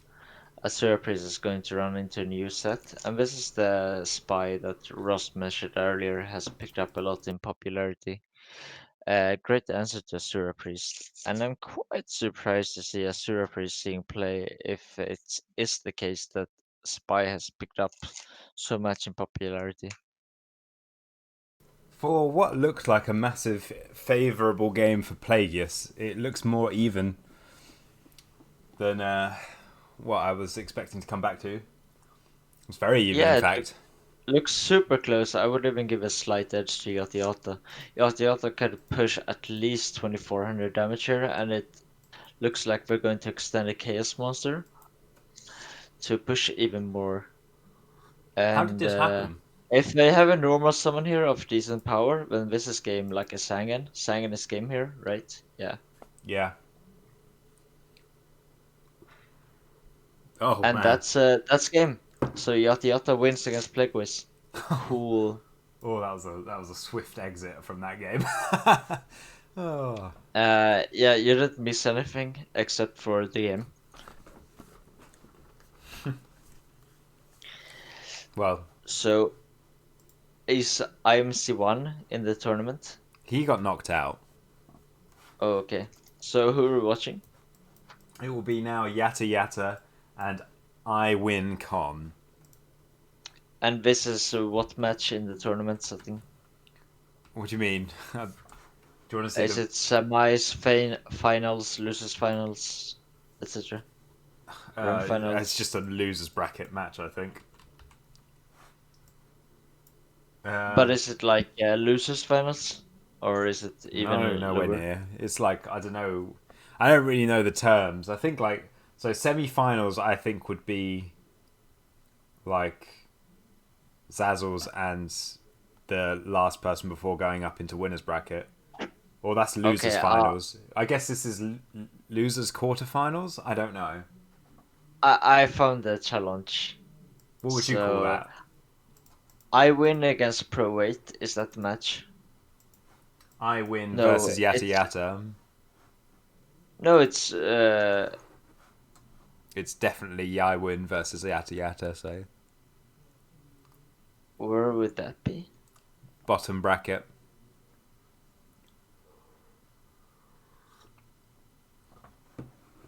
Oh, bottom bracket. Sorry, my bad. Yeah, that's losers semifinals, right? Or is it losers quarters? I think it's losers quarters, and then the next one will be Tobalobe versus the winner of this match will be semis, and then Zazzles versus the winner of that will be losers finals, and then it will be semi-finals. Okay, I don't know the terminology either. It is quite. So it was pointless me confusing, telling I you would what it agree. was anyway. You didn't know. Well, I thought I knew, but then I didn't. So, all right. There's a few more Anyway, matches to go. we're not playing just yet, right? Yeah, they are. Well, they're hosting. I think they're going straight into it. We are playing. Well, yeah, Yata Yata's hosting. Well, I'll grab a cup of water. I think I'll. Oh, yeah, thank you've got time myself for that. tomorrow for that. Yeah, Yeah. you've Okay. got time. Cool. Yeah. See you in 10 seconds or so. No problem. Even though we are playing now, but you know, is what it is.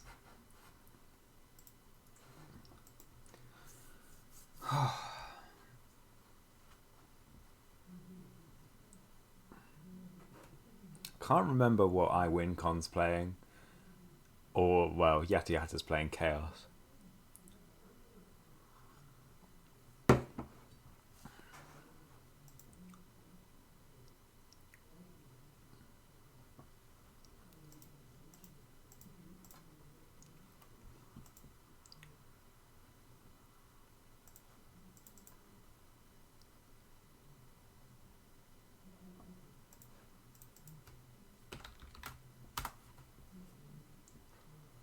Oh, he mains the Kaiku. I didn't know that. Oh.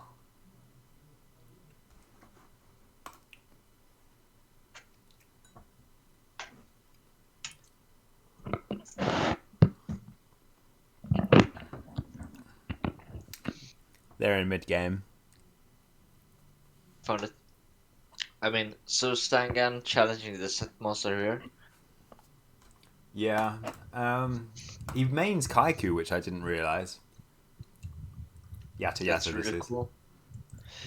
I guess if the meta is very chaos heavy, that makes sense. I'm not a huge fan of Kaiku myself. I didn't play much when I played a few weeks back, but I guess if chaos is large enough in percentage, it makes sense. Kaiku's Just very matches popular up, now, yeah. matches up very poorly against like spy, flip monsters in general, and especially Tsukiyomi. Yeah, Tsukiyomi's coming back too, so I think if there was one tournament to have Kaiku really, really perform well, it was probably the last GFC. In GFC, it was either Euros or 8, but that one, that Kaiku would have Okay. probably dominated there. But I think Kaiku now is just a little bit too late. Yeah. But still So good. Kaiko generally was a good answer to Faustin vs. Richt. That's like, I guess, one large reason to play it. Also to flip flop your flip monsters, of course, as we see Oh, iWinCon You mean do here. Tsukiyomi? You said Kaiku, but yeah. Tsukiyomi, Yeah, I right? mean Tsukiyomi, thank you. And here we can see like the downside of Dekoichi. It only drew a card, right? That's like a worst case scenario. Well, that's not I even a mean, downside. It replaced itself, and it's Yeah, now dark in the exactly. graveyard. Okay, so I'm back onto the commentary scene, and I already favorite Tsukiyomi. Or sorry, Dekoichi. Yeah, I love Dekoichi. It's so good. So here I think Yata should run over the Sangan with one of the spies, right? Yeah, I think so. He hasn't proven that he can get over the spy. I tend to be aggressive with at least one spy. Yeah, I'm the same. I mean, you could make a case for just leaving the spies and the Sangan there and trying to strand the Sangan in play, not giving them the option to add anything else. But that's not really my playstyle. I like to pressure the opponent, but that's maybe not the best option in every situation, of course. So it's interesting to see what Yata does here. And it would appear they decide to go for the Chaos Sorcerer. And this extends heavily into a Torrential Tribute from iWinCon. So this is a risky play, I think. Yes, very much so. But it's worked out for him. Definitely. Interesting from them to put the Chaos Sorcerer in attack mode. I guess that makes sense. I would have probably have gone the other way, put Sorcerer in defense and Gravekeeper Spy and taken the cheeky 1200. But then again, I wouldn't have. I don't think I would have necessarily summoned the Sorcerer in the first place. I agree completely. Good. Oh, I've been oh no, that's punishing. Well, this is not a great tribe discarding a real card, so to speak, but No. still a pretty good tribe. But that book is still not that great. I mean, it's good because you know that iWinCon doesn't have any good discard fodder for the tribe, so And it's he'll good want to get rid of enough, it. but it's not that good, right? Well, I think iWinCon could accept losing the Tsukiyomi because he thought he was getting rid of the Chaos Sorcerer, but now he's going to have to get rid of another good card if he wants to do it this turn. Well, we did get rid of the back row, so I mean, to me, those are kind of replaceable, but yeah, the Metamorphosis is a quite good card, as you're saying.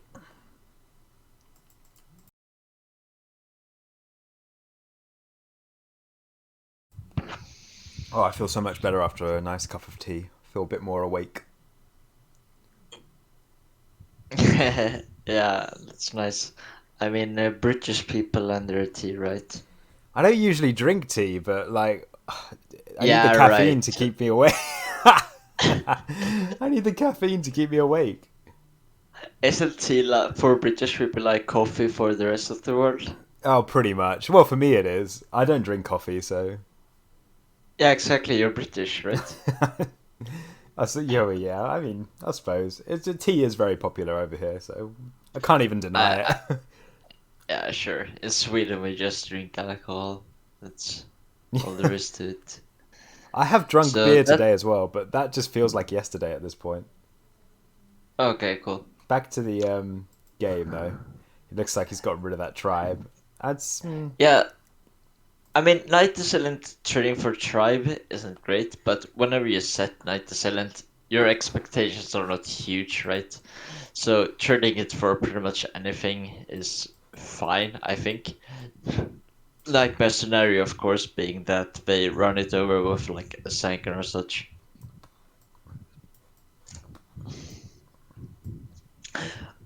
That said, being forced to set the Night Assailant is not a great position to be in, but it's something you have to do every now and then, and it's not like it's the end of the world, right? nah.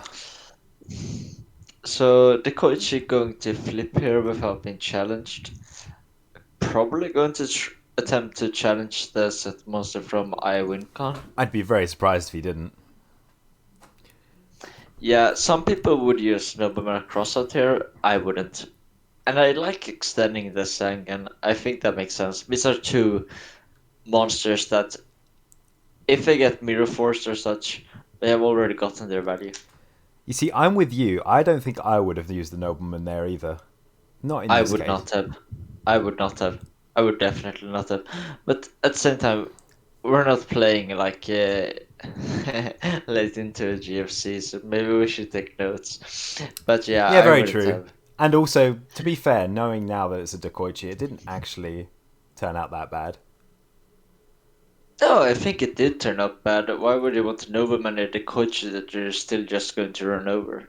I think that's a bit of a waste. It's not awful, of course, but it's a bit of a waste. I would want my nobleman to do more than that. To hit a Faith, essentially. But even Faith's not Yeah, that good at the moment. well, to me, it's more of when I can't challenge the set, or when I challenge it and they use back row to prevent me. Yeah, That's when I want a nobleman. I want to use my nobleman to prevent shook loops and such. yeah, makes sense. That's Because the coach is still going to run over pretty much any flip monster. Of course, if that was a Magician of Faith and it would add back to the Liquid duo, and Yata Yata didn't have a Sinister Serpent or such, then that is backbreaking. So Nobleman is maybe the safer play.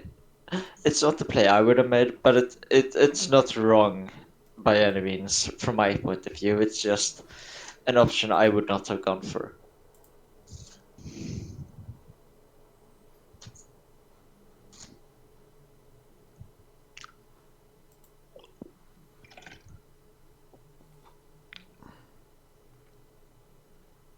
Oh, this breaker could be really good. So best case scenario is, oh, that's a cheeky heavy storm. I kind of like those heavy storms when there's not what, the pro much to do storms? with the heavy storm, just trying to get them, right? And worst comes to worst, you trade for a breaker activation, which isn't good, but it's not the end of the world. So kind of playing two routes. Okay, so what's he got here?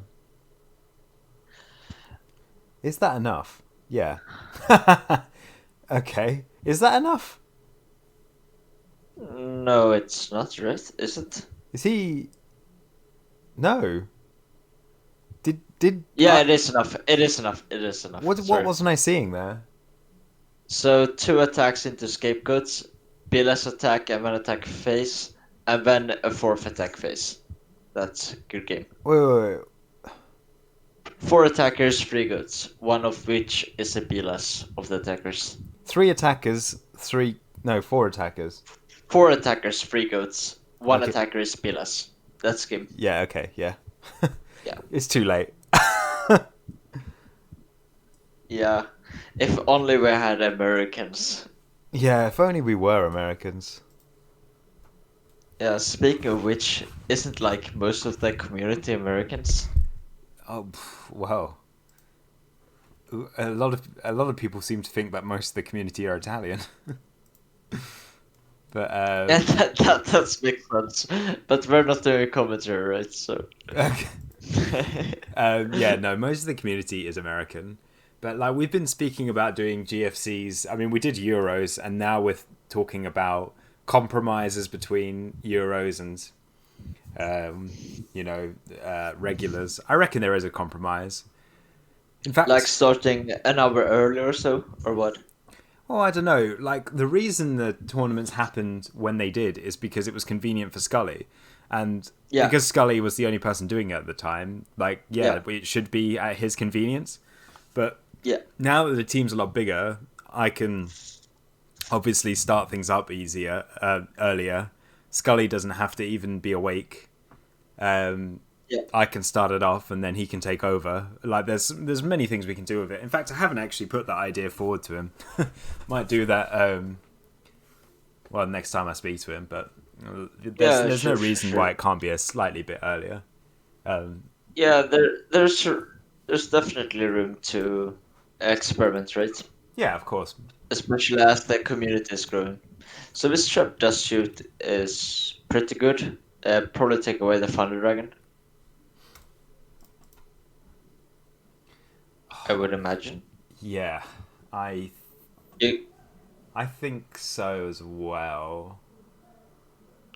You could take the Koichi, but I wouldn't. Yeah, to me, it doesn't really matter at the moment. So this is a classic Thunder Dragon into Pot of Greed into Trap Dust Shoot with a set monster draw. This is a very good one from iWinCon. And we do pick the Dekoichi. That's really interesting to me. You So know, Yachty Yacht is going to use Thunder Dragon and we use Pot of Greed and try to draw into an answer for the set monster of iWinCon.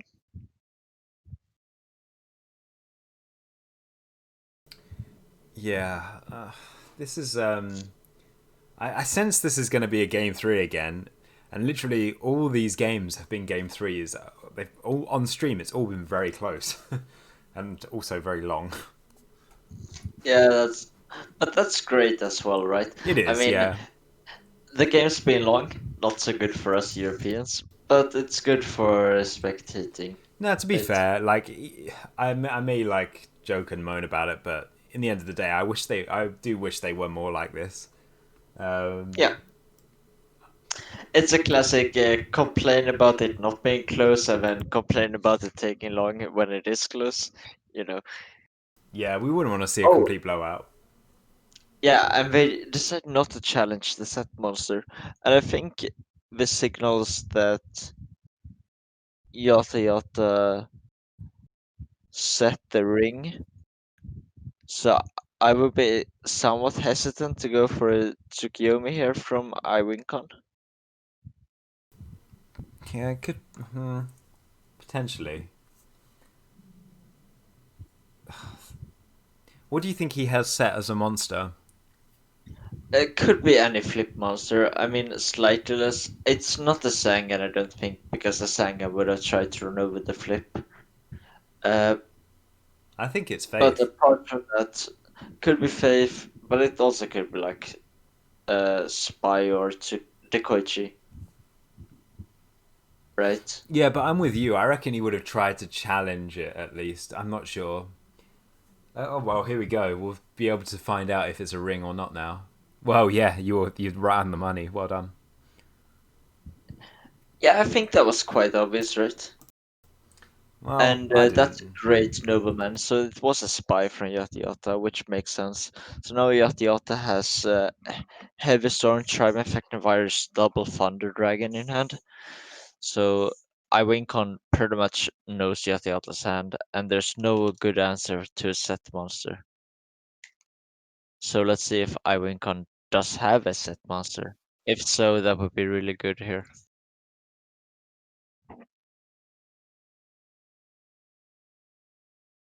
Does not appear to be the case.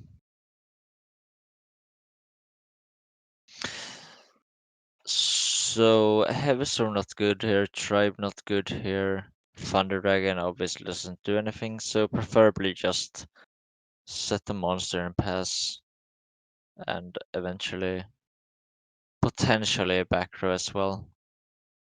Nope, no set monster for either player, so I guess that means he just doesn't have it. yeah, I don't think either player has a good set monster because I think both would have played it without thinking really. Oh, here we go. Time to get rid of that Thunder Dragon. Yeah, Kaiko does require an answer eventually.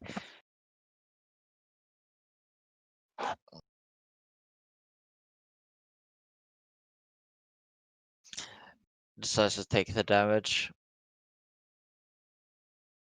which is annoying, but it's not a huge deal, but definitely relevant, exiling the Thunder Dragon from the graveyard. So Tsukiyomi here would be great. Tribe and Heavy still not very good, nor are the double Thunder Dragon. So maybe iWinCon recognize that this Kaiku is potentially somewhat difficult for Yata to answer. Maybe Yata feels the need to go for a tribe here. Which isn't that bad considering that we do have the Thunder Dragon in hand. But also not like great. Oh, and it was a set heavy storm. That's very interesting. Oh, and Iwincon read it and set the trap dust shoot and waited to chain it. Also, setting the dust shoot protects the Kaiku from a breaker, which I think is an intelligent play from Iwincon. So we're putting back So- Faith here, right? Sorry? We're putting back Faith? I mean, depends, right? You could put back the tribe if you do have an answer to Faith. If you don't, you put back Faith, yeah.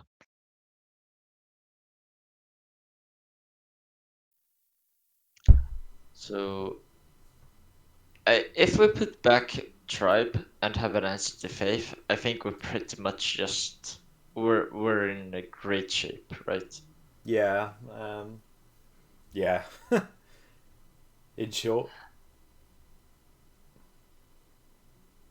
Yeah, we do put back Faith, so we would rather just let them trade the tribe and the Thunder Dragon for your Kaiku, and then just simply run over the tribe, which makes sense as well.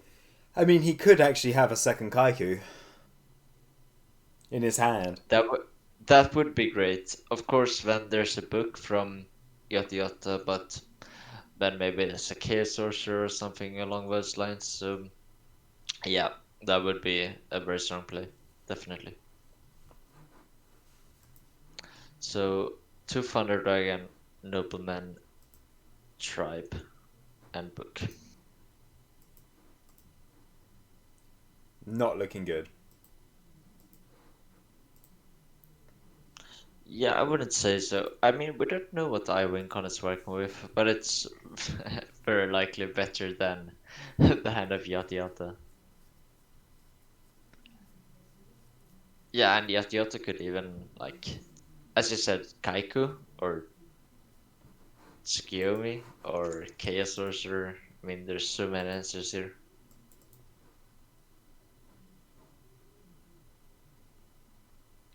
Yeah, Tsukiyomi would be a good answer. Definitely. Also, Asura Priest. Be great. Yeah. Azura Priest would be even better answer. Yeah, slightly, I guess.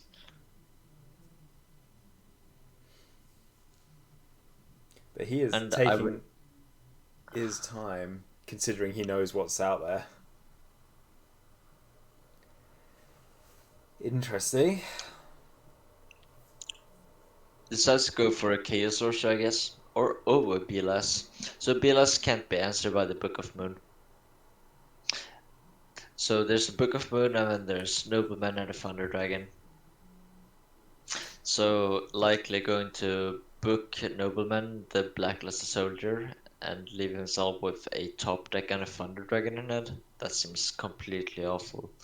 I think this game might be over.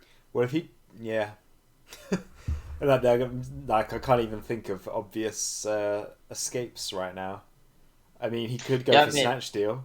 That could be something. Yeah, that would probably be among his better draws. Not even yeah, there's not even Pot of Greed. I guess graceful into Snatch BLS Dark Monster. Like, it's so slim to see a way out here. It would appear Yata Yata forgot to shuffle off of the trap dust shoot. I think the players are going to be able to fix this themselves. I think so too. I would really hope they could fix this themselves. Oh, Yeah. I think they're there. Yes. Good job, players. Yeah, I mean, we don't God. want to encourage players to fix issues that we're not sure of how to fix. But in these cases where the fix is quite obvious, I think it's very nice that we managed to do it without involving judges and such. Yeah. Take notes, players.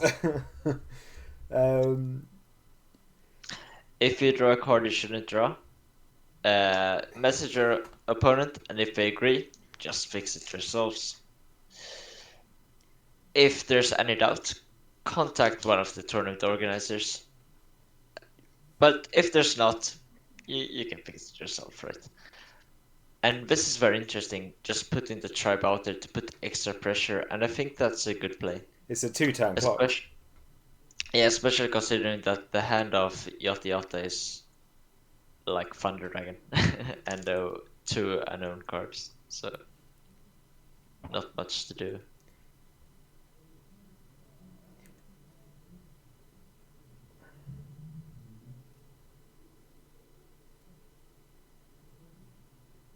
Oh, Yeah, this just feels awful. Yeah, now Yata Yata is left with 1 unknown card against a full hand from Iwincon of 6 cards, along with the Sangan. yeah, he needed that Snatch Steal. He needed Graceful into Snatch Steal and his own BLS, and discard a Dark with the Graceful. No. At this point, it's just completely over.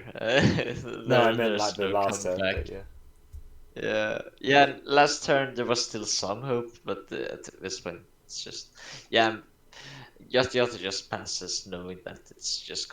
Oh, and I think that was a nice set from Iwincon, the Serpent, to enable the Thunder Dragon for game. I think that was nice. Like that play. Not that it was completely relevant or anything. Who's They your were money going on? to win that game. I think both players have played fine. I would usually just bet on the person who's on the play. I think that's very underrated in this format, and I think people are like, the better player wins, but no, it's just the guy who's on the play. Is my opinion. I think that's a huge advantage, so I'll bet on Yata Yata. So how do you? I mean, this will never happen. But what about if going second, you drew only? No, going first, you only drew 5 cards, like it is in Modern today. Yeah, that would be a lot more interesting. Yeah, I think so too. I'm They not- should never have had it draw on the first turn. Yeah, I think even in GOAT format, that would be way better balanced. Yeah, I think like people have like huge problems. Oh yeah, Trinity is unbalanced, etc., etc. But no, it's genuinely. I think the most unbalanced thing is drawing on the first turn, like you're saying. I think you're right to bet on Yata Yata, who is on the play. Yeah, I think it's just very relevant. Yeah, no, it's actually something that isn't brought up very often, and I think you're. I think it's a bit of like, hush hush, we don't mention this, right? Well, I don't see why. I mean, in the Well, end of the we day, shouldn't. If you down talk GOAT format, you're obviously awful at the game, right? yeah, obviously. But then but like it's like you say, like he's on the play now, and look at this. This is exactly what we're talking about. Like, Iwincon's left with 3 cards already. This is obviously like an extreme example. Yeah. At the same time, it is a great example, right? It's an extreme example, but it's not that rare. Like, It we saw happens this a happen bit already. too often. You've Yeah, already seen it this hap- happen since you've been commentating. Like, and it's definitely happened multiple times in this tournament. There's been a lot of... Happens a bit too often, but I mean, that's just something you'll have to deal with. Wow.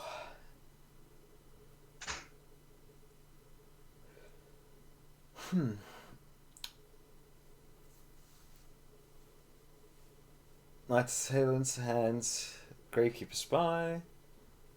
So you even got the spy back. Disgusting. Yeah, and I think I was right to bet on Yata Yata from here. Yeah.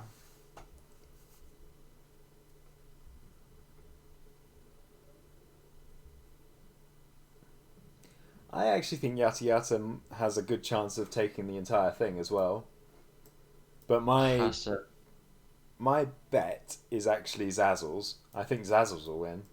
Although he did get beaten by Carl Waite. So maybe Carl Waite will win. Who knows? But I kind of want a losers bracket upset because it hasn't happened in so long. I mean, the person in grand finals has such a huge advantage, right? Yeah, In the winners bracket. yeah. So But like, yeah. Well, okay. yeah, I'm not going to bet against Carl Waite. No. No, okay. But what did he discover? Charity. One sec. He got rid of. Oh yeah, Night of Silent and Spy. Yeah. Is that the first time we've seen him play Tomato? Last hour or so, maybe.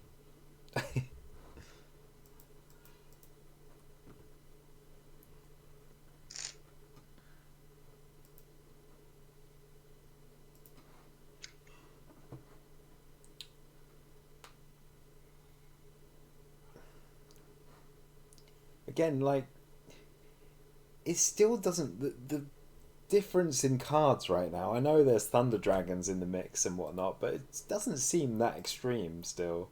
Like iWinCon's, like he started off with 3. He's now got like 6. That's not bad. I mean, granted, there hasn't been much pressure, but Yeah, and this is the point some would make, that being on the play, getting these extreme draws, it's not that the game is over. You do get a huge advantage, but it's not like completely decisive all the time, right? no. There's still play, and if iWinCon plays better from here on out, they could definitely be a favorite. But once the skill disparity is close enough, then there's like, when being on the play makes a huge difference. But it's also nice that Goat has such a high skill cap, which makes there's a lot of play even in these standard game situations, because it's just so complicated and so hard to play correctly. Hmm.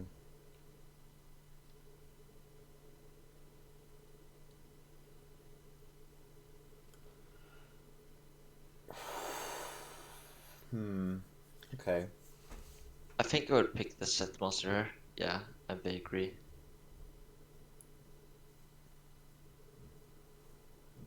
I wonder what it is. By my experience, it's always a Sangan, but um, maybe a Magician of Faith. It's the episode, right? Yeah, one of those is much better than the other. Yeah, definitely.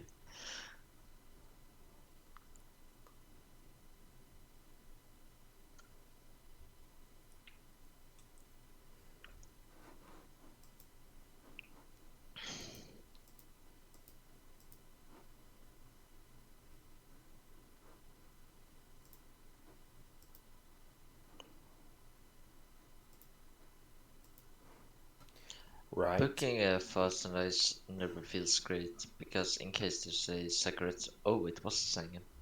Yeah. Okay, well, now he can get rid of both cards. He can get rid of Azura Priest, which is famously difficult to get rid of. Yeah, but very flip. Oh yeah, because you normal zone. Yeah, sure, makes sense. Yeah, that's really good actually. Yeah, you're right. Uh, well, I assume he has something to get rid of them, but if not, I would have even gone as far as to do the Serpent. Yeah, okay, he's got Serpent. Brilliant. Yeah, this is exactly the play I would make. I would be tempted to get like a second tomato or something, but I guess there's not that many targets. Exposing the serpent into a potential chaos monster doesn't feel great, but it could definitely be worth it, especially if there's another book from Yata Yata. Again, though, to like it's feeling more and more even as we go on. Definitely, and I even think that iWinCon, if they have a good turn here, we're probably ahead. Like Blacklist Soldier, Banish the Serpent. That's a really strong play. Yeah, the thing is, in his hand he's got two Thunder Dragons. So reality has three usable cards. I guess, but even like meta, go for Thousand Eyes, steal the tomato, and then triple summon Thunder Dragon, or even not triple summoning Thunder Dragon. I wouldn't tribute That's summon Thunder Dragon, not there. No, I wouldn't either. I wouldn't. But also like graceful, really good, and just the chaos monster also really good. So there's a lot of cards to catch up from here. And he's But got that's just time. He's got the goats out still. that's also good analysis. There is time. Okay, but it looks like he's going the other way, as you thought. I mean, this is a bit too clean not to go for, I think. So let's see if there's a book. And Yota did decide to add the Magician of Faith, which to me did feel a bit slow. Of course, that's easy to say now, but does seem a bit slow here, right? What, as opposed to getting another tomato? Like, a tomato doesn't get him out of this situation, whereas Faith does something at least. Whereas I don't think tomato's actually Yeah, going to do anything more for him. Sure, I guess you're right. There's not a better alternative. So Faith is slow, but it's probably still better than the other options. I mean, there's I would agree. a bit of versatility there as well, isn't there? I mean, you know, like tomato can get other tomatoes. Now, what do you think that is face down? Is his faith or is it? I'm guessing it is his faith. But it could be the spy. I mean, Faith is definitely signaled here, but wow, passing with a tomato face up against a Chaos Sorcerer, that just seems so... Yeah, but what else do you do with the tomato? Well, if you don't have an answer to the Chaos Sorcerer, then you just have to do it, but it's just such a bad position to be in. And for me, I think Iwincon has a good shot of pulling ahead if you do have a clean answer to the set monster from Yeah. Yata Yata. Especially knowing that it can't be a Sangan. That said, if it is the Faith, which it's quite likely is. I'm just trying to figure out what I would do. I would have gone for the faith because there's a graceful in the graveyard, and it looks exactly that this is the case. But Yeah, I also like the Faith there, especially seeing as they went for the Thousand Eyes on the set monster previously. I mean, Yata Yata doesn't have a choice. He has to go for graceful here because I would assume he doesn't have the answers in his hand for the Chaos Sorcerer. Also, the other option would be like Delinquent Duo, which is awful against the double Thunder Dragon. Of course, yeah. So yeah, I think it has to be the graceful, right? Unless like Book of Moon is somehow great, but I No. don't think it is. Like, he's thinking about this. What? Oh wow, that's really interesting. He must have a good hand then. So why is Book so good? Is Book the final piece of the puzzle that he needs? I've not I seen mean- that in a while, picking over Book over Graceful Charity. I mean, Graceful isn't that great without Serpent or Thunder Dragon or Night Assailant. That said, Graceful is still great, so... I was going to say, Graceful is great even without Thunder Dragon and Serpent. It's a mulligan. Yeah, Like- it's so good. Yeah. Okay. Well, I'm sure this play is going to be put into context very quickly, but just at the I moment mean, it's confusing. Exiled Force would be good here, but I guess it's just a Chaos Monster. Maybe even a Game Shot. But Like would he play PLS Snatch Steel. He wouldn't play Exiled Force though, right? Not without revivals. I mean, I'm just speculating. I don't know. Let's see. Oh, he's got a normal summon. Oh no, wait, maybe he did literally just flip the the Kaiku down just to summon that Chaos Sorcerer. Yeah, that's what we did. Okay, well, he's getting rid of it too. All right. Okay, well the tides have shifted once again. So at this point, I would say it's quite close. Yeah, absolutely. Considering Or that still start, quite I close. think iWincon's, doing very well. Yeah, I agree.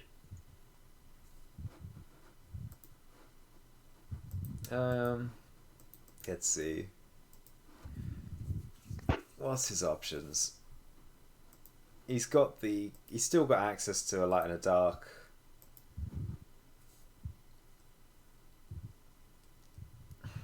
What do we think Yatta's got face down? I mean, I guess it's a stretch to say it's a book. So, but a book would definitely be good. Could be Battle Trap, I guess. Could be blank. I don't know. It could be anything. What do you think? Yeah, honestly, I have no idea. That's what Yeah, part of the reason why I asked. I just I don't have a read. yeah, I agree. I don't know either. Excel in the Night Assailant, always nice. Oh, and that's a really good standby phase ring.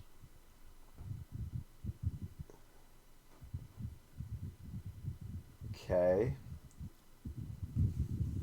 Now Yata Yata can't summon a Chaos Monster. Very true. But you couldn't anyway. Yeah, so there's a Kaiku and there's no light. So the cleanest answer to this Kaiku would be a Tsukiyomi. Have we seen Tsukiyomi this far from Yata Yata? Honestly, I can't remember. Okay. Kaiku is shredding this guy though. Now I'm gonna do a wild prediction and say that this face down is a Gravekeeper Spy. We're about to find Yeah, out. could be. Could be, definitely. Also Yes. Night Assailant. Well, I was wrong. Well, I mean, it could be either, right? I thought he may have drawn the double Gravekeeper Spy, which was why he was so, um, readily able to normal summon it to kill the Kaiku. I mean, that's a fine read, I think. Look at that though. Look at all those dark monsters that have gone now. He's got Yeah, virtually none. He's yeah, gonna that's struggle. quite a few. And that's going to be an issue down the game, very likely. And let's not forget Kaiko has 1800 attack, but it's very relevant. You see, this is exactly the kind of situation where Kaiku is completely shredding the opposition, and Yata Yata's deck is the kind of deck that was absolutely full, full in the previous GFCs and in this one, to be fair. But I think Kaiku is the card. He's the MVP of these tournaments at the moment. Maybe not the Yeah, next one. if there's no clean answer, it just takes over the game, right? It causes a huge problem for the opposing side if I can't answer both at Tsukiyomi or such. I don't think he can answer it. It doesn't appear to be the case, yeah. So, interesting. What's he gonna do? Perhaps he's gonna tribute for Thunder Dragon.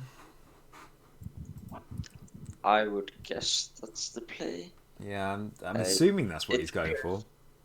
Yata Yata is anticipating this and going to fire off the Torrential Tribute. That's after the exactly tribute. you read my mind. I think that's exactly what's going to happen. Could also be that they're just faking it. We'll find out soon. Yeah, I think we're faking it. I would just snap it off here if I had it. Did you have it? Okay, cool. Oh no! Oh man. Well, No, this has been a great game, I think. a lot of decisions from both sides and a lot of good decisions, I think. So really cool to see. You are completely correct though. Like, uh, that torrential tribute reads, and then like, because that's why he waited, as we thought, to get rid of the Thunder Yeah. Dragon. I mean, it was a Definitely. very easy and telegraphed play by iWinCon, but even so. But then it was so obvious. I feel like iWinCon should have seen it coming. Yeah, but there's no better play, right? You just have to summon it there, Hmm. in my opinion, at least. I don't know. He did. It's kind of like he didn't have the jaws weren't closing around Yata Yata enough, and now he's kind of like escaped from a situation where he was like Kaiku was shredding, and now Kaiku is no longer holding Yata Yata off. I would have been tempted just to keep on beating down with Yata. Sorry, with Kaiku, especially. No, but there's a Faust Ice, so you can't beat down. Yeah, I know. Oh yeah, and I suppose he did have the spy face down. That would have held it off. So you had to out your own Faust Ice, so you had to summon the Thunder Dragon, torrential or not, in my opinion. Anyway, here's the Koichi running over Sangan. Let's see what Iwincon gets from it. You know, maybe even tribute set. Like, you were confident a Torrential was there. I was also confident a Torrential was there. That's a very interesting option. Very nice. I did not consider that. That would have been cool to see. But it's very easy to Yeah, speculate to on say these this in plays. retrospect, yeah. Yeah, exactly. That's not something I think a lot of players would have gone for, but it's definitely an interesting option that you're bringing up. Only because at this point I'm considering that Kaiku is the only thing standing, between me winning and, well, and Yata Yata being able to be on the counter attack now. And ever since then, he's kind of struggled to keep up. Like, Yata Yata's got the card advantage back a little bit here. At the same time, though, if there's no torrential tribute, you just win. Yeah, no, I don't think anyone could have held off that temptation. I probably would have tribute summoned. I think it's the correct play, but it's definitely interesting to discuss. So here Iwincon summons a Chaos Sorcerer, outs the Dekoichi. Once again, we can see the power of these free bodies, floaters, in Dekoichi and Thunder Dragon, Sangan and such. Just requiring, demanding an answer from the opponent. That Nobleman is so good. Sniping Magician of Faith, and this could just be game. Yeah, that game completely ran away from WinCon here. I mean, it's not I over, don't but think. Yeah, it could be game here, definitely. I don't think I noticed any mistakes from iWinCon, but it's very cool to see Yata Yata playing so well to accumulate an advantage. he's just digging for game at this point, I think. Yeah, definitely. So Blackluster Soldier and most combinations of Snatch Steel are game here from here, right? I think Blackluster Soldier on its own is game here. Yeah, it is, but Snatch Steel is also often going to be. Oh, yeah. Mm-hmm. And he can go into it as well. Oh, this is hard. This is tough. A tough pill for iWinCon to swallow. Yata Yata was hesitating for like a second, but yeah, there's a Snatch Steel, so that's probably going to be game. Yeah, there we go. Yeah, well That's played to both of them. damage. Well played, both of them. Yata Yata got off to a good start and managed to keep the pressure up. iWinCon was not far from stabilizing, but at the end, Yata Yata got there. Okay. So it's now Yata Yata and Tobalob. Or Tobalob. I'm guessing it's Tobalob. I don't know.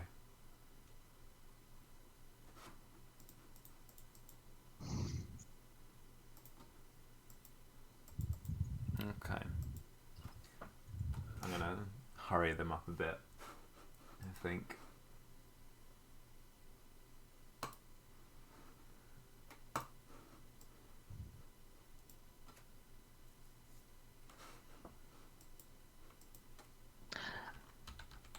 By the way, has there been an announcement that people will be invited off the ladder?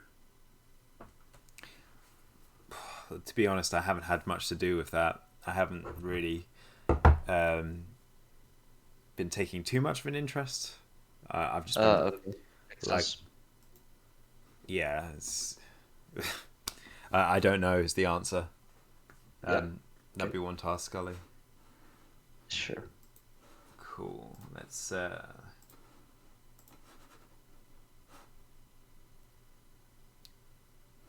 right.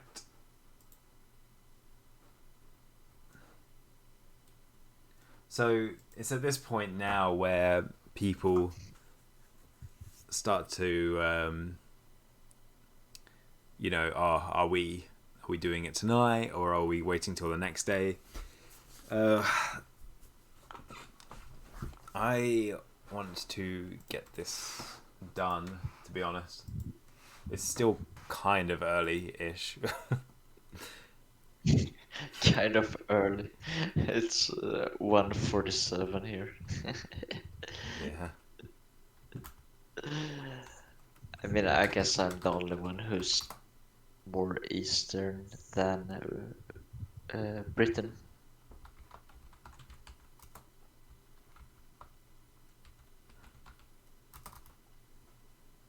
I'm wondering if Tobalob's even online.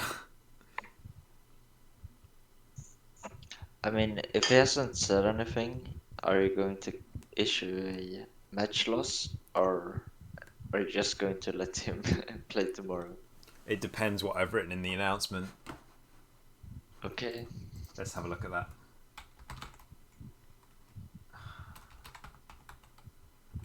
Oh, did you get 57 people? That's quite good, right? Yeah, I guess. I mean, we've had larger, but it's about the same amount as Euros, which is why I think there could be a sweet spot somewhere, between the two time zones. Sure. I mean, you could just wait for the next wave of Corona, and you're probably going to hit the sweet spot, so to speak.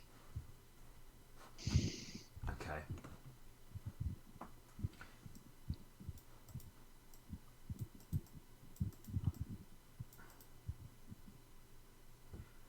Okay, yeah. So I've said on the announcement that it's possible that we may have to split the tournaments into 2 days, meaning that I quite clearly intended to have it all done in one day.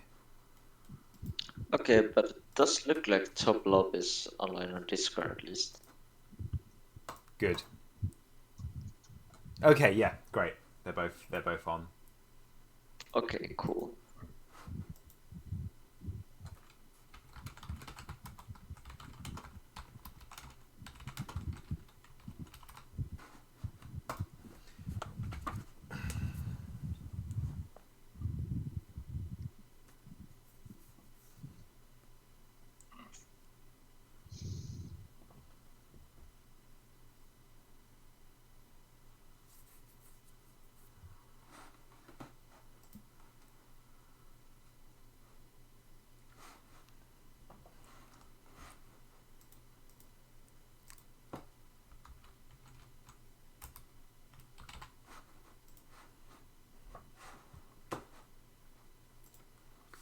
Okay, they're live.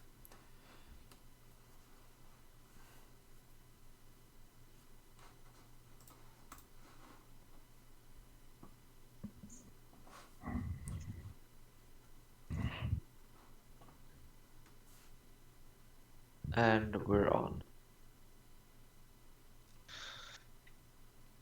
So Yacht on the play once again. That lucky Let's see bastard. if we have as good a start as last time.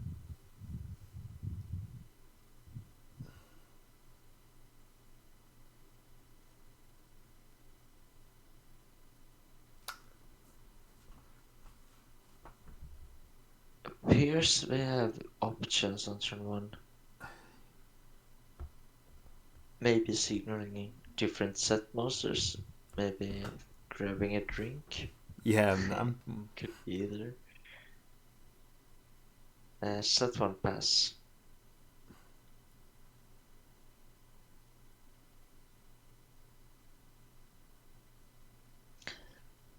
So top lobs challenges the set monster with a tomato. It is a Gravekeeper Spy. hmm. And now we'll see if Yata Yata wants to answer the tomato, wants to set the monster of their own, or just wants to leave the board as is.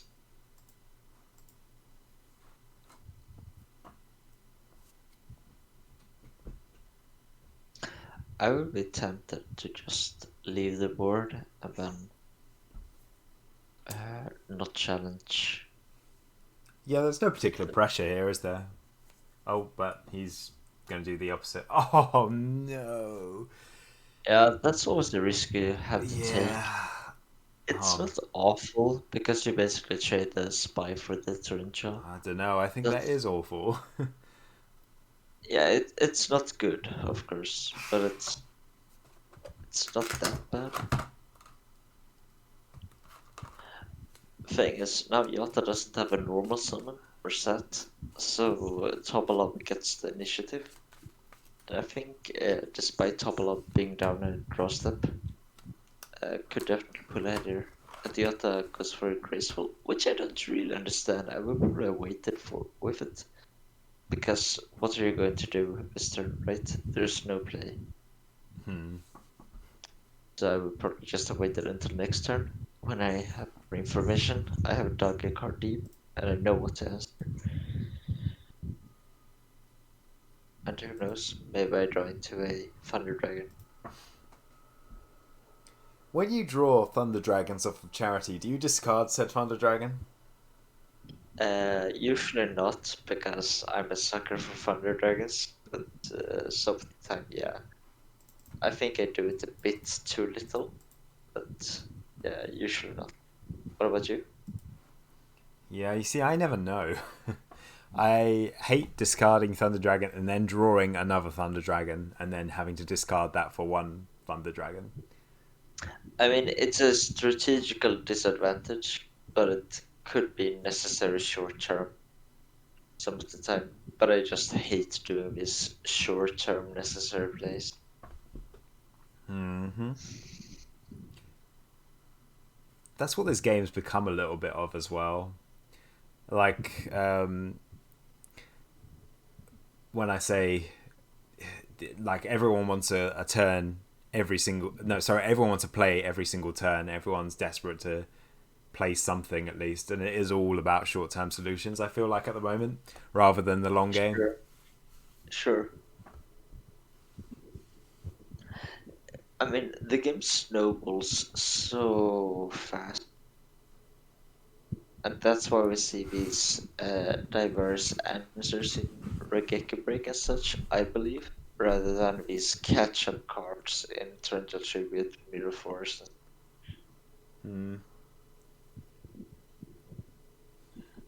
Because catching up on the field is often not going to be enough. Oh, that's an angel? Really cool.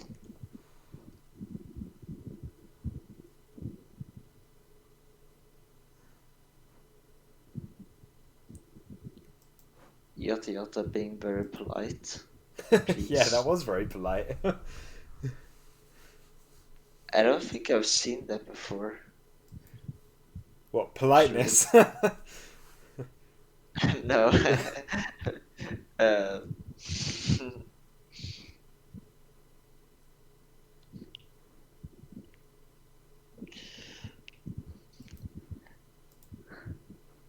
Ugh.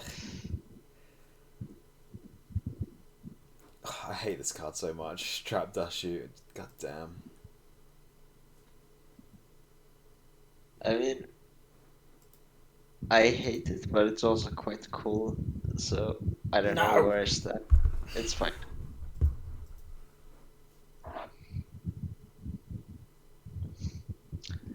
So, Snatch Meta Nobleman. Those are not great answers to something like a tribe or such.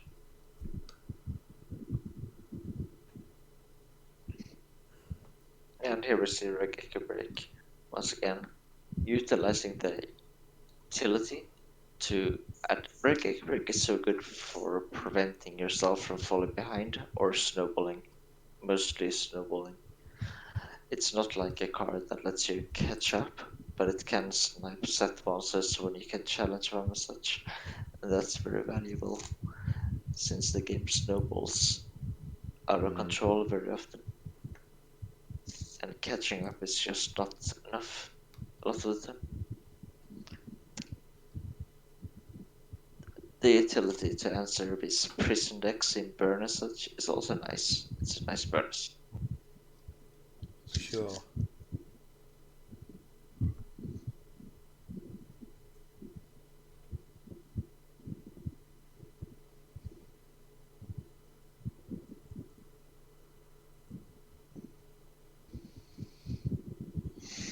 And it seems neither player has a flip monster to use to get an advantage here.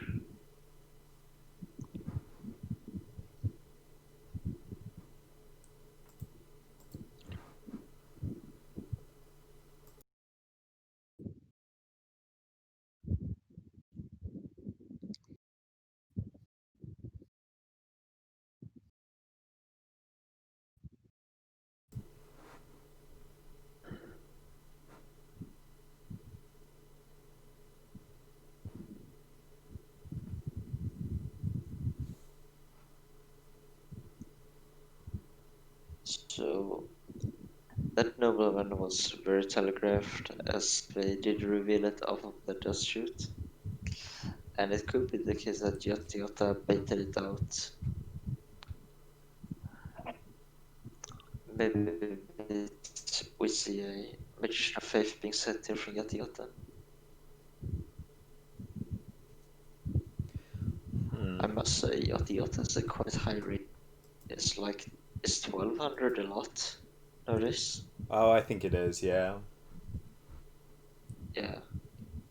But like, to be I'll honest, check. I tend towards rating players on their tournament results over ladder now. Anyway, Yeah, I agree. Ladder is mostly about how often you beat worse players rather than beating good players.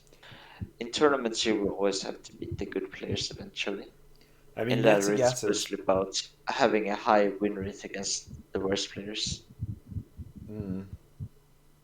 I mean, I didn't know Yata Yata.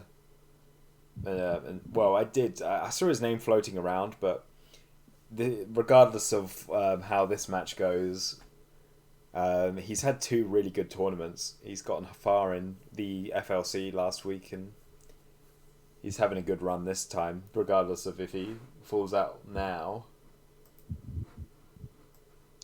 Yeah, I think that's impressive, and then adding what is soon to be a decent rating on top of that, I think we can conclude that very, very solid player. And Or two. Tobolov is also someone who I have not seen before. Yeah, me neither. So, yeah, he could be, yeah, an up and coming person, or he could be an alt. That's my new latest. Like, I'm so cynical now. Whenever I see a new person, I'm just like, yeah, it's an alt. But you know, they do exist, so Yeah, I mean, proceed on they this. could be anyone, right? 13 rated matches or 13 experiences. I mean, I guess that's like 5 or 6 matches or so that's not a lot. So could What's my definitely be an rating? odd. Sorry? What's my rating though? Because I play quite a lot, so if mine's low, then it might not be indicative. Well, I mean, experience is indicative, That's right? Yeah, I suppose. Like, compared to So, like Yatta's 1300 to his 13, he's got 100 times more experience on DB. yeah, exactly. At least 100 times more rated matches, which I think. I mean, it's not like Topalov could have played a lot unrated and a lot live and a lot with their friends, but it does seem Yata Yata has played a lot more recent, definitely.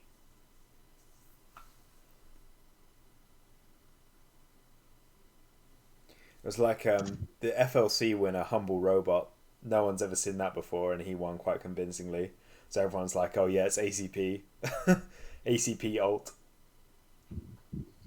Oh my god, were you even around for that when ACP kind of just went insane and stole the social media? What was that ACP? Oh yeah, I forgot you've been out of touch, but yeah, pretty much like I read the announcements because they tag everyone or whatever. So that's all I've read. And I was in the backroom chat, but my VIP ran out or I was removed or I don't know. So I've only read the note. I didn't know it was ACP. It just said an old staff. Oh yeah, well, it's since come out in public. There's ACP, and I don't think it's a very well kept secret if that was what they were going for. But yeah, Wait, what the? I'll tell you more Why about would it it? later. Sure, makes sense. Back to the game.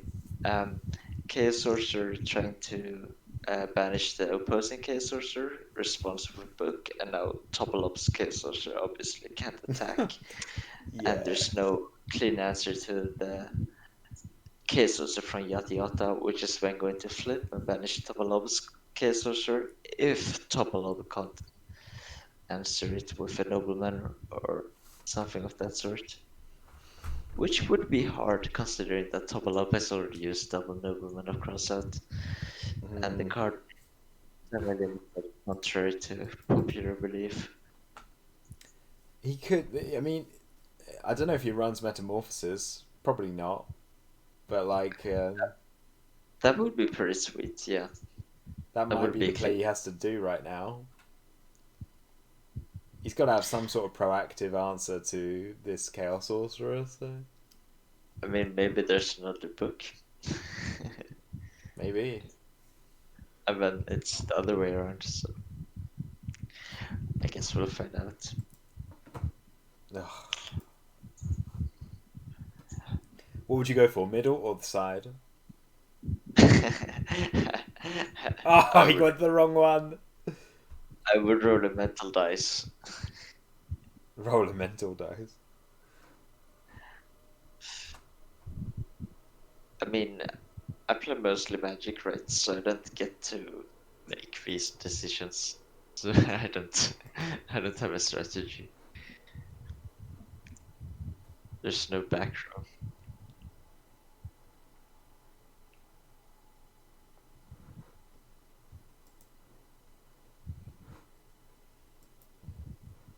But yeah, I think I generally would go for the card reset first. But that's so slim. I don't know. I don't know what is Yeah, I mean, considered better. yeah, it's just a 50-50 in the end of the day because like at this type of level, they're going to be thinking about it as well. So like, I mean, I sometimes set the card and then I'm like, oh shit, maybe I should set the second one. And then I just set something real fast. Maybe I'm the only one.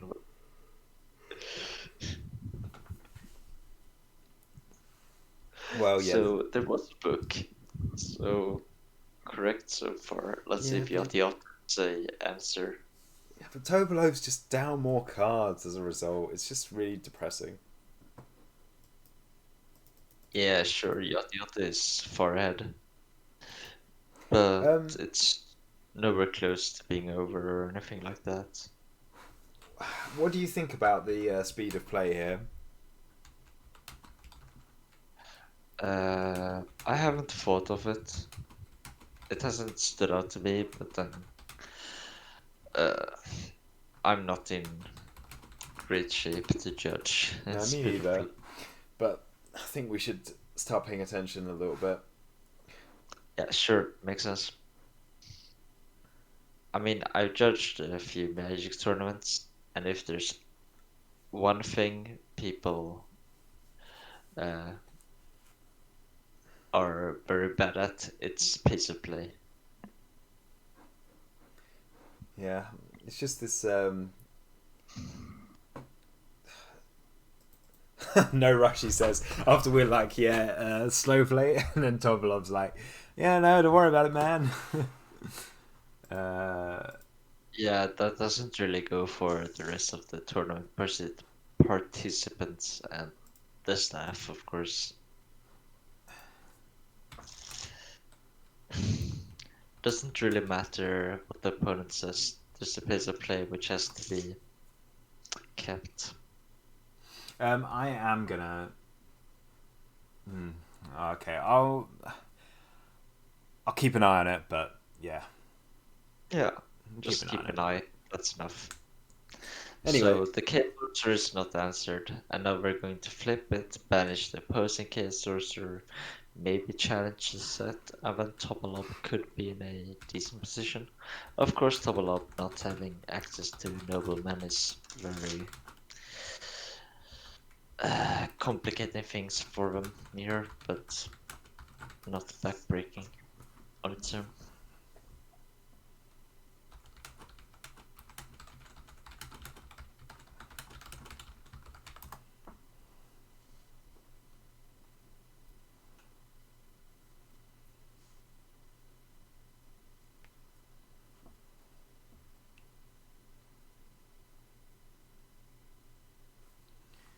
Okay.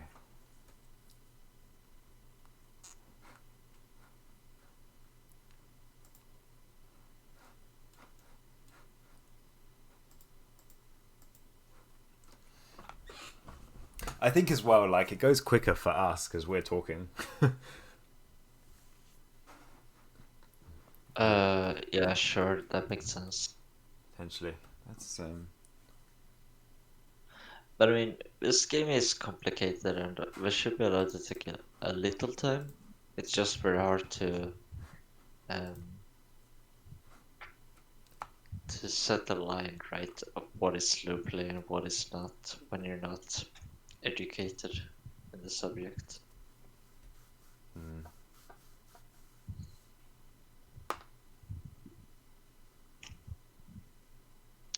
So Yata Yata here could just flip the monster, and that's what we're going to do. It's a Dekoichi, we're going to draw a card. And now their cleanest answer to the Case Sorcerer would probably be a... I don't even know, to be honest, because we don't have a light in their graveyard. And unless we have Thunder... We do have Thunder Dragon, right? Because we used one earlier. So we could drop that to drop a Chaos Monster. Which would be a fine answer, but there's no, like, perfect answer.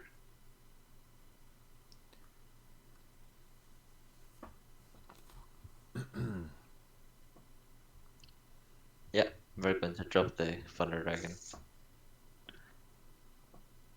And you want to get more value out of your Thunder Dragon than this, but sometimes it's just the correct play, and Yata Yata does deem this to be one of those moments and goes for it.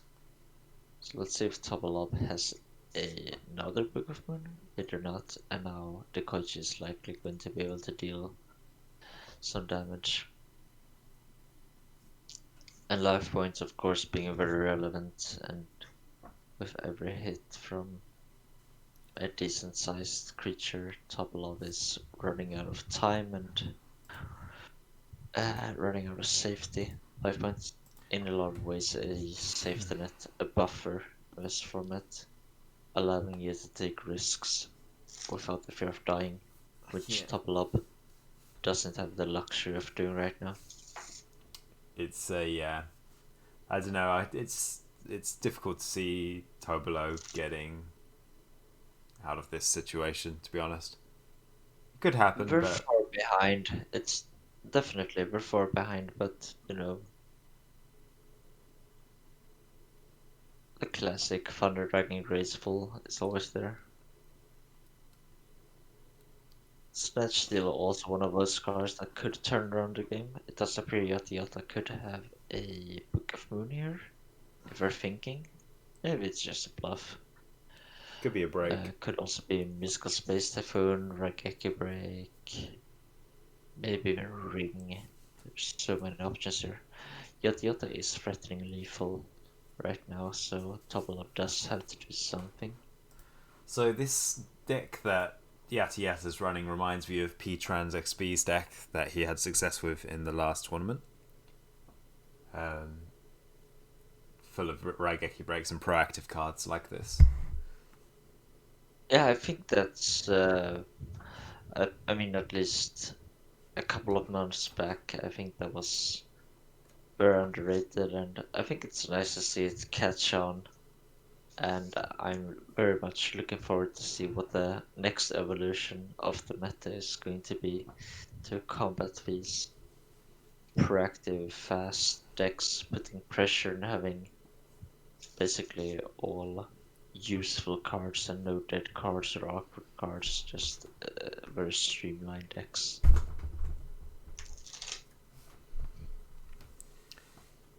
My favorite,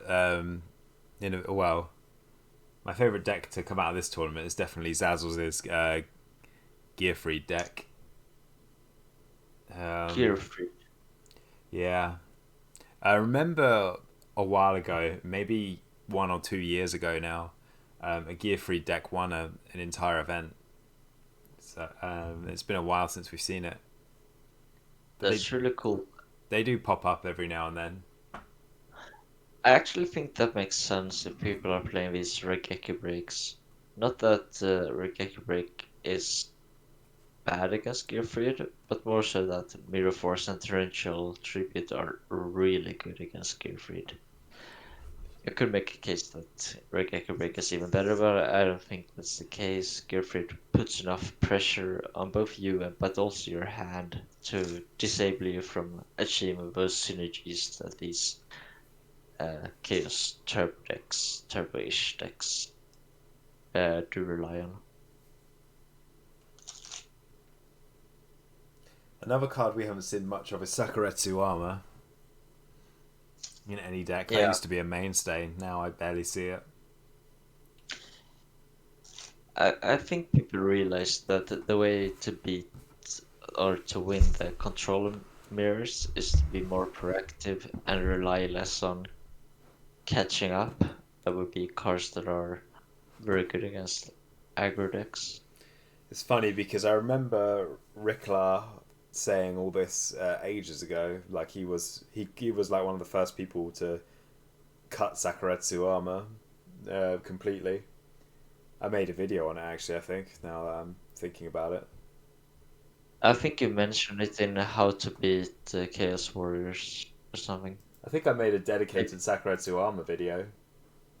Oh, you did? Okay, cool.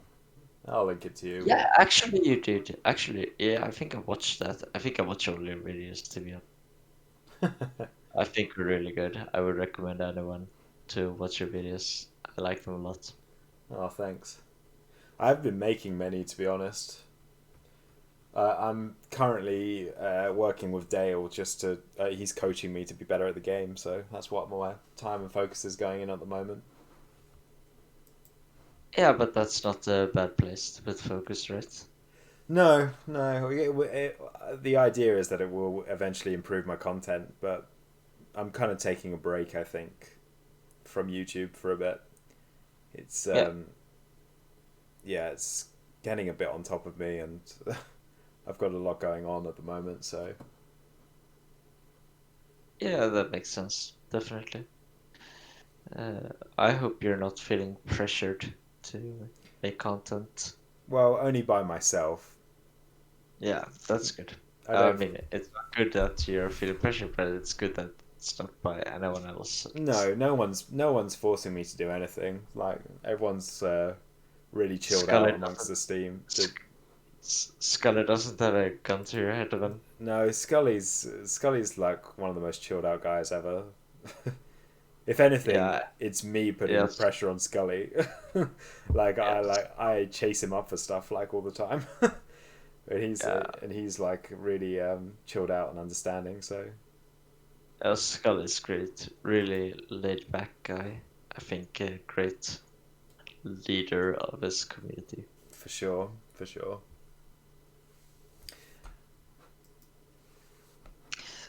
So this Fausto nice, if it does stick, I mean, could cause some issues for Yata Yata. I would imagine Yata has the tools to deal with it. Once again, appears we're going to just discard a Thunder Dragon to have a light in the graveyard for the Chaos Monster. And that's the Thousand Eyes out of the window. God, what is this game still going on?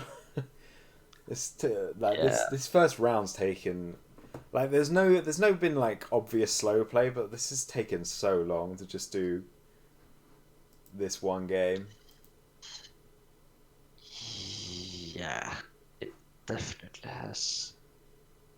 I don't remember when it started, but I guess that means it's been a while. An eternity ago. Basically. So, are we doing the rest of the tournament tomorrow, or? No, we'll do it now. um, Well, I'll have to warn you, I think I'm leaving quite soon because I'm getting really tired. fair enough. But it's really fun to just chime in for a couple of hours, just. You were the one who was like, "Oh yeah, I don't care how long you've been streaming for. I just want all the games like before. I don't want to like stop." And now you're leaving. What? What do you mean? when I was here and I said like hopefully we'll end soon, and we were like at the Nanos gameplay. You were like, "Oh yeah, but I want. I don't care how long you've been streaming. I want more matches."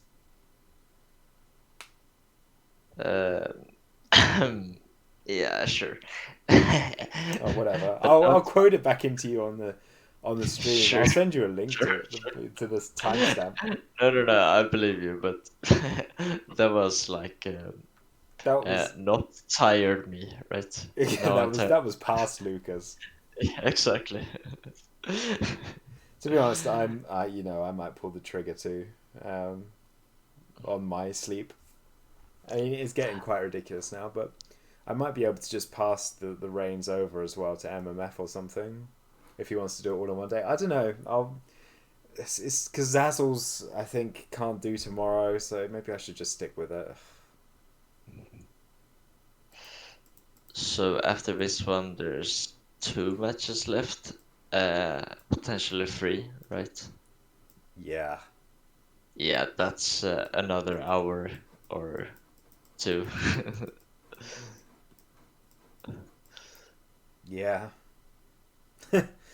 Yeah. No, there's no way around it. Yeah. Yeah, you sound That's way great. more tired. Yeah, sorry. Uh,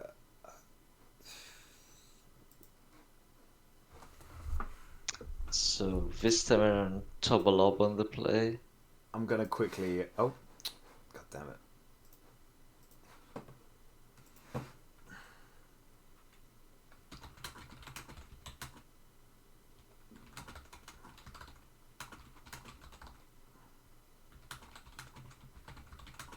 Simply passing turn 1, definitely not a great place to be in. And Yata Yata does have the turn 1 Thunder Dragon. Let's see if they add 2. They do, so great start for Yata Yata here. Let's see if there's any Trinity.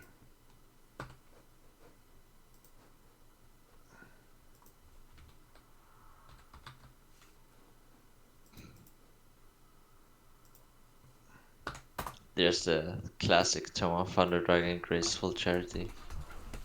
And Yata Yata already in a great position here.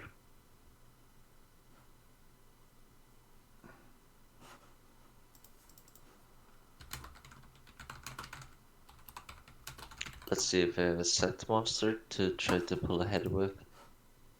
If that's the case, Topalob is definitely on the back foot. Besides, go for Mystic Tomato, which also is a very solid option, just putting pressure on Topalob. Topalob does not have access to a Chaos monster right now, so the tomato somewhat difficult to answer in a clean way here. And Topalob did signal that we didn't have a set monster. However, we do appear to have a Kaiku, which is definitely good here to exile double Thunder Dragon, causing potentially a lot of issues for Yata Yata in the long term. Oof. And Yata Yata does decide to book the Kaiku here. I think that's correct. Yeah, I mean, that's the strength of Kaiku, just kind of trading for a book, or, well, if there's a back row here, it's not in trading for a book. And if there wasn't a tomato, it would just be a clean 1-4-0. Now, why would he attack with Tomato first? Sorry, Azura first. Scapegoat, I guess. Yeah, that's it. I'm not. I'm a bit rusty. Actually, no, it wouldn't even make a difference. Wouldn't it? I don't think so. Oh, no, yeah, it would. It would. Yeah, it would. Would it? I don't even know. I don't even know, mate. Yeah, I guess the 300 points is not relevant enough to justify. Yeah, no, you're right. It would make a difference, and he was correct. I mean, I don't dare say words such as correct. It's late. I've been drinking, and I haven't played in a while. But yeah, I think it makes sense, definitely. Wouldn't you have gotten rid of Tomato in this case? I would probably just have gotten rid of all the lights I could. Okay. But I think getting rid of the dark is an interesting option, definitely, yeah. Oof. It's just long term. Getting rid of the lights could cause a lot of issues for the Chaos player. It does look like they've picked up the pace a bit, which is good. Yeah, I mean, it's a complicated matchup. These Chaos Mirrors are by no means easy to maneuver correctly, and it's also often going to be quite the grind. So it's good if the players are keeping a reasonable pace. That said, it's going to take some time, definitely.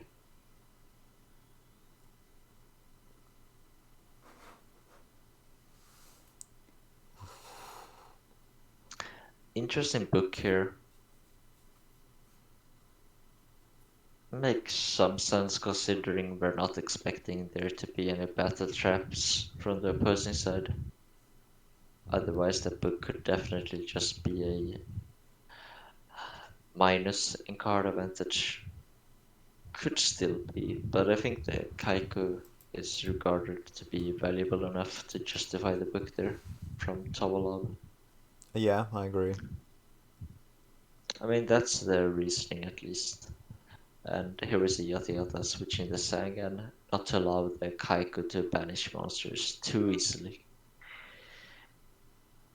from doing battle damage. Right. Okay, so... This looks pretty good if Yata Yata doesn't have a Mirror Force, which I assume they don't run. Yeah, I assume he doesn't run it either. Which I think is almost the threat of the Mirror Force is a big loss. Yeah, sure. Do you disagree? That sounds like a disagreement, sure. Well, it is a loss, but that's a minor factor in the equation, I would say. It is a factor, definitely, but I don't think that's going to be decisive all too often. Hmm. So interesting to defend the Kaiku when there's a new Doria. I don't, or was that not the Kaiku? Wait, I don't understand this at all. Isn't that a Kaiku set from Yata Yata? Yeah. Why did the new Doria run over the Sangan? I don't understand.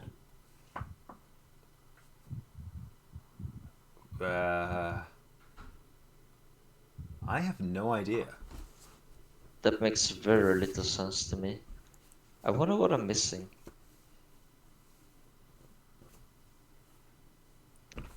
I kind of looked away for a second, but I am inclined to be of the same confusion.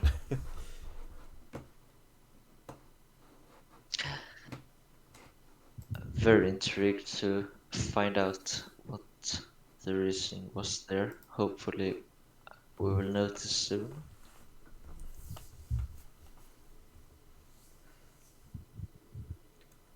What?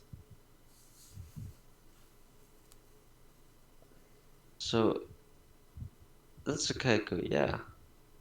Is this your game? No, okay. So 3500 exiling 2 threats, and Yata Yata seems to be in very, very, very, very, very good shape here. So what about like Thunder Dragon, Graceful, Snatch Steal?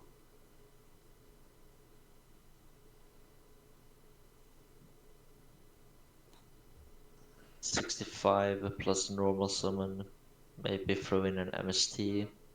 Yeah, I guess could be. Unlikely though. I'm just so confused on the we can't even activate that effect. For God's sake. Your for opponent players' can graveyards. cards from graveyards. Okay. Yeah. Oh, and here we can see Torrential Tribute doing a lot of work. Very nice to see these comeback cards, so to speak, being good. His Now- Chaos Mirrors. Now, if he doesn't have a yeah, there we go. It's game, and there we are. Yeah. So sure. Okay, well that was that. Well played from Pablo to get this far. Very good sportsmanship. Nice pace of play. Happy to see him doing well in the tournament, and hopefully we will see more of him in the future. Now on to the next match, which is between Yata Yata and Sassels. And I don't think I will be around for that match, unfortunately. I think I'll go to bed now. Good night, Lucas. Thanks for coming on. Yeah, thanks for having me. Very nice of you to just let me come on when I feel like it. Yeah, no, I mean I'm always happy for it, but yeah, I don't like to commentate by myself, so I don't bother. Yeah, that makes sense. So I'll probably go a Have bit a quiet good now. night. Good luck with the rest of the tournament. And Cheers. see you another time. Yeah, see you around, guys. Night.